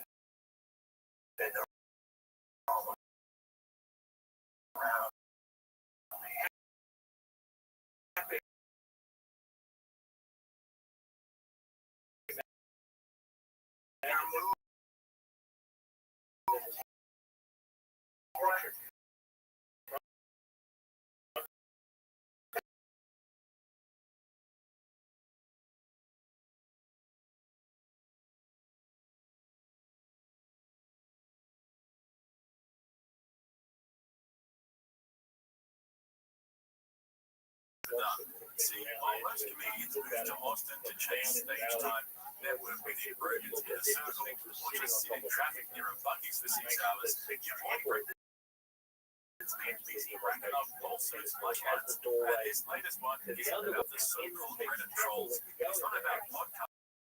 It's not even about his failing podcasting empire. This time, Brendan Schaub is terminate that a shaft that goes down. subreddit couldn't have dreamed this one up. With tax fraud, But it civil obviously theft, goes underground. conspiracy, and brace Not yourself. only that, You guys are going to but fight at the over front this of one. the example, Allegedly using a CBD company's private customer database to spam strangers with promos for his failing comedy special at the time.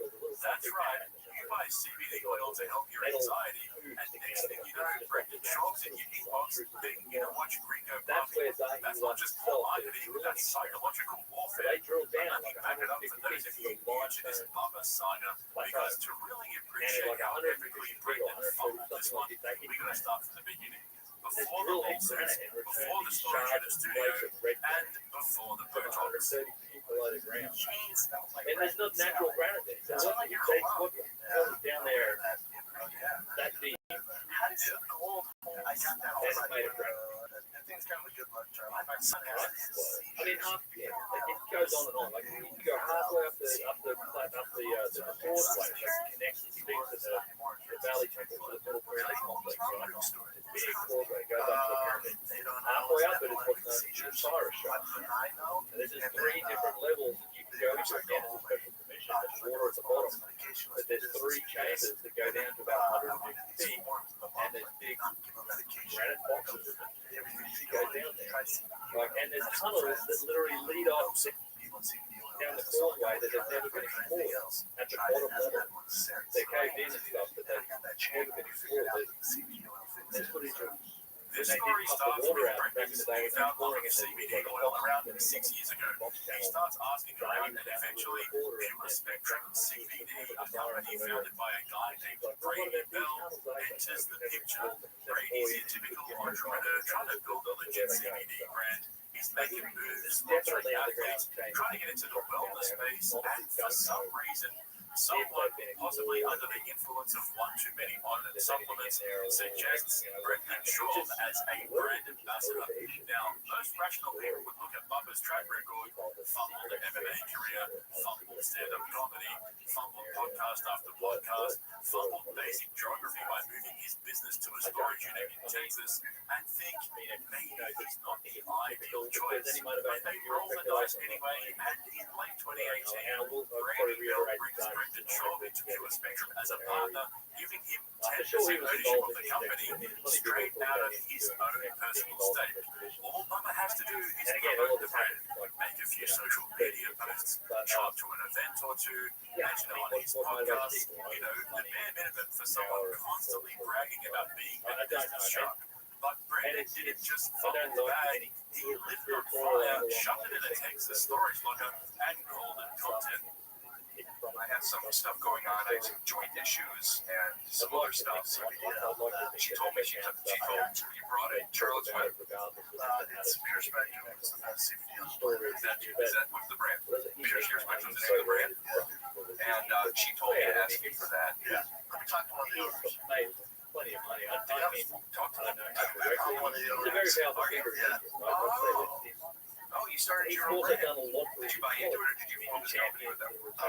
They formed it and I came in as a fourth partner. Wow, congratulations. I mean, Yeah, thanks. it's very private hand.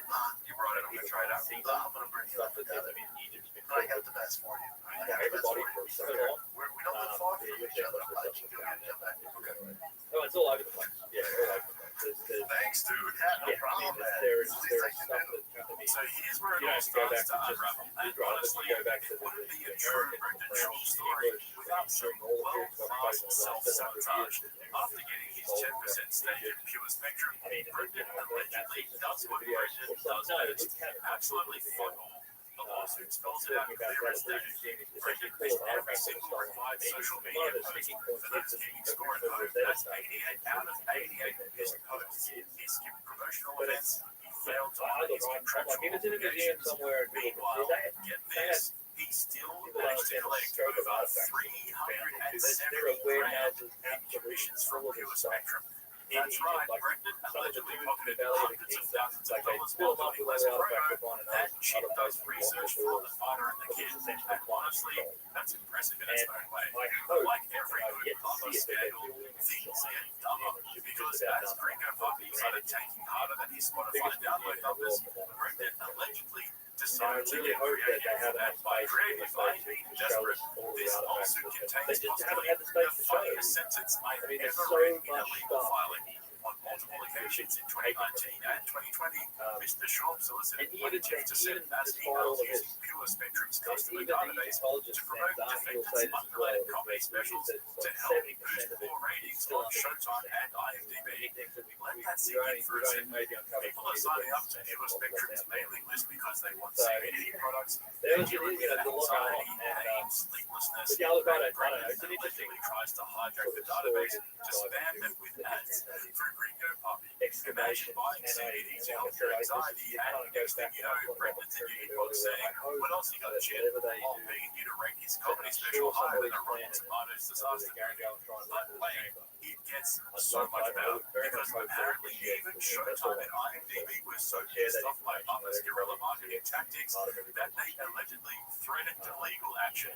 This is directly from the lawsuit.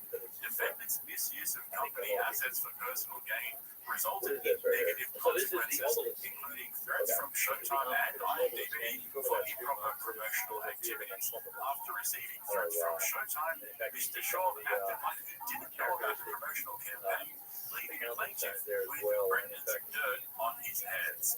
That is a Brendan Schaub. Initiate the scam, fumble the execution, blame everyone else, retreat to Joe Rogan's bunker. Honestly, imagine being so bad at comedy that even your own promo strategy backfires, and the platforms you're desperately trying to impress threaten legal action just to get you to stop. It's almost poetic if poetry had CTE and a thick white layer slapped on it. But we're just getting started. This was Yeah, only so the this beginning one of is still, Brendan's this one was downfall never from Pure actually Spectrum. pulled out of The the next story, right? chapter, It just the started and non-compete never violation, That's right. the Yeah, it's not $100,000 actually payoff, fake. and In what fact, might be the it's not the sloppiest business trenches move quite deep since enough he tried to trademark Tiger Thick whiskey. on the wall. So what's interesting about the scoop marks? They were doing this market, and I said, hey, my friends are the funniest comedians in the world. Give me whatever marketing budget you Is there have any for the next explanation, whatever like, 2 months.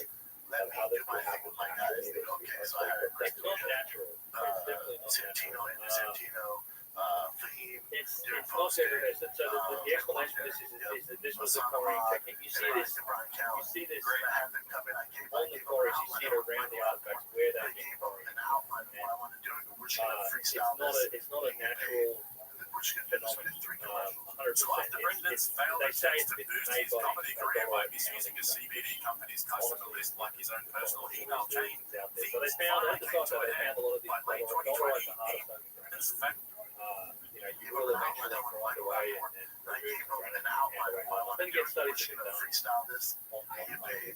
the We're just going to do this with 3 commercials. So after All right, Brendan's now failed that- attempts to and I boost his cover comedy it career by on misusing a the CBD quarry. company's customer list like There's his a own lot personal that email that chain, doesn't make sense. things finally came to a head. By late 2020, even Brendan, the undisputed king of denial, couldn't ignore the writing on the wall. The lawsuit claims that after months of skipped promos, You can failed see a number appearances, of and different illegal marketing quarry tactics, techniques in Brendan play finally agrees to at part the ways with S1 Pure quarry, the Spectrum, oldest the but not before how allegedly far is pocketing that off nearly from $400,000 for doing quite literally less than generally nothing. the The terms of the deal were so pretty this is like the straightforward. general Brandon characteristic of signs a layout. dissolution agreement giving up his entire 10% stake in Pure Spectrum. He agrees You to see a those other 12-month forms of quarrying too, non-compete, like wire meaning he layers. can't promote or partner with any rival CBD company during that time. You also Everyone have walks away with less brain cells probably has than when they started. Simple, right? But this is Bubba we're so talking these about. test If bits that there's go down, one some of thing them 30, Brendan 40 loves feet, they're more like than cut abusing right down into PEDs, the it's stone. violating contracts he never Like fully a, understood in the first place. Because not even 2 months after signing the non-compete, Brendan allegedly turns around and starts publicly You promoting see this is Direct like Care, a that's competitor right over the top of of this. Pure And Spectrum, this is done founded using by a scoop mark as co-defendant well, Daniel Herder, one of the sort of stuff to masterminds belie the behind what challenge. allegedly How do you get in happened there next. and pound Brady crap Bell, down? the founder who It's originally barely brought wide Brendan enough into Pure broad Spectrum, enough for a person wasn't to having it. He stand sent in there, cease let and alone desist letters, get down or as on Brendan on calls there, them, cease crash and down desist and letters, pound on the floor reminding and Brendan of the then non-compete material he out. literally These go just straight signed, down. and he probably What even they're tried to probably speak called slowly so Brendan could keep up, you know. But true to form, Bubba allegedly ignores everything he keeps promoting Direct Hemp, and he focuses on the only thing he's consistent with, doubling down on the dumbest possible move. It doesn't stop there though, because behind the scenes, things are about to get a lot darker. And then I get on my horse, I'm taking slow motion, I'm on the horse, right? Like I'm going, and there's like smoke in the town. Why is there my horse now going? Innocent people there. How deep do we have to go? Because I heard one girl in the oh, that's a sick ass cow. The whole battle is And going cow to is the old and then in slow motion, it's like, oh, and then yeah, and I'm like super smoky. And then even my horse in slow motion goes. these are really cool. You can see how it was done. August 2021. According to the lawsuit, Pure Spectrum insiders and investors are plotting a hostile takeover of the company. Here's some The good plan: stuff. push Brady Bell out of his business, take You start to control, see and stuff, in so classic in podcast some areas, industry it's fashion, really interesting. glaze over the details later. But they have one problem: they need Brendan's help to pull it off. Even though he signed away his ownership, they allegedly approached Bubba with a deal. So there's an unfinished We know you technically gave up your stake, but how still own 9.3% of Pure Spectrum and help us vote Brady out? Well, now if there's one thing Brendan loves more than smoking, it's easy money with zero accountability. The lawsuit claims he took the deal faster than Theo Von distanced himself from the fighter and the kid. I don't think Signed the it's false necessarily declaration, claimed he still owned part of the company, and helped oust Brady Bell from Pure Spectrum entirely, all for a given the extension of the 100K, which timeline, in Brandon's world would cover given Chin's the salary for the possibility next that 4 it may not years. have been just But don't worry, the stupidity doesn't end there. You think after pocketing a I questionable opened $100 grand for allegedly faking ownership documents, Brandon Shaw would ride off into the sunset, maybe retreat to another failing YouTube channel, or finally invest in a real studio that doesn't double up as a car park. So us ourselves, our species, When Bubba fumbles, he fumbles hard. The lawsuit claims that after helping Boot break even from his own company, Brandon kept the scam going with some classic paper trail manipulation. We're talking allegedly filing false tax returns, using fraudulent schedule from Pure Spectrum, and participating in what the lawsuit calls a civil conspiracy, IRS, and Pretty Bell we're simultaneously. also finding that The man so addicted to fake history is numbers, more complex.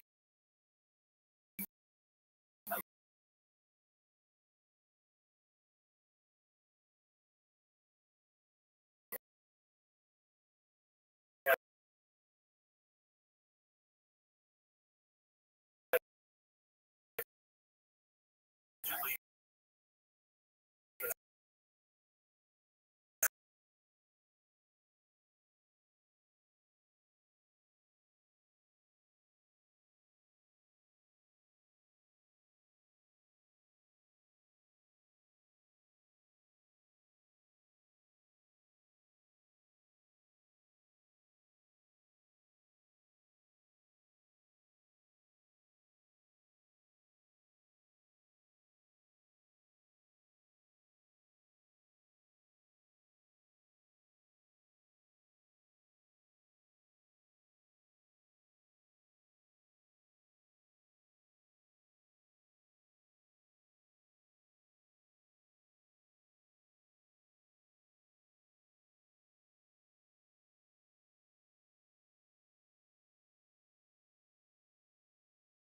branded as a textbook scammer, hiding behind his MMA background, influencer persona, and ever so fragile ego to cover up for his incompetence. The plaintiff's legal team even calls out Brendan's pattern of behavior.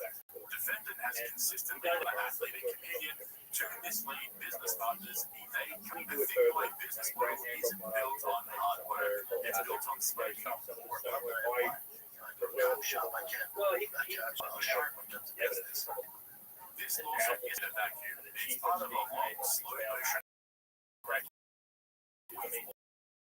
All the what for years failed MMA career, blamed it on being comedy career, blamed it on being too big, strong, and launched podcasts, blame it on Brian Callen, cheated, allegedly scamming CBD customers, falsifying tax documents, and panicking when the feds get involved. This lawsuit basically takes all the public persona, the fragile ego, the self-sabotage, the desperate clinging to relevance, and shows that allegedly it wasn't just happening on YouTube. It was happening in boardrooms, tax filings, and corporate documents. And to no one's surprise, it all circles back to that same trademark puppet energy. Deny, deflect, distract, and somehow still fumble the bag. But if you thought this was just a civil court drama, think again, because the fallout from this lawsuit could make Gringo Puppy look like a career highlight. Brendan Shaw, former UFC heavyweight, failed stand-up comedian, storage shed landlord, podcast block enthusiast, now facing the most on-brand legal meltdown of his career. If even half of these allegations are proven true, we're not just looking at some slap on the wrist YouTube drama. We're talking massive financial penalties, triple damages under Florida's civil theft laws, IRS investigations for filing for tax returns, potential criminal and worst of all, storage unit podcast episodes on scrambles to salvage the empire. Let's be honest, we all know how this plays out. Brendan's going to hit the fire in the kids' set next week, acting like nothing's happened. He'll play his working harder than ever, even though Rogan hasn't acknowledged his existence since the move to Austin. He'll blame the haters, aka anyone who's been reading the Arlington knows how to pronounce the word conspiracy, and in true Boba fashion, he'll probably fuck up the legal defense. I will say he that fucked up his copyright lawsuit. The one he thought was a defamation lawsuit for 2 years until I called him up on this channel, and his lawyers have just rammed to convince the court that he was lying on the podcast to save the case, which he still lost. But let me stop for a second, because even with everything we've seen from Brendan over the years, there's one particular part of this lawsuit that feels almost too dumb to be real. According to the filings, Brendan allegedly sold a 9.3% bonus, pocketing $100,000 for it, despite the fact that, and I can't stress this enough, he didn't even legally own the stake at that point. He already signed it away months earlier in a dissolution agreement. Now, look, I've covered Bubba long enough to know he's no Terrence Howard. The man once thought Texas was an actual place. He thought Gringo Poppy was going to break that place. He thought Rogan would actually accept the green room. Surely Shaw isn't dumb enough to sign surely the people around him. Let's remember, Brendan's constantly reminding us how professional his legal team is. Were they just sitting there to sign fake declarations, cash checks, non-existent equity, and thinking, yeah, Pete, this is how Bezos built Amazon? I mean, how do you even end up in that situation? Where were his lawyers? His manager was there literally no adult supervision. Chin's back there fumbling focus. Alan's busy playing his escape. And Brendan's out front allegedly committing corporate fraud like it's another polling plan Trump giveaway. We've seen Bubba talk about being a business shark. We've seen him glaze himself on his car shows. We've seen him claim he's too strong for to fail, allegedly selling Phantom Ocean in a CBD company while already locked in on Pete. It almost defies belief. Almost. Because when you zoom out and look at the comedy career that fell apart, the Texas move that backfired, the numerous scandals, the alleged tax issues, maybe this isn't as surprising as it sounds. Maybe Brendan's been winging it so hard for so long that people around him just stop questioning the dumb moves. Maybe the entire Bitcoin ecosystem is running on autopilot, fueled by bot views, blind confidence, and questionable paperwork. But let me be clear, this is all just speculation. It's based on what's in the lawsuit. It is. Well, and that's what we're sharing the whole CBD. Brendan hasn't filed his defense yet, and maybe when he does, it'll make sense. Maybe there's a rational adult explanation for how he allegedly tried to sell a stake in a company he didn't legally own. Maybe he's survived it and the plaintiff has it all mixed up. I mean, it's entirely and it's actually, he points out that in a lot of cases it gets I wouldn't count them. This is going to get messy. It's going to be public, and we're all here for it. So if you want to stay up to date on the bump and downfall, make sure you smash that subscribe button for this channel. Then head over to my second channel, Podcast Cringe Bites, and subscribe there so you don't miss out on my uploads throughout the week. Here we go, unfiltered, uncensored, and deeper than Brendan ever went into reading his own contracts, allegedly. Thanks for watching, guys. I'll catch you in the next one.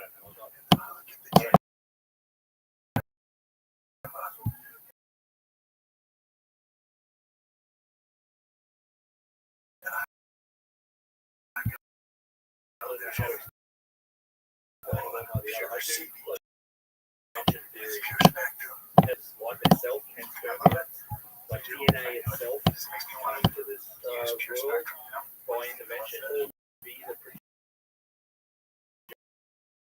progenitor of life in the universe. Like the fact we're learning more and more about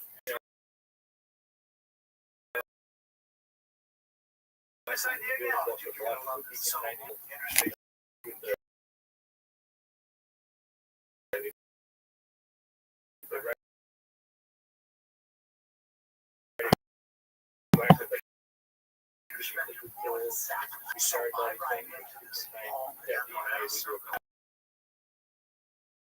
far as evolution, fingers are all dinosaurs, they take them out there and go, hey, we don't want you guys around here. This is my background.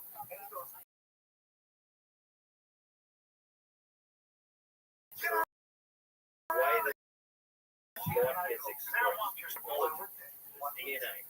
Alright guys, before we get into directly from plaintiff's legal filings in this civil case, these are just allegations. None of this has been tested or proven in court yet.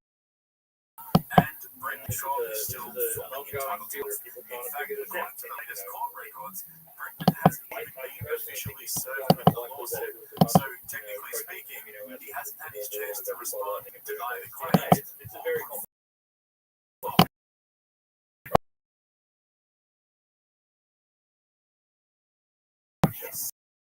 Side of the story. and even There's a find out each just time. arrive on So, time from somewhere let's else. be All you crystal really do clear. is take As of today, these are just claims made by the plaintiff. They still need to be tested in But court. it's a possibility. I And mean, Brendan Shaw has I not wouldn't be been surprised charged with any crimes in relation to this civil complaint.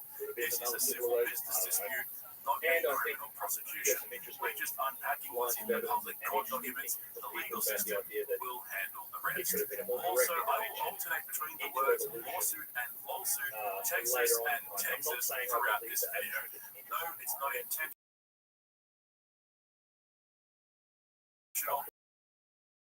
It's just the price.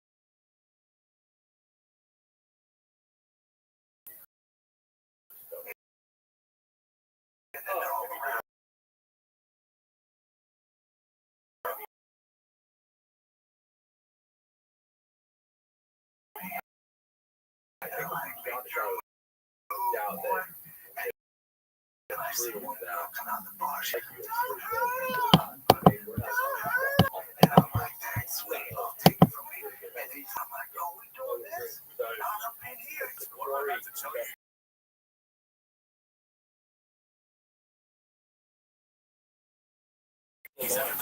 See, most comedians move to Austin to chase stage time. They Then start within Brogan's in a circle, or just traffic all the way down for and they 6 go up hours. and You might reckon like he racks up these punchlines. and they go And all this the way latest one is about the so-called Reddit trolls. It's not about podcast bots. It's not the empire. This time, Brendan Shaw is the allegations so ridiculous, look at the so quarry on brand, that even the fighter in the subreddit couldn't have dreamed this one up. We're talking tax fraud, wire fraud, civil theft, conspiracy, and brace yourself. You guys are gonna fucking love this one. Allegedly using a CBD company's private customer database to spam strangers with promos for his failing comedy special.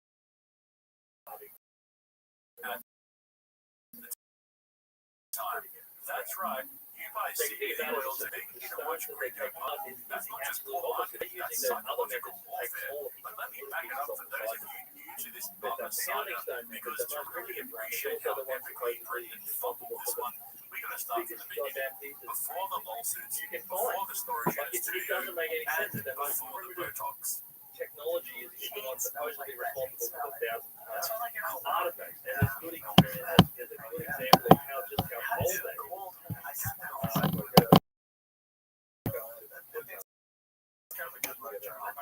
In this area, what's known as the in the quarry. I don't want to get in here. I don't know. One time we wanted down here, so supposedly this is where they would park the boat.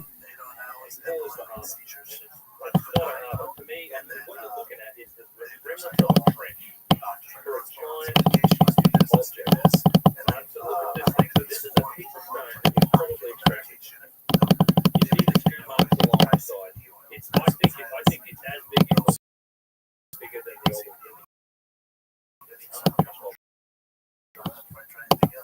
And it's in this lower area, but I think you're looking at what it says after they take it. He found love of CBD oil around 6 years ago. He starts asking around and eventually pure spectrum CBD by a guy named Brady Bell enters typical entrepreneur trying to build a legit CBD brand. He's making moves, trailer space, and for some reason, someone on too many modern supplements suggests Brendan Shaw as a brand ambassador.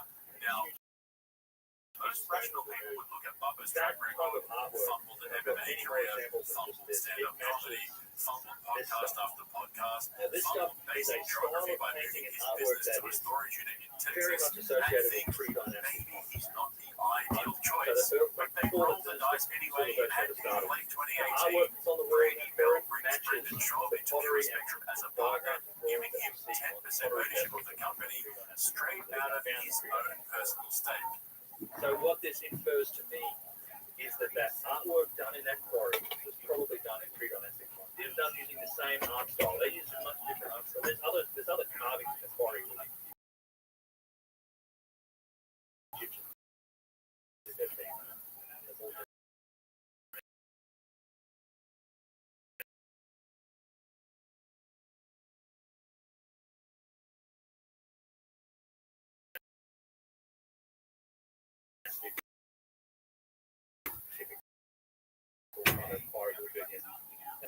This red ochre paint with the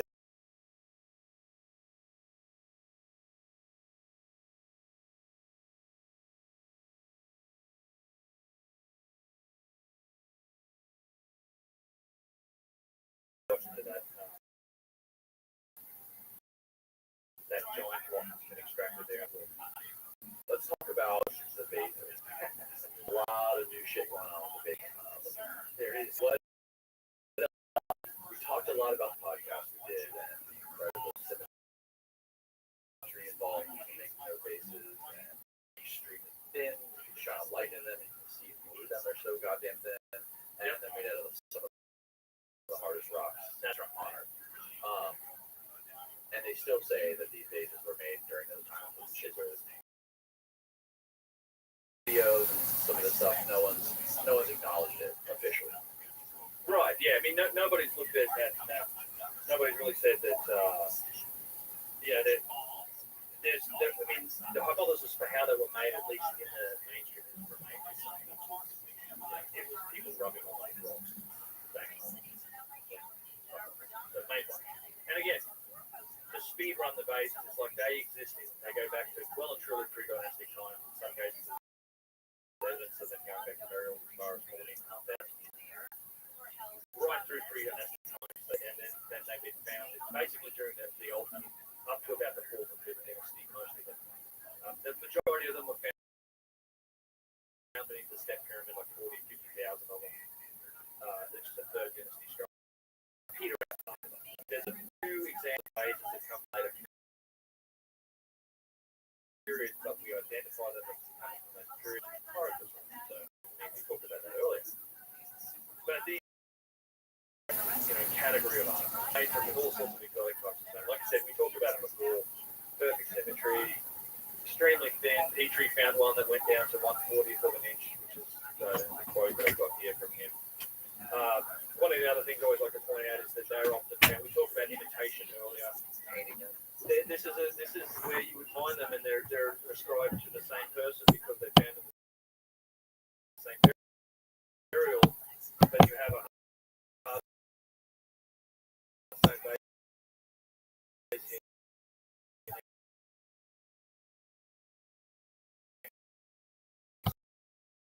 to a hand formed pottery. It's not a turned base. This is hand formed. So a lot of people much simpler application of the wheel than a lathe is. But it's just a facetious sort of argument to suggest that these came from the same people. I think they're inherited from their old. But what's happened, and there's lots of evidence, they go way back into time, lots of them discovered they're inscribed. They were definitely reused and inherited. There's a depiction of how they were made. That was found at Saqqara. This is what they used to basically say, this is how they were made. Basically, bent sticks with weights on the sides, machine tips. He's got his hand in the middle of it. Yeah, he's rubbing at it with a hand. But what they're showing you here is the vase making industry that happened after the 3rd dynasty. It's the alabaster vase. It's just white calcite, so 3 on the monoscale, much softer. And we have lots and lots of examples of beautiful alabaster vase work. But it's very simple. It's not simple. It's not precise. You don't see the same symmetry. they're off balance. They don't have the very hard same bases that seem to come from early. What happened though, since I talked to you last, was that we finally been able to take this analysis to a new level. Like we've finally been able to get our hands on what is privately owned pre-dynamic rose granite base and subjected to structured light scan. This is the first step we've taken. This happened at the start of this year. Since we've come a long way since then. And structured light scanning is a process where you basically 3D scan it. You can basically create all of the artifact down to the accuracy of about 1,000 inch. Take an inch, divide it up into 1,000 pieces. A human hair is between 2 and 3 thousandths of an inch, 5 or 6, something like that, thousandths thick. So where accuracy is down to less than half the width of a human hair. So it creates an extremely accurate model of the base. Now, once you've got that model, you can start to do some interesting analysis on it. You can start to look at, okay, how precisely was this thing made? And that's exactly what we did. So this is the base. It's actually only about the 8 tall, like 6 inches tall, maybe 4 tiny things. And that's it being scanned. And there were a couple of professional metrologists, and these guys work in the aerospace industry. They make parts for jet engines, turbines, and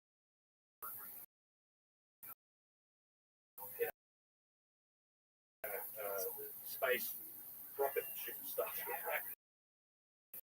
Metrology being the study of the science of measurement. So in those fields, you have to you use these techniques a lot in those space manufacturing stuff like that, right? Efficiency of jet engines, all that sort of stuff. These guys work for one of those companies, and this is what they do on a day-to-day basis. So they analyzed the scan and they ran it through a coordinate measurement system, and what they found was just astonishing. Like the results and looking at just how precisely this thing was made, absolutely astonishing. And in particular, it's not just the precise nature of the surfaces themselves, but it's the interrelation of one surface to another. So making different parts of the base be perpendicular or parallel or perfectly aligned with other parts. So the way this works, it's fairly complex, but we can sort of sketch through it. The first thing to know is the base itself is an ellipsoid. You can't match it to geometric shape. Right? A circle is not a sphere, it's not a cone. What we'll be able to do is match geometric shapes or regular shapes to parts of the base, so that then you can do geometry on it. You can calculate center lines, center points, and the angle, what happens. So we essentially start by creating, XYZ three-dimensional grid, which helps us derive things like, center lines, axes, and then we can start to compare the other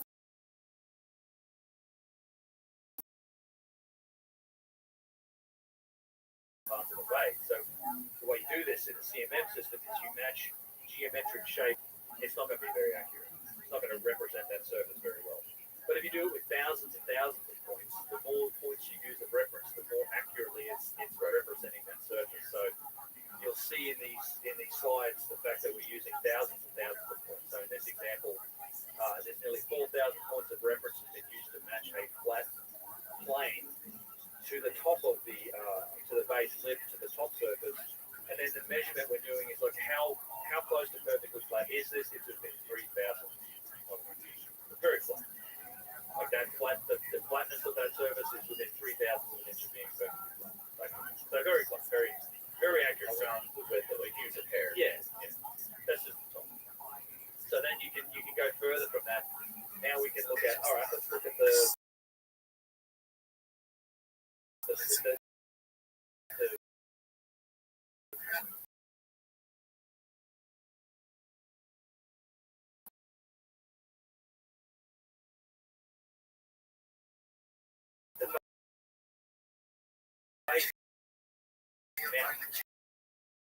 that round part of the neck of the base.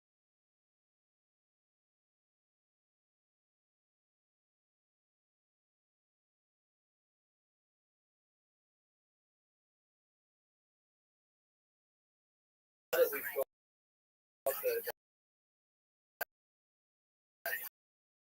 top surface, you can think of that as like an x-axis, right? And if you think of the neck of the base, we can now, because we match the cylinders of the cylinders to the top surface that we just managed, when we call that the top surface is control surface management, right? So you can see like the perpendicular.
Alright, you can match a spear to the lower part of the baseball.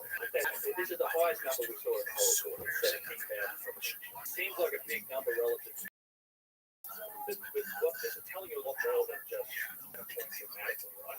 So what this is telling you is not only is this 17,000 is no joke, like that's extremely close. The exact center point of that spear is really close to that center line of the base.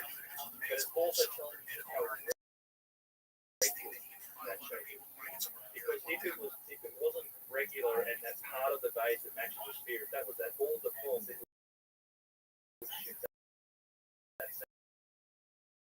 center point all over the place.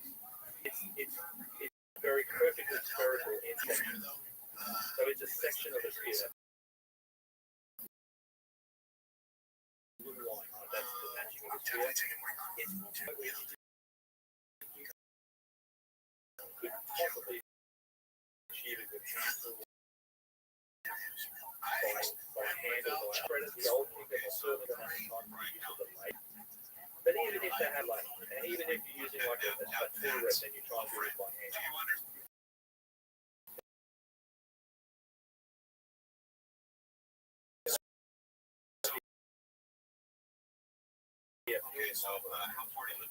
This is genuine, the biggest number you've seen before. This represents something that would require some of the very best machinery we have today to replicate. Even in other materials like acrylic or stainless steel or aluminum.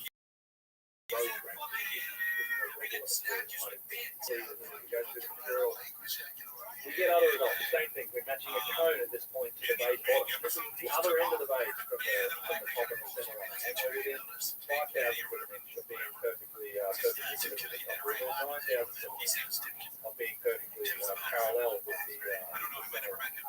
Using 60,000 forms of reference. This is infinitesimal. It's so ridiculously well made. It's not.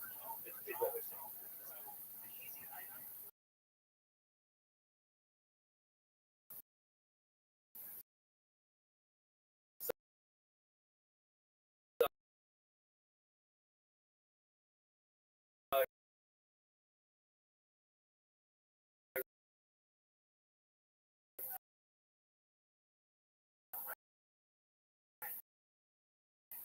It gets interesting, and this gets into some of the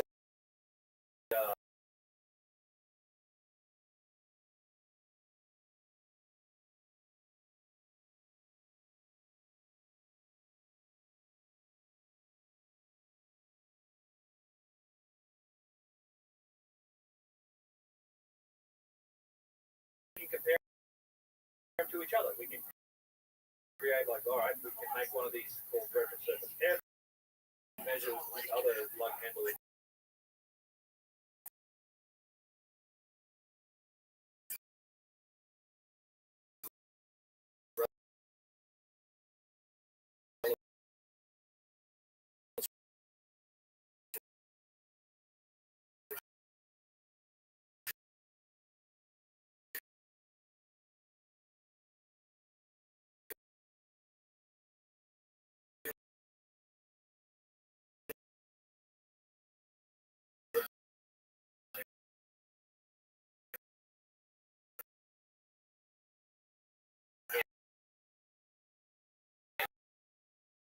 we're within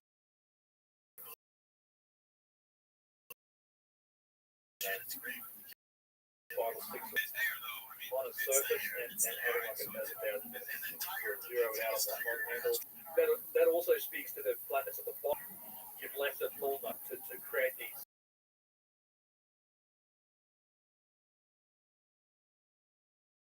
lug handles. So what about that part of the boat? Because they can't be made on a lathe. It has to be made process, right? So we looked at that. We looked at the area of the base between the two handles. And we found the same level of precision. And this is truly remarkable. It's 20,000 points of reference. We looked at, we matched a cone to look at how close is the center line to the center line of B, like that center line of the neck of the base, within 5,000 of an inch. This is really remarkable. Because to change the process, it introduces errors. This is in our modern manufacturing process.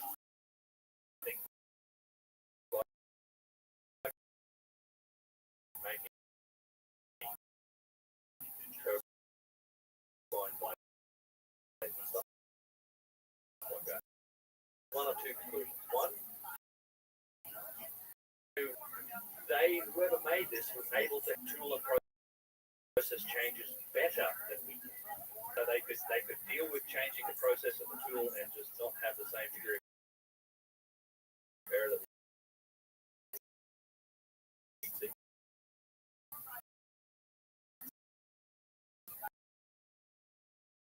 Or which means that you're talking about 5 axes of freedom. It's a mill. Think about those. It has to either be not print. This is no. As far as we know, this is reductive. Yeah. Geomorphology idea. I mean, yeah. Like Christian, think about like that's one of those two pins comes out of this analysis and it's like a particular between the base end. Amazing. So, and this is just the start of the rabbit hole. And you've got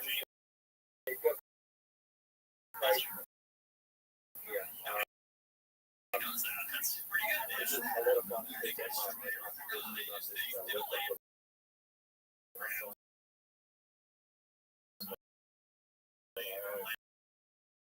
Really interesting. He understood aspects of it that I think have some extreme conclusions. And he kind of started by looking for like, so what can we see in it? So, he found that it actually does encompass some of the sacred geometry that we were talking about with Randall the other day. That things like circle of life. There's actually 2 circle of life grids that are in here, and you can see them this way. So if you look at the blue circles that measure at point D, that's the top of the vase, and you can also see that grid matches the very top of the vase with point A. So it's a circle of life grid that matches the internal diameter, matches the top of the vase, and then you have another circle of life grid that matches that's based on the external maximum diameter of the base. It also matches other points of it. And this is kind of where he started. And he found that it created, not only were there these geometric patterns in it, but there's a bunch of these mathematically significant ratios and even algorithms and interrelationships between the shapes in the vase to the point where you could define it with a single algorithm. And the overall point here is he's proving that this vase was designed. Like the degrees of interrelationship between these features in the vase aren't accidental. It had to have been designed and then somehow executed in granite with just astonishing precision. So one of the basic principles that he found is sort of reverse. He's taking the object and reversing it. We're looking at it and trying to find out what was used, what is the philosophy, mechanism, mathematics behind this vase, and what he did, what he finds. So one of the fundamental principles debate is the use of the radian, particularly the 1 radian angle. So this is a little diagram showing you what a radian is. It's a simple way to express it at any angle, right? You take the radius of a circle, you apply it to the circumference of a circle, the radius, the angle that it forms when you draw lines to it. On the inside is 1 radian. So if you can measure, you could call something a 2 radian angle. If half a circle is pi radians, or 3.14 etc. radians, and there are 2 pi radians inside of a circle. So it's like just an elegant way to describe any angle. And you can see the use of the 1 radian angle expressed here. So the 1 radian angle kind of defines the curvature and the angle of the top of the base. It's based on that circle light through center point. You can see the 1 radian angle is kind of defining the placement of the handles. There's a number of different uses of the 1 radian angle. And from that, he discovered something else. He discovered that not only are there radians in this thing, but the radian is the basis for an algorithm that can be used to describe all of the curvatures used in the base. Now, this gets a little. You don't have to understand the math to understand the significance of this. The most widely used shape in the base is the circle section. Now, the radius of these circles, so the sides are very tightly interrelated with each other. And it's only these radiuses, like this, there's none of the size of these circles are accidental. They're all tightly related to each other, and they can be expressed with a single elegant equation that Mark is calling the radius. The radius, there's none of there's nothing here that doesn't fit this pattern. So it's only the circles that it fits this radial universal pattern, right? So you can see it's up to like there's like 14 different 12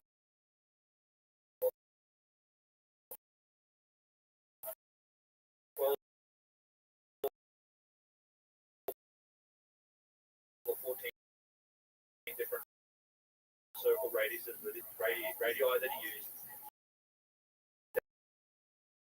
They're all related to each other.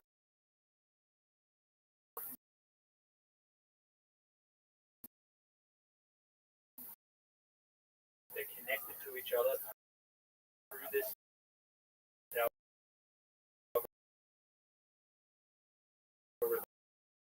there's that 432. 432 is here as well. The point to take home is this isn't accidental. You might be able to find 1 or 2 degrees of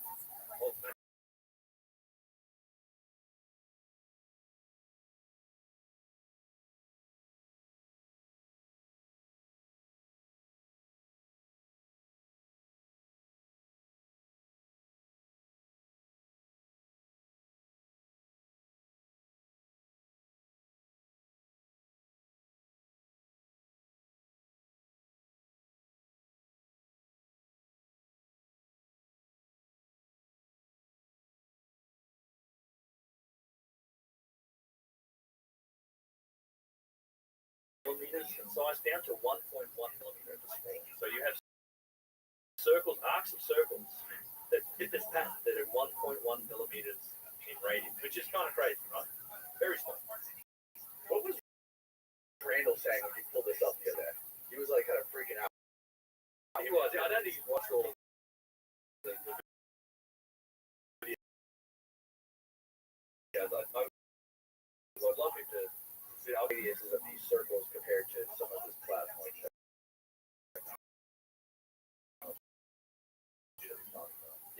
Yeah, and I think he would just other stuff.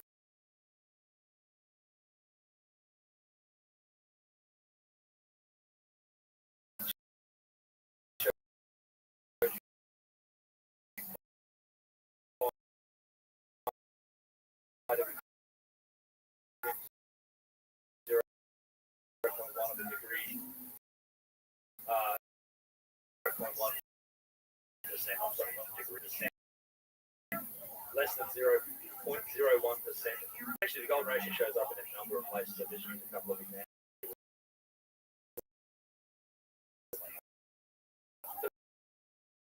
People don't know golden ratio is the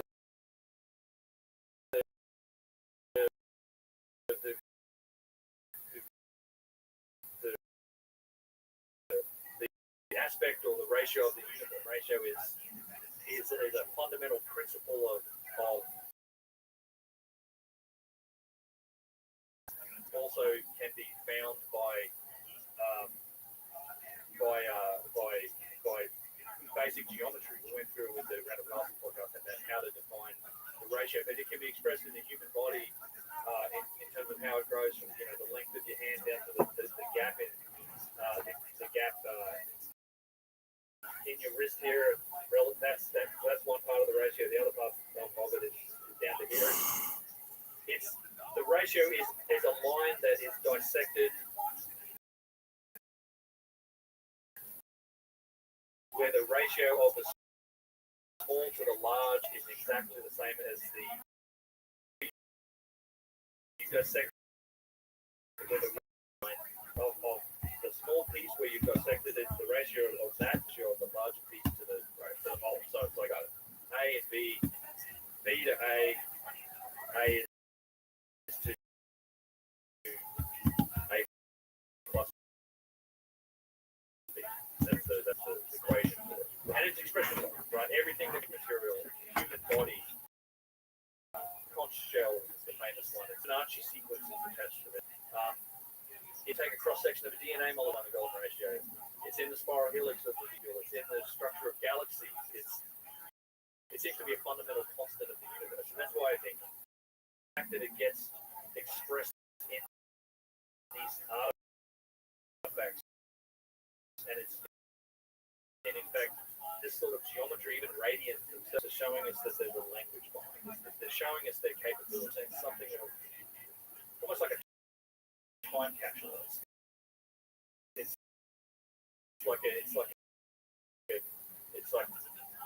sent through time to us that is expressing the degree of knowledge creators had of the universe.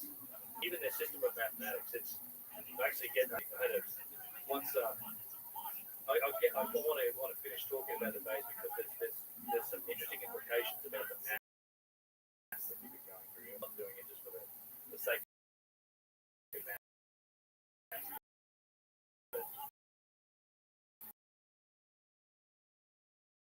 Come back to that time capsule up here in a minute.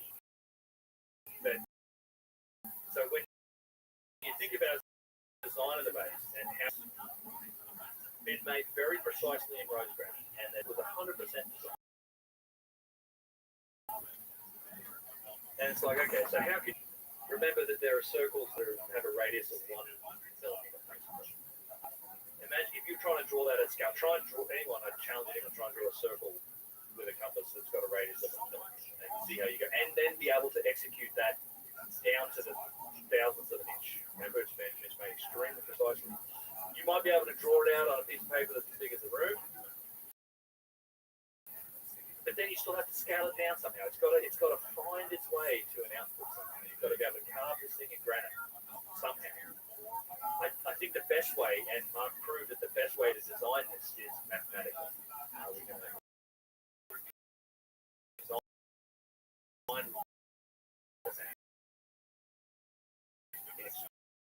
express it with an equation.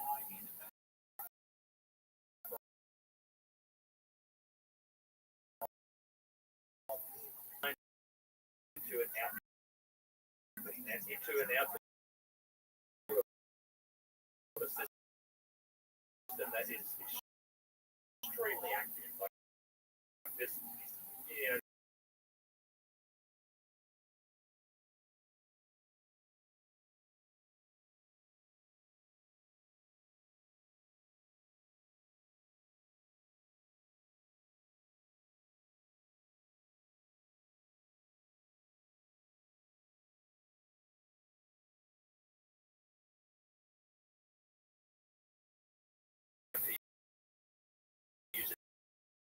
I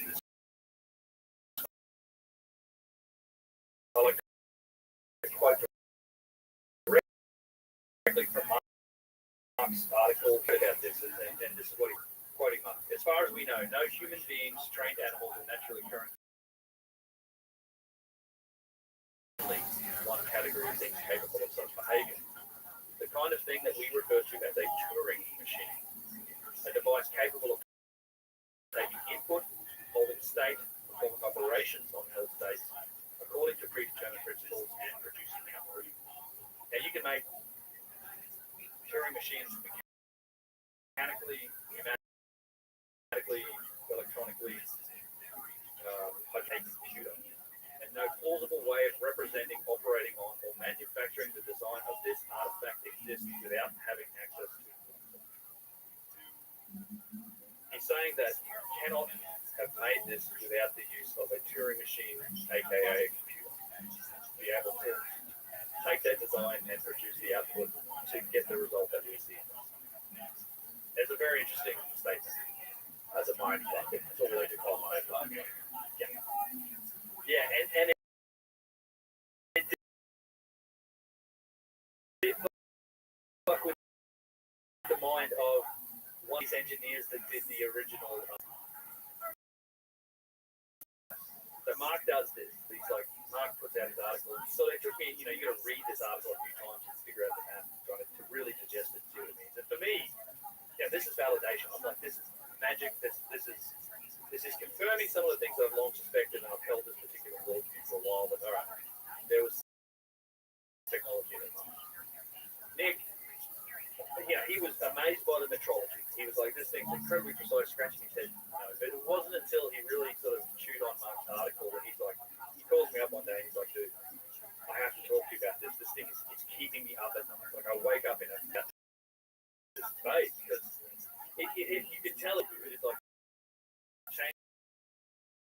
It's like, I can't explain this or rationalize it. Something to me that I was like, I thought was really interesting. Some of the things that I've said that I think this artifact is much ways, right? It's decoding sacred geometry, which is the very fabric of the universe. And I think its creators' capabilities, their elegance, their knowledge systems, right? Even their mathematical systems, like they might have a base radian system rather than a base 10 like we use, which is an elegant mathematical system. But what Nick said to me is like, you know what this reminds me of? He said it reminds me of the golden records that are on the Voyager space probes. Right, so when these space probes went out in the 1970s, they had these golden records of information on there. We used mathematical principles, geometric principles. We even used the radioactive decay of I think, uranium atoms to provide a launch clock. We gave them all these clues based on different principles of maths on their stages to try and convey inputs about who we were, about what we knew. And we sent the good things out into space. I think this phase, it seems to be something like that, but instead of going through space, it's been sent through time.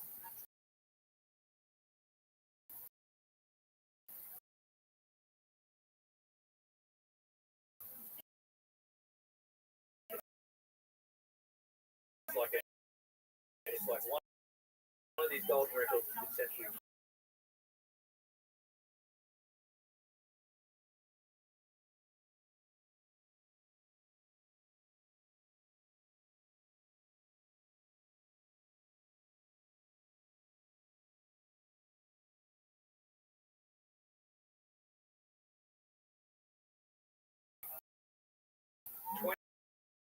Or 30 more that we're working on now. Early results, we're seeing similar results for a lot of them, even better in terms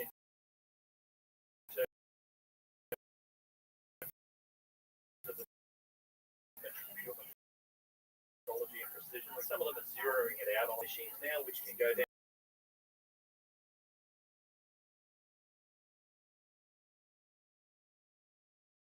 later to look through. But this is the collection that we're working on.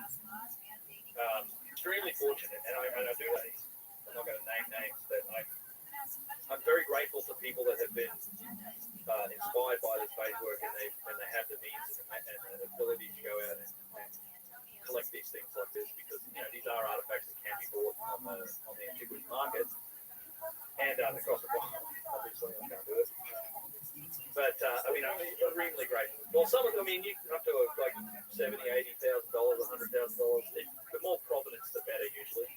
Some of them as low as like a few $1,000s, but mostly the good ones. You're talking 5 figures, if not 6. And I'm very grateful too that they're willing to have this looked at now. Of course, the goal is to get into the museums and to look at some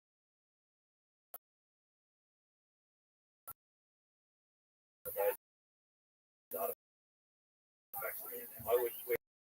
We're working interactions happening, and I'm very hopeful that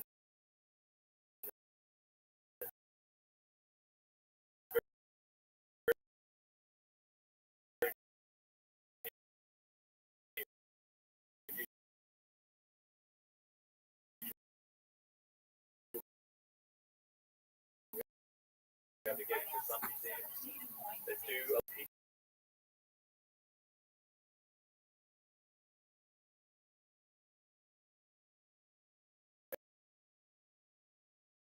and really define that spiral groove when it comes to learning more about the statues in the love sword, for example. Those things were analyzed similar, not unique, but Chris Dunn pointed out that those statues of the love sword were from the 70s. Yeah, and it's and the way we've done that is with photogrammetry. But even the smallest, the sort of relatively small statues, 6-foot statues, I think we could scan down to this level of precision, and we can define just how precise they are, how regular the curves are. I think there's tremendous things we can learn with this technology, and I think that's exactly what I think we should be doing. Because who knows what it'll turn out. I just think we should be following the evidence wherever it leads, no matter how much it kind of upsets the apple cart in terms of the established story of history. So, it's really interesting stuff, and this has been a huge project this year. And the people that are waiting for more based file STLs, they're coming. The analysis takes time. Like, this stuff doesn't happen overnight, so the process is ongoing. I know there's some interest in writing a paper. We're looking for scientific papers probably coming. But for me, it's the first time I think we genuinely got some very hard evidence now that it's very hard to argue with about significant technology being deployed to make these things. Because the challenge is out there. I would love anyone to make one of us, but go make one. If you think you can do it by hand, go for it. If you think you can even machine it with a tool made out of acrylic, go for it. If you think you can get down to these numbers, and trust me, machinists and people that work in these tolerances understand just how well this thing is made. I want to see it. I would love to see people attempt to make it and even come close, because I just think that we're light years away from this idea that these things were done by hand. That this was great. And again, remember, these go back to pre-done.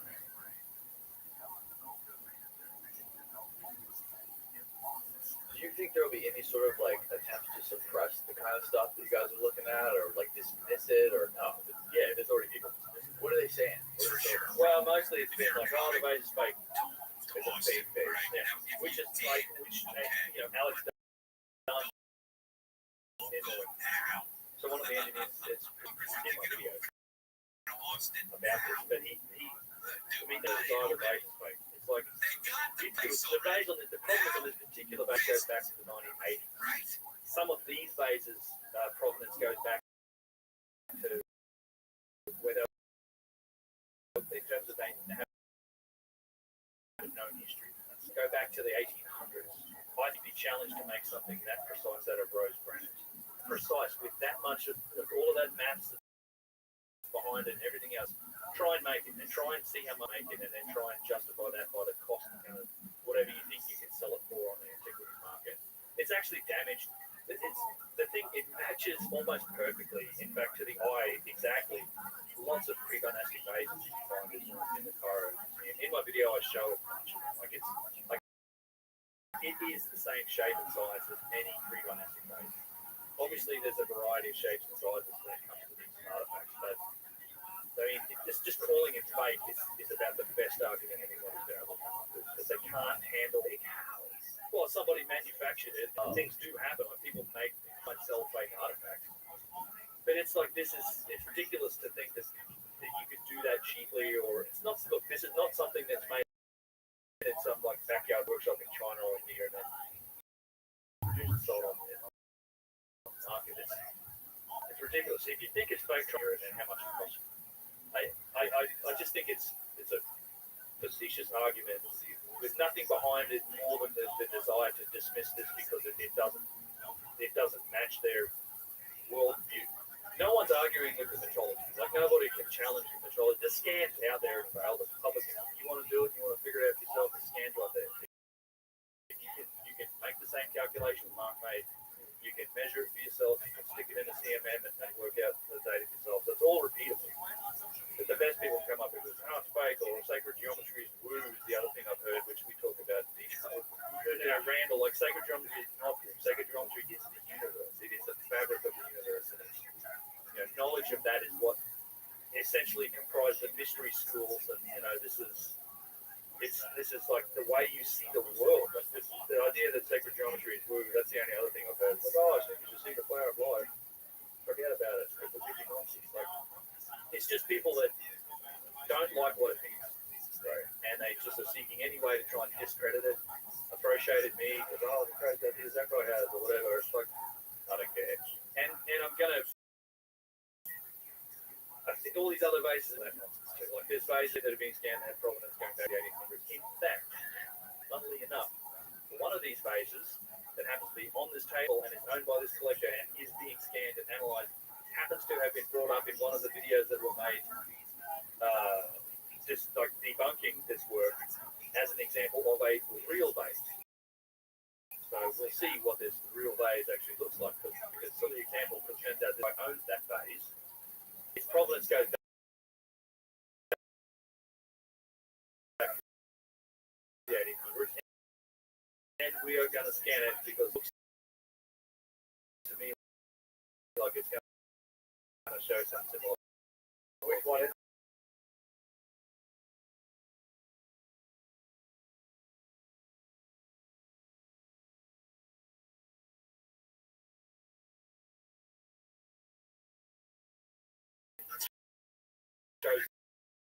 shows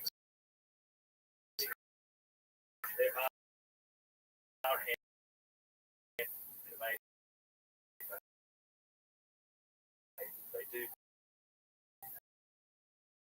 did work on it. There's often a visible difference between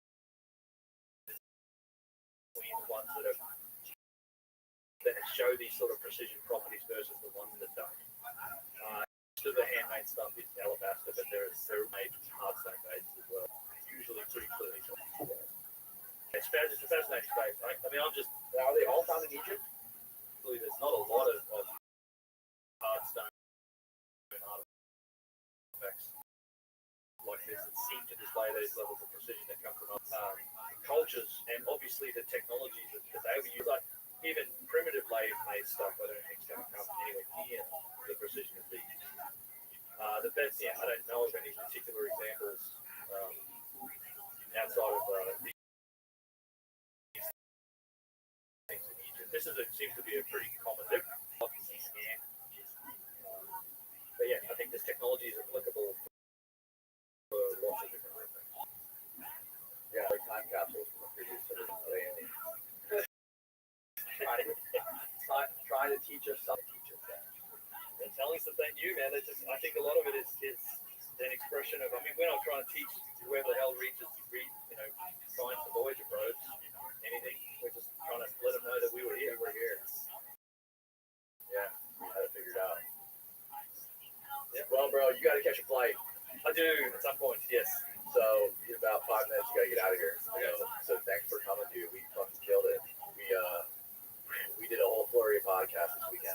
did. Hey, very enjoyable, man. Thanks for bringing me out again. Always great to see. Where can people find out more about what you're doing? Keep up, obviously. I'm sure a lot of people listening already know, but the people that don't, tell them where they can research online, read, books not out yet, right? Not say I'm working on another, probably going to be a little while for the book, but yeah, Van Joke is the name if you want to look me up. But otherwise, unchartedx.com or youtube.com/c/unchartedx. I'm also on Spotify, on Rumble. You can find all my videos on Spotify, like I said. On Rumble. I'm throwing stuff on Rumble too for now. But you can I'm on social media. I'm not super active on there, but yeah, Twitter, Instagram, that's linked on the website. Pretty much included in the videos, but yeah, YouTube's the main place. Yeah. Engaging the Twitter drama going on right now. I don't play that, man. It wouldn't be on social media if it wasn't for this stuff. But yeah, there was some. I did get some enjoyment out of what happened on Twitter yesterday. It's so funny that there's people on Twitter just for that stuff, and there's people like you who are just on there just to show the stuff you're doing in the real world. Yeah, and it's so funny when you see those two worlds collide. I ain't got that time for social media nonsense. Honestly, I don't get it. I'm not spending time on social media looking at what people said about what. Yeah. Twitter's meant for arguments. It's literally engaged for confidence. It's so stupid. That's its nature. Well, I'll link everything below, and thanks again. We got to get you back. What are you working on anything new right now? Something out there? What do you guys got going on in the pipeline? I am actually. I'm taking a look at the Serapeum here shortly. From England, we need to talk about this kind of stuff. But there's a lot of research involved in that for me as well. But yeah, if you look at the Serapeum, it's coming up. I haven't really done a video talking about the Osiris shafts. There's some other structures up there in East Giza that are interesting. South America, yeah, I'm always working on things. There's another Vase video coming about the recent scans and some more data coming about those. Were you filming when you were down there in Sarasota? Yeah, a lot of people. Yeah, yes, I guess it was a chance for me to see these things in person, handle them in person. It's the first time I handle them on full units. You can find pictures of them in Egypt and beneath the Sacred. But yeah, the first time I actually can handle them, yeah, it was a thrill. I'm really thankful to that guy for letting me play with these toys. I'm going to at least put a seatbelt around him. He's driving around. Yeah, one might have fallen off the front seat. I wasn't there. He said it's fine. It's not a grenade. I think the fat ones are probably okay, but there's one in here that's like translucent thing. That thing, that was expensive. Wild shit, bro. Well, we'll get you back in the next year. So Cool. thanks again, and goodbye, everybody.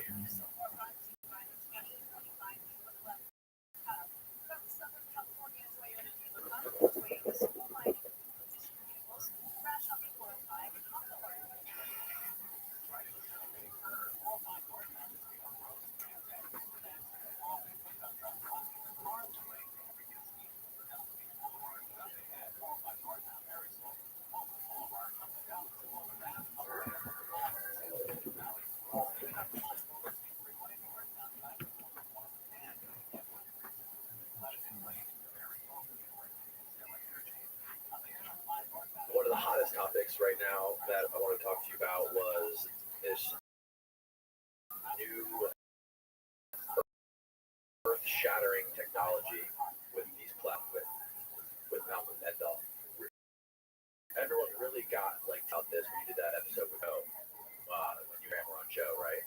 And then well, you can explain better than I can. What happened with that? Yeah, well, the subject of, they have potentially an energy source that they were utilizing. And that's always been a fair question, and one that's been in my mind for many years. And I had mentioned a few things to Grant that I had, had some conversations with had been working on developing an energy system based on plasma energy, which is the fourth state of matter. And at the time, I'm thinking, what I've heard and seen so far sounds promising, but I'm not qualified to have an opinion definitively on whether or not it's valid and viable. So I was very tentative at the time, and I knew at the time that there was going to be some testing in the pipeline that was going to determine whether or not this technology had.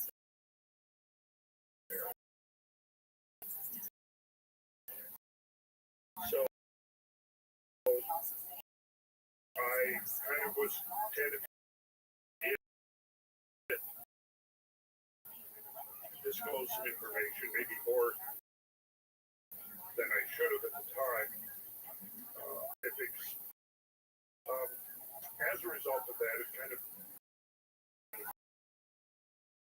led to another, and he actually came to America to meet up, and so a amount of time where he was tutoring me in the science and the technology. And the reason I had originally was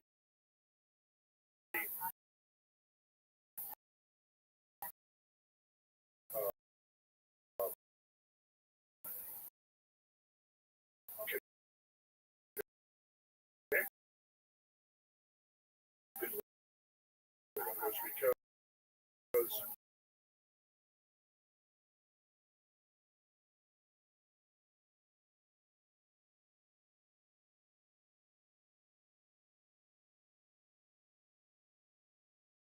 we had regular conversations a couple of 2-3 times a year where he was giving me updates, and then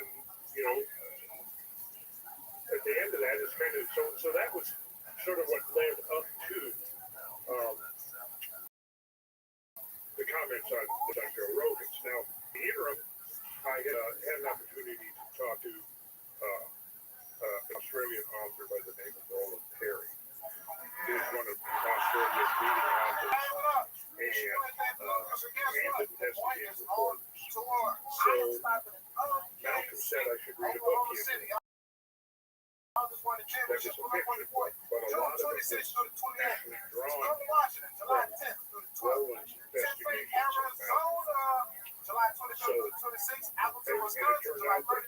Perry and Malcolm were friends, because Roland had spent 4 years investigating Malcolm's claims and looking at some of this stuff that had come up in the 90s and early 2000s, where he was in, basically, well, his background was true chemistry, and his law process. My profession was exploring alternative energies, like going back to stuff like the kind of stuff that you would trace back to people like Nikola Tesla and Victor Schauberger and others. There's a whole succession of these inventors throughout the 20th century, and even into the 21st century. One of the most recent was Ken Schultz, who's doing a lot of research into plasma energy and how plasma energy might be used as an energy source. Very fast. I was starting to dive into more into the Tesla stuff with Victor Schauberger and some of these other Stanley Meyer and some of these others that did this kind of work. And it seemed like, yeah, the more I invested in it, Guess we got right, that so shop and asking for him. that just made me have more confidence that in that line of That's a rose. building that they've got, that in a sense that there's maybe it's not as incredible as it may at first seem. Okay, so Hey, bro, it's so weird from because Australia, everybody sees like how I am sent me a copy, sorry. in the And in this conversation, person. I'm a big deal. Big deal. And so like that's always like intimidating a lot of people. I'm like just just gonna slap you or punch you or whatever. But in all honesty, look at this guy. That's why punch him with my hands. So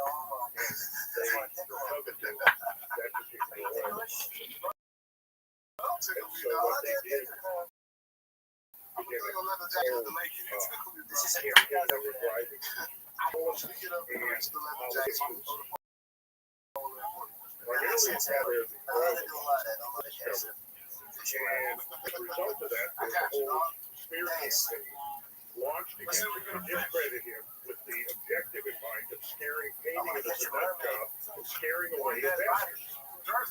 Right? Because he was trying to raise money to do the drill. And he had several investors on board. Well, this whole thing turned into this kind of a scandal, politics, conspiracy theories, all of this. And finally, finally, what happened was this oil company got caught.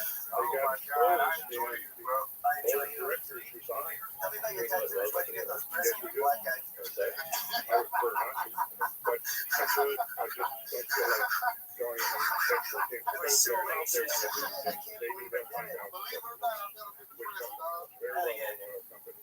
And Never been to the prison, been to jail. resigned in Been, 2000. or not jail. I've been like, what's it called? When you're just in the cell. For like a few hours. Discouraged, disappointed. Nah, I don't Disgusted over the whole get thing. drunk, dog. I say that from my house. It is forward on this. I don't like the, On the I don't drill. like to be out and He about. was just going to Bro, I like to go back always to have my what he had awareness been up doing in when I'm his free time, outside. exploring alternatives. Literally since he was back in high school is when he started. So Yeah, I like he's to been have my awareness on 7 the years outside, dog. You just never isolated, know.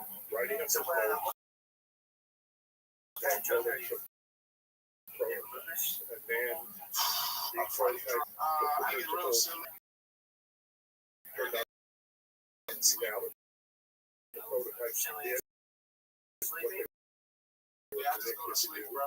Since I joined the course, and we got one of the things we did, and I have it right here.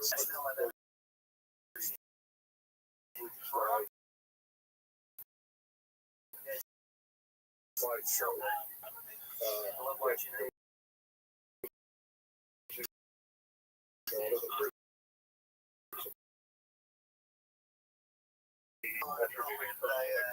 I like to run. some of the basic applications can be So relatively like this trail simple. right You here, don't like need the to fire fastest necessarily one, and just know chase it. all of You say, I'm gonna get to all that of the shit. physics Not right. fast enough. I mean, it's girls, they can really run.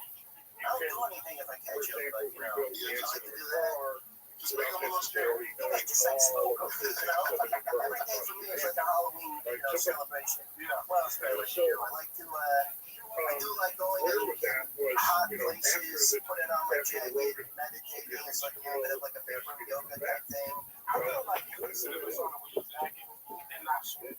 so Yeah, I never sweat in the before. interim, like I It's said, I crazy. I couldn't sweat. It's too cool, bro. I and just he want had to set a cool. date for me to be on the show, Yeah. and So I'm on gas, so I like to break down in my car, drive, see where I go. Sometimes I hit something, sometimes I really hurt myself. but it don't matter. Brad Geller, Yeah, I get there, and then I get out, you know, spent one of the check into a hospital, and then go to where I go. I went on a hot date with a big bitch. In fact, I thought Big this bitch. was I smashed he into a runs the wall, Cosmic Health Walgreens. website. He was the one who organized the Almost Cosmic died, Summit. but I still made it on that day. That same thing. So George went to this application I love them. because I love a big he was bitch. here and I didn't talk to When I him small about bitch, this or a big city bitch, all the the time. medium, So I fuck out of here. There's something special about big girls, bro. You like big girls? Sometimes. And then Stephen Practice on a fat Cover, bitch? kind of my What's that assistant, white? Fat black? It don't matter. that helped me out with stuff. So I think it was like 5 of us guys. It's We kind of like drove out there, that's crazy. went to No, Boston, practice and on then that girl I to go to prepare the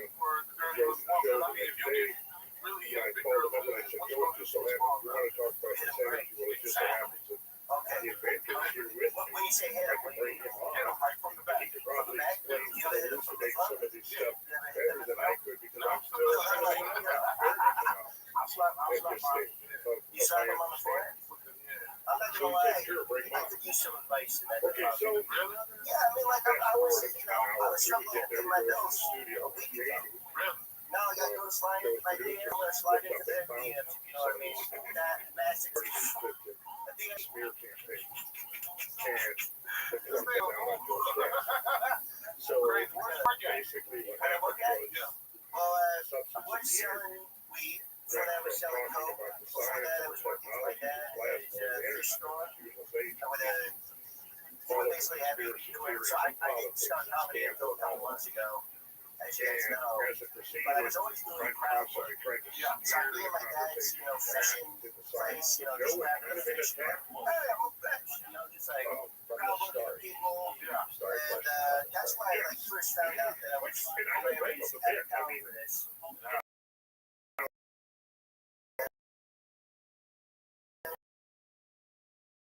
Went to jail. And I got out and I tried to get up and I knew this night about it, discussed it, explained the whole backstory and all that. And, you know, back to the same routine. And it's their first life. You're going to find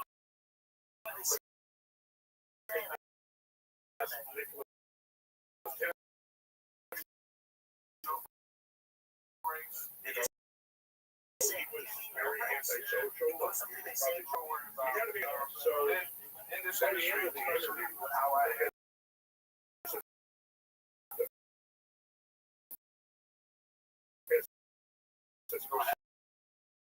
I'm getting right back in, they would bring something up. You know, and mountain guys. So by the end of it, and it's one time, right?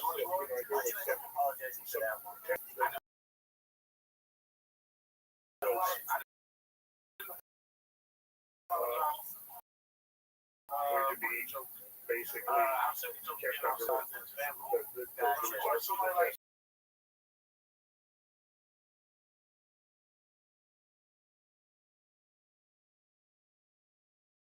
Until the testing is complete.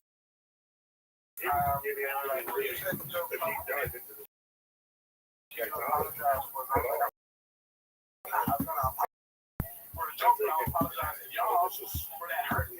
This is great. Around it.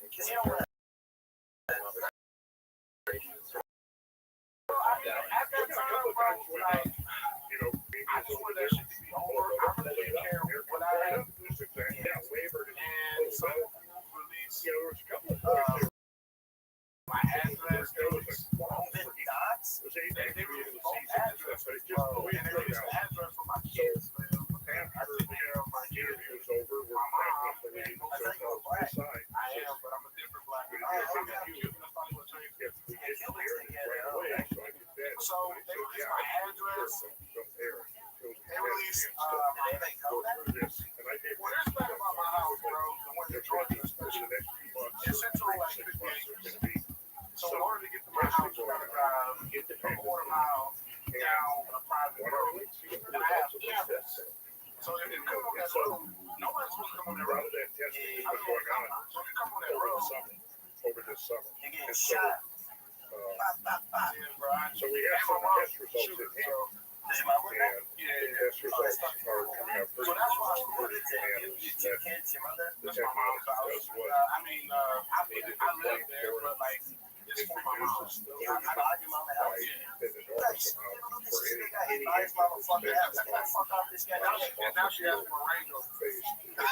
Diesel, regular gasoline, oh my gosh, actually has more range. Kerosene. I mean, buying a house in Georgia is not like get into some of that. And again, I'm still at this point. At that time, like several interest is now like technology. Yeah, bro, you get a lot of land. You get a lot of land, and your money goes to the market. Contract with the aerospace industry and highly predictable, highly credible individuals, new generation in this technology, the annealing technology, which is, you know, the preparation of that. You have to prepare that. If you're going to launch a rocket, you have to make sure that metal is prepared properly. I felt out of touch with reality. So, like he said, and he kind of captured the response of a number of people that were working on it. Like, okay, I'm not exactly sure what's going on. I've seen it work. And so, like I said, there's been testing going on over the summer. Your grandma, granddad, July, they built the first industrial scale application of he died at 85, so he's probably like 6 years old. They retrofitted the 400 kilowatt generator power plant just outside of London. I am the way I am. And we're testing it there. And I have the test results. Said what the fuck is there any speculation or evidence that some of this technology has been used in megastructures from the pyramid or anything like that? I think it's very possible. And that is why I never tried because how I initially made the remarks on Rogan. subject that came up in the conversation. And so I kind of dropped that. And, you know, I was going to say, and of course, I put out a post that, you know, I was kind of an open step. So some of the things that now at this point, some testing has already gone down. Right? And there was a news that kind of videos I talked to in fact, I went to it in That's the first one. Like, I I'm a roast guy. That's about a year ago. And I met some of the key people. It's only second to last game. TGI Friday. That's close. I was like, nobody is, you know, again, they were waiting to see what the results of the test. Some of that man's come. A few weeks ago, I'm saying that was a fat game roast. That was a double. conference. Maybe you should call me All of the these roast. people interested in experts, technology, You look like every related character things from all the come Nutty together Professor every year on fucking to Sid Murphy compare area. notes and see who's doing what. You guys were supposed to be athletic. What the hell happened to you? Stereotype. Went down. Oh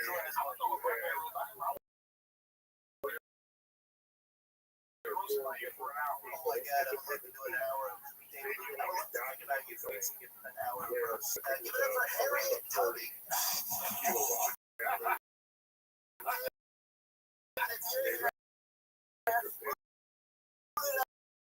I forget the first up this morning. You look like shit. There with I see.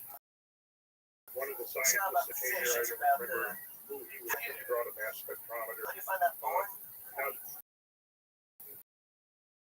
I'm not sure that's porn right now. I'm just saying, like, 95 position, 5 people who hiding, you know.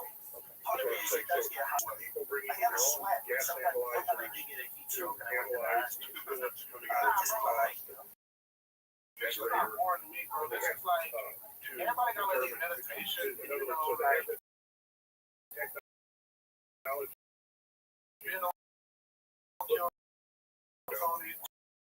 Turn it out and turn it off. And in a laboratory, I can't say which laboratory.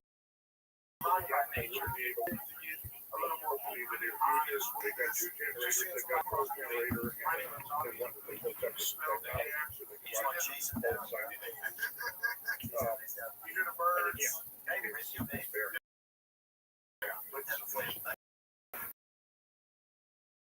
Show you the flavor. Yes.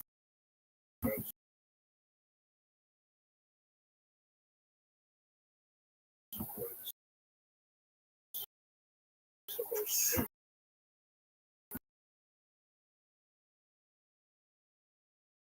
Ask you a question. I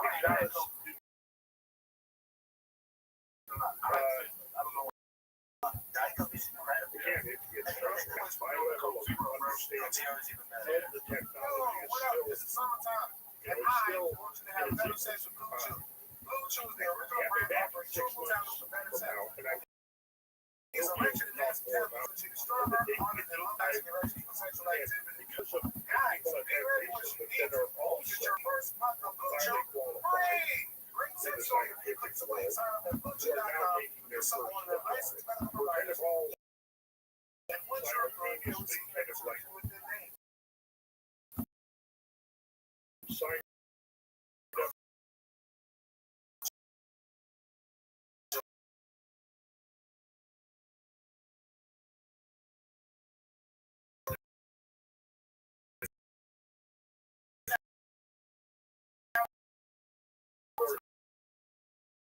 Plasma technology. So we're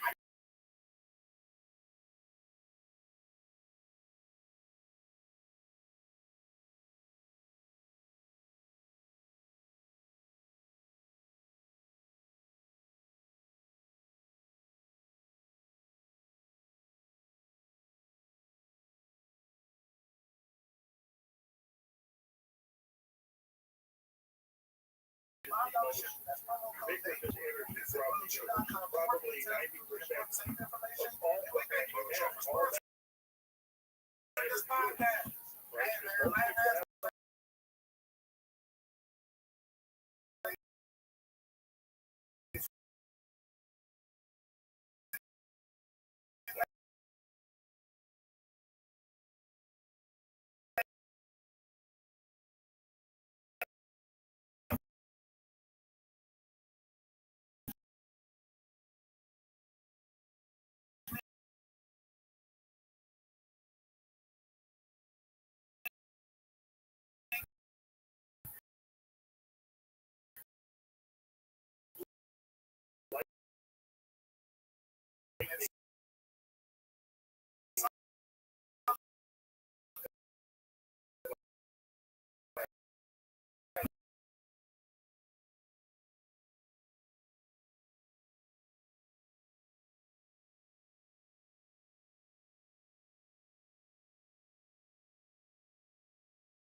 Well, just like electricity, it's such a difficult compared to what we're doing now. It's applications, right? You look at all 20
However, there's still connection, there's still bound between electrons and ions, and they're free.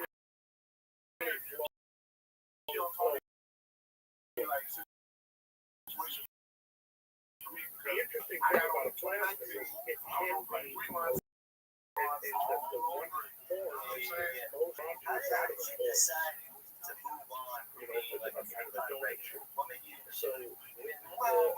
at that time, I was still straddling the ions. My kids were in LA, plasma there. so I couldn't come down to Austin. Because like, fuck money, fuck pain. If my kids were all fucked up, I would do like, oh, she's still in LA, but I'm like, self-organized. She's the one who decided back to follow.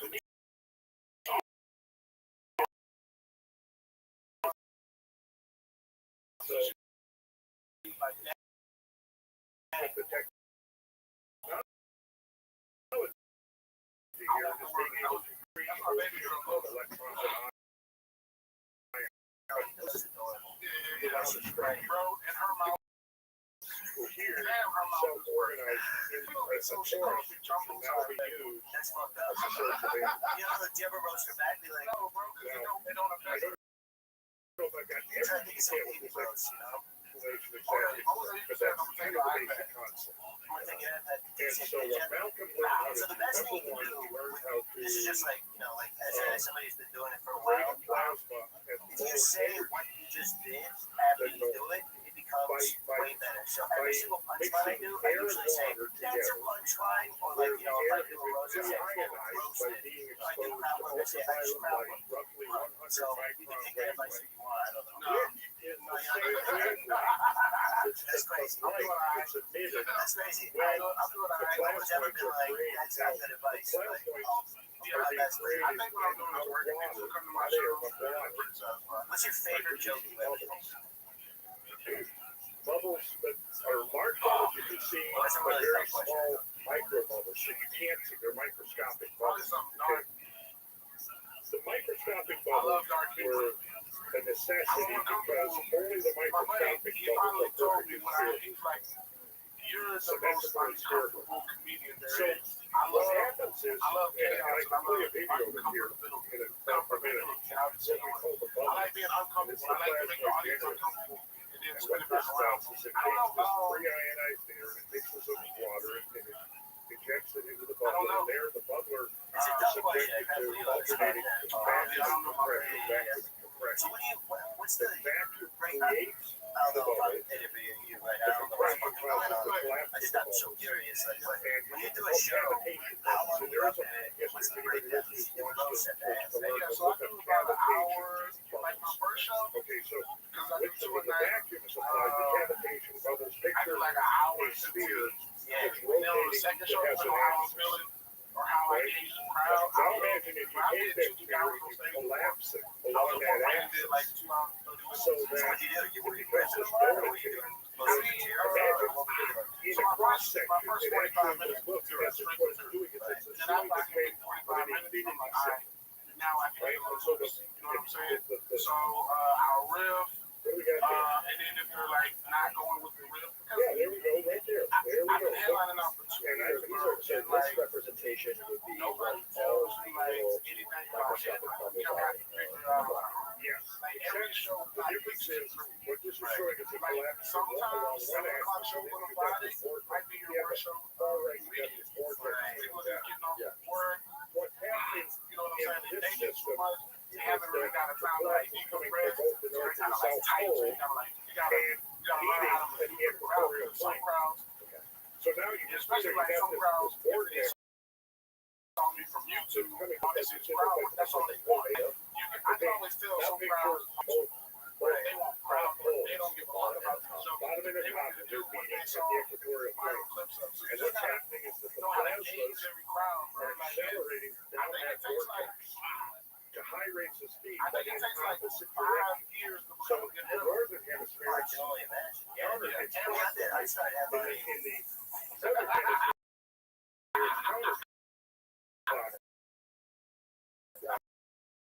one. I think I did my first headline said If that's I had no zero, material, so I just this ripped is the what whole is thing, now being referred to standing as up. the Bro, it's and what a so weird now, bro, because like, yeah, so here we're looking at it from social above. media, Yeah.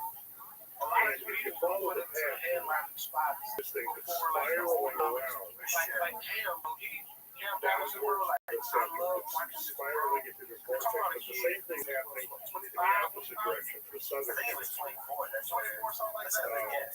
And he And was then if you take on cross to sections of it, figured it this out. is a 16 That's fold crazy. division He's like, of that he's torus. like, And so if you look at one of them, there's your infinity system. he was like, I know a lot of people who Which came might out be like at open mics with them, and beforehand they all moved here at the same time. And he was just so naturally right, fun. and then you Yeah, he's see just the so yang much energy. signal as well, right? Like, that's really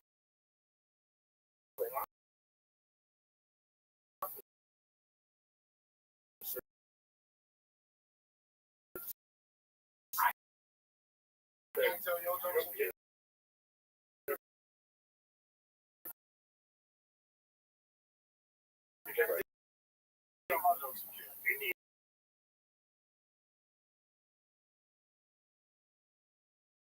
This spiraling he's like, plasma electrons and ions are spiraling. Vortex is that you're changing frequency. I've never seen my homies. So vibrate frequencies cause the frequencies of the colors of the effect. But yeah,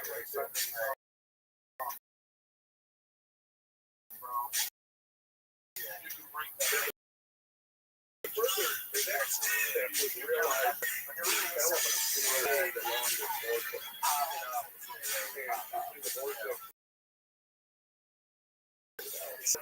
And you see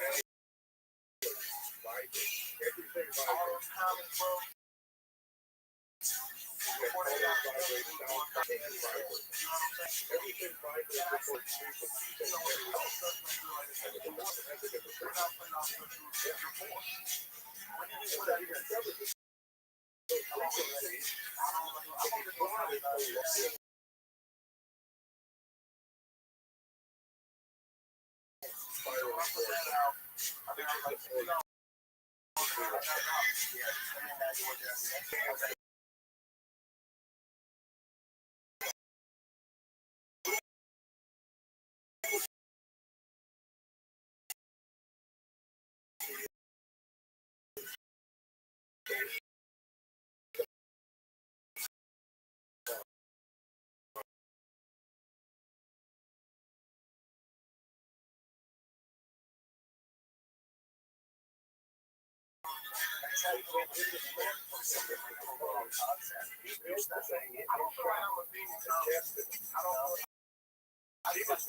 I stood right there while independent engineers and scientists with their equipment were testing. And so I watched myself.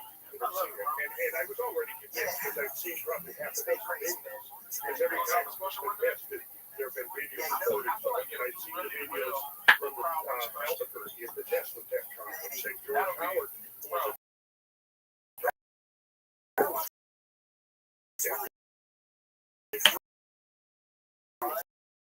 there. And so there's a video of him getting down like right? Coming with the exhaust fumes were coming out of the we're so strong to hit the thing outside out there working down. Right? Turn the technology on.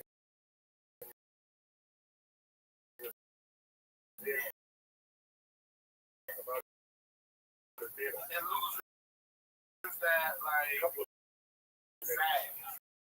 some of them be zeroed out. You dictate whether it's coming out. Well, optimum epoxy you would be sustained, unpolluted, natural environment, and that's what's coming out. Probably not that much inside you. But if you were out in Georgia, Washington, go to pristine Alvin Meadow with unpolluted air, and you're breathing that, that's what's coming out. George got down. George and Sketchy got down. And it's on video. It's with the live stream now. So anybody who wants to sign up, and there are people all over the world watching this happen real time. Okay. He gets down. We're talking about how big the class was. He's, in my opinion, the second. Yeah. Probably, in my opinion, he's the best man. Yeah, I mean, the skeptic has been having a field day. Okay, so this is the mechanic, the son-in-law, but I just hope he just finished retrofitting a generator in his shop. And, I watched the video of him saying,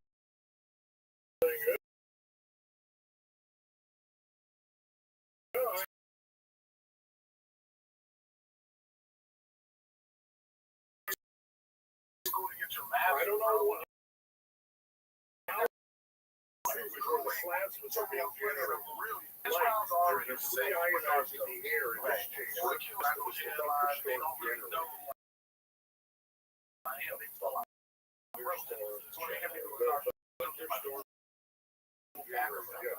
That's what they call it.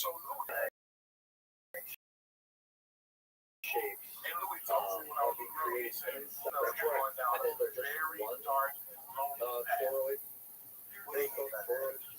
the donut shape. Because it probably takes some time. Yeah, or the only It's on. bubble inside that You're gonna look at bubble. you like you're crazy. Like, why are you Billions of them. wow, Yeah, billions of them. you know, telling the This is jokes a video. I don't know if you about record whatever. video. Okay, let's see. I Let's saw see if I it. can You know, find like that. whatever it is. Turn it So, all down. told me, like, I'm being very dark.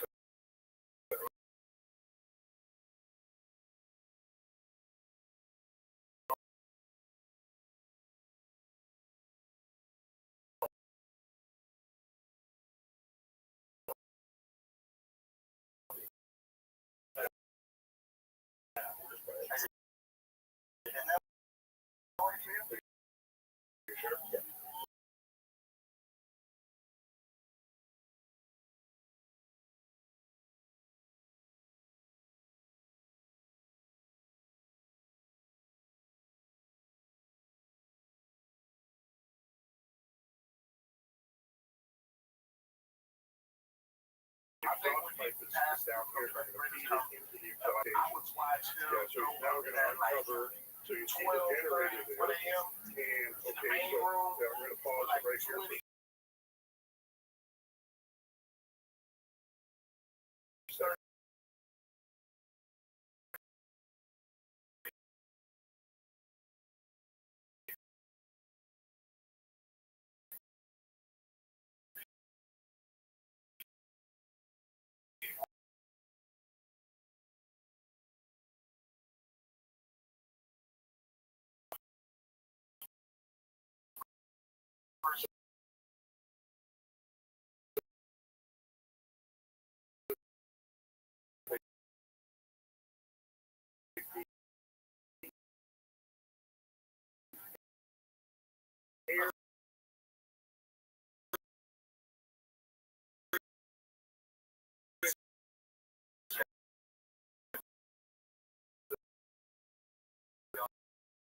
Just cussing everybody out. Subjected to UV light of a frequency of about Main room shit.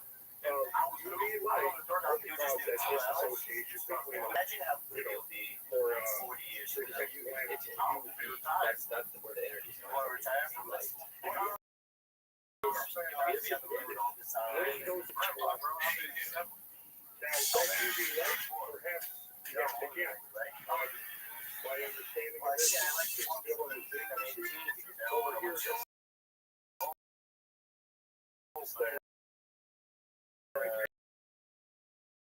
Where the water is, the water's fading, captures the plasma, it feeds it into the as we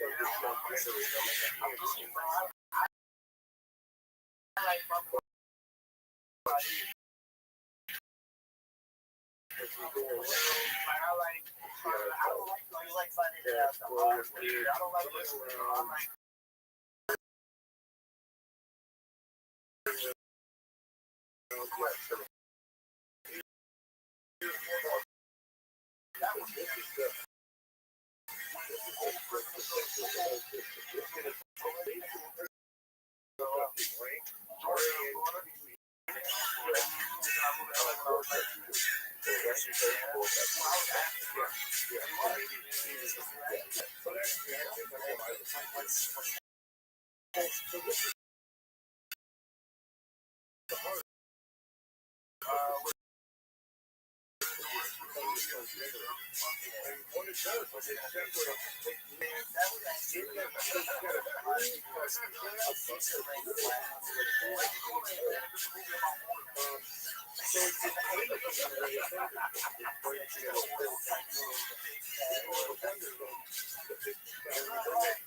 All right, it's time.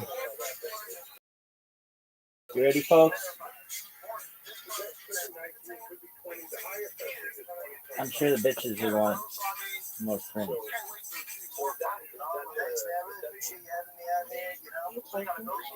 Hey, what's going on? How are you?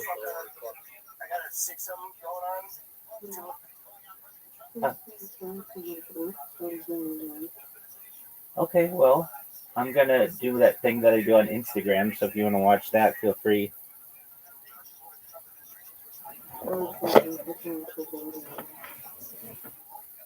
All right.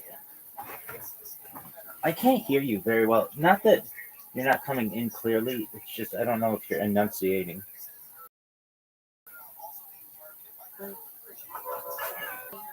Enjoy the show, as they say, because I'm gonna make a fool out of myself.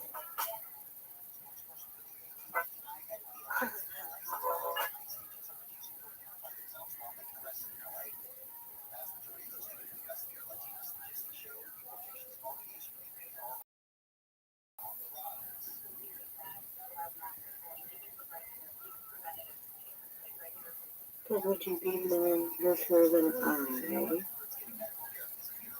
What'd you say? Would you be more foolish than I don't think that's possible. There you go.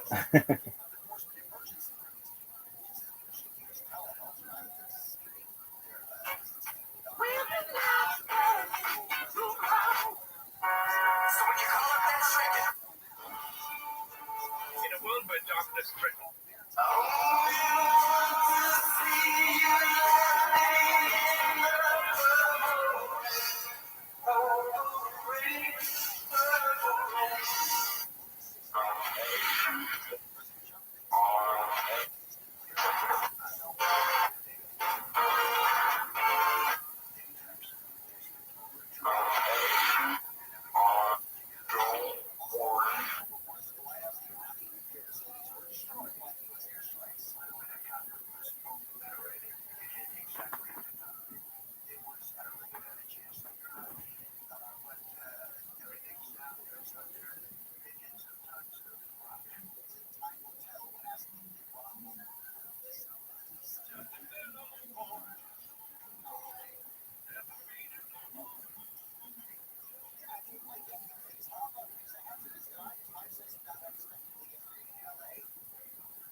I'm gonna try back around anything ever, but I'll be here forever.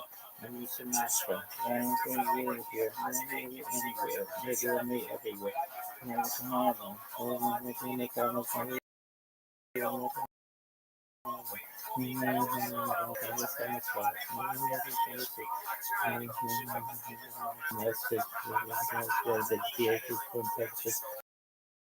Feeling like this, my boy, Biggie, feeling real good, but my voice is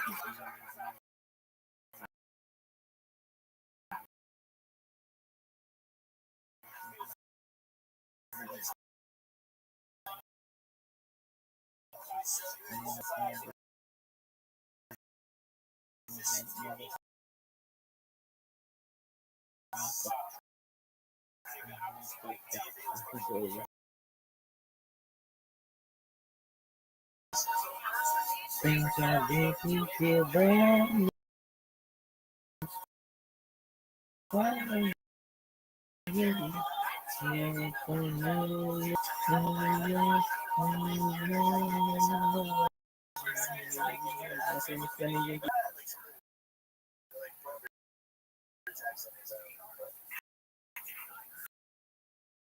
So where you from, dog?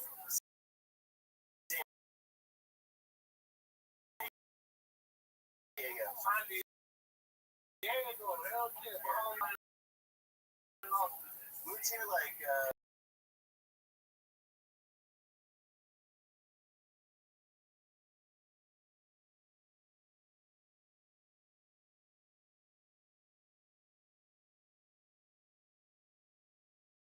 I wasn't doing comedy or anything. I was an improv guy. What do you think of improv is? You did? Yeah. Where at? CB?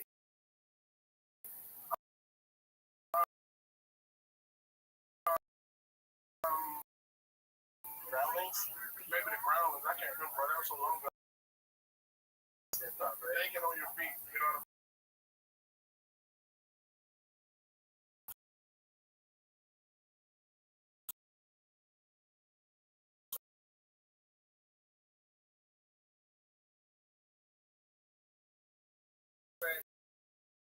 You don't gotta be with that yes and, but I get the formula because it's like you get that. They were like, oh no, before they started the show, they were like, just so you guys know, we're performing on stolen land. So they did that. They had like is there anything off limits there, you guys? One girl was like, yeah, no cancer stuff. And then in the back of your head, cancer, like, you know. So they said we're performing on. Yeah, and then pronouns, like, see your pronouns before. Vocalness is more in your face in Austin than it is in LA. Really? Sometimes I feel like that. I don't know, maybe they got live, man. I live with an LA, bro. The gay guys that I live around are supposed to be benefits. Well, I think it like wokeness pushed people towards conservative. You know, like I became more conservative when I saw when I was like dealing with all the push. It just they push me too hard. And it's like, all right, we respect y'all. We respect the pronouns. You just heard the technology in our face. You can see.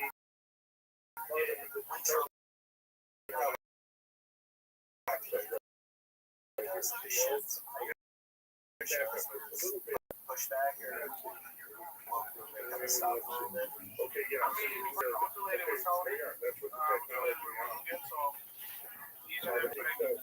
Carbon monoxide is evaporating and hydrocarbons. So this is percent of carbon dioxide. You should do an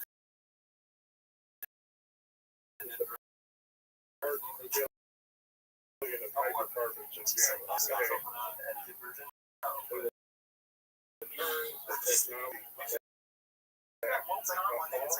And then we'll see what happens as soon as he turns the technology. This guy's a terrible camera. Yeah, that's why. I just on Netflix. I think so. Or like a Netflix presents, like, is it funny? Audience, I didn't watch it. I just saw that and I clicked on the guy and oh, that's too late. Okay, so now you can see what happened.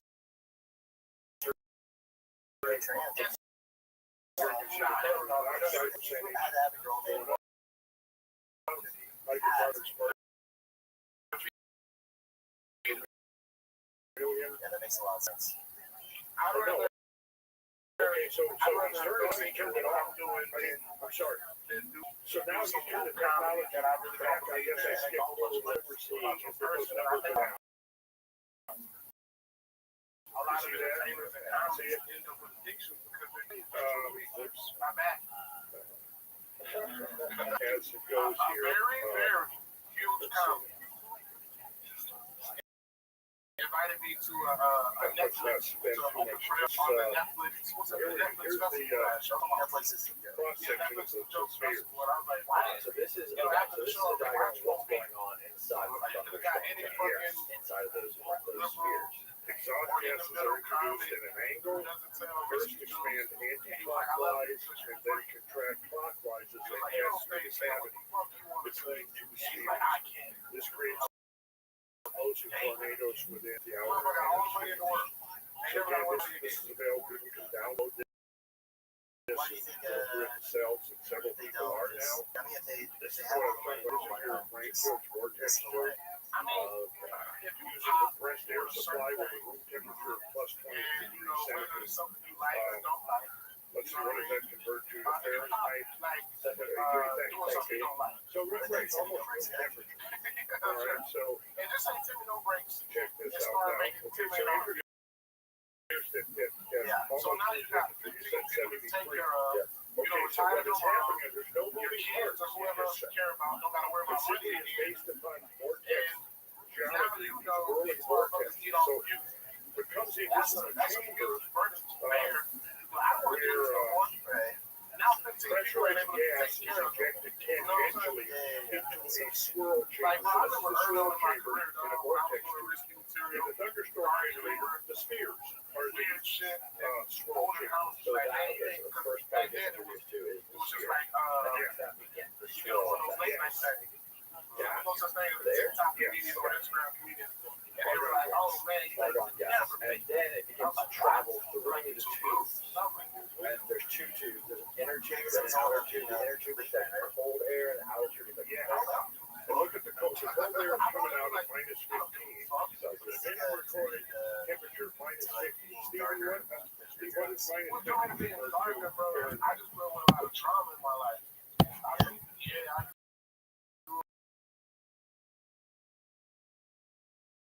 So negative 50 degrees below zero Fahrenheit. At the other end, the maximum recorded temperature in the vortex is 200 degrees Celsius. So we go from 192 below 57. So the level of in this tube with no go to school, get in class, well, one of the things you know, I'm just saying, well, you know,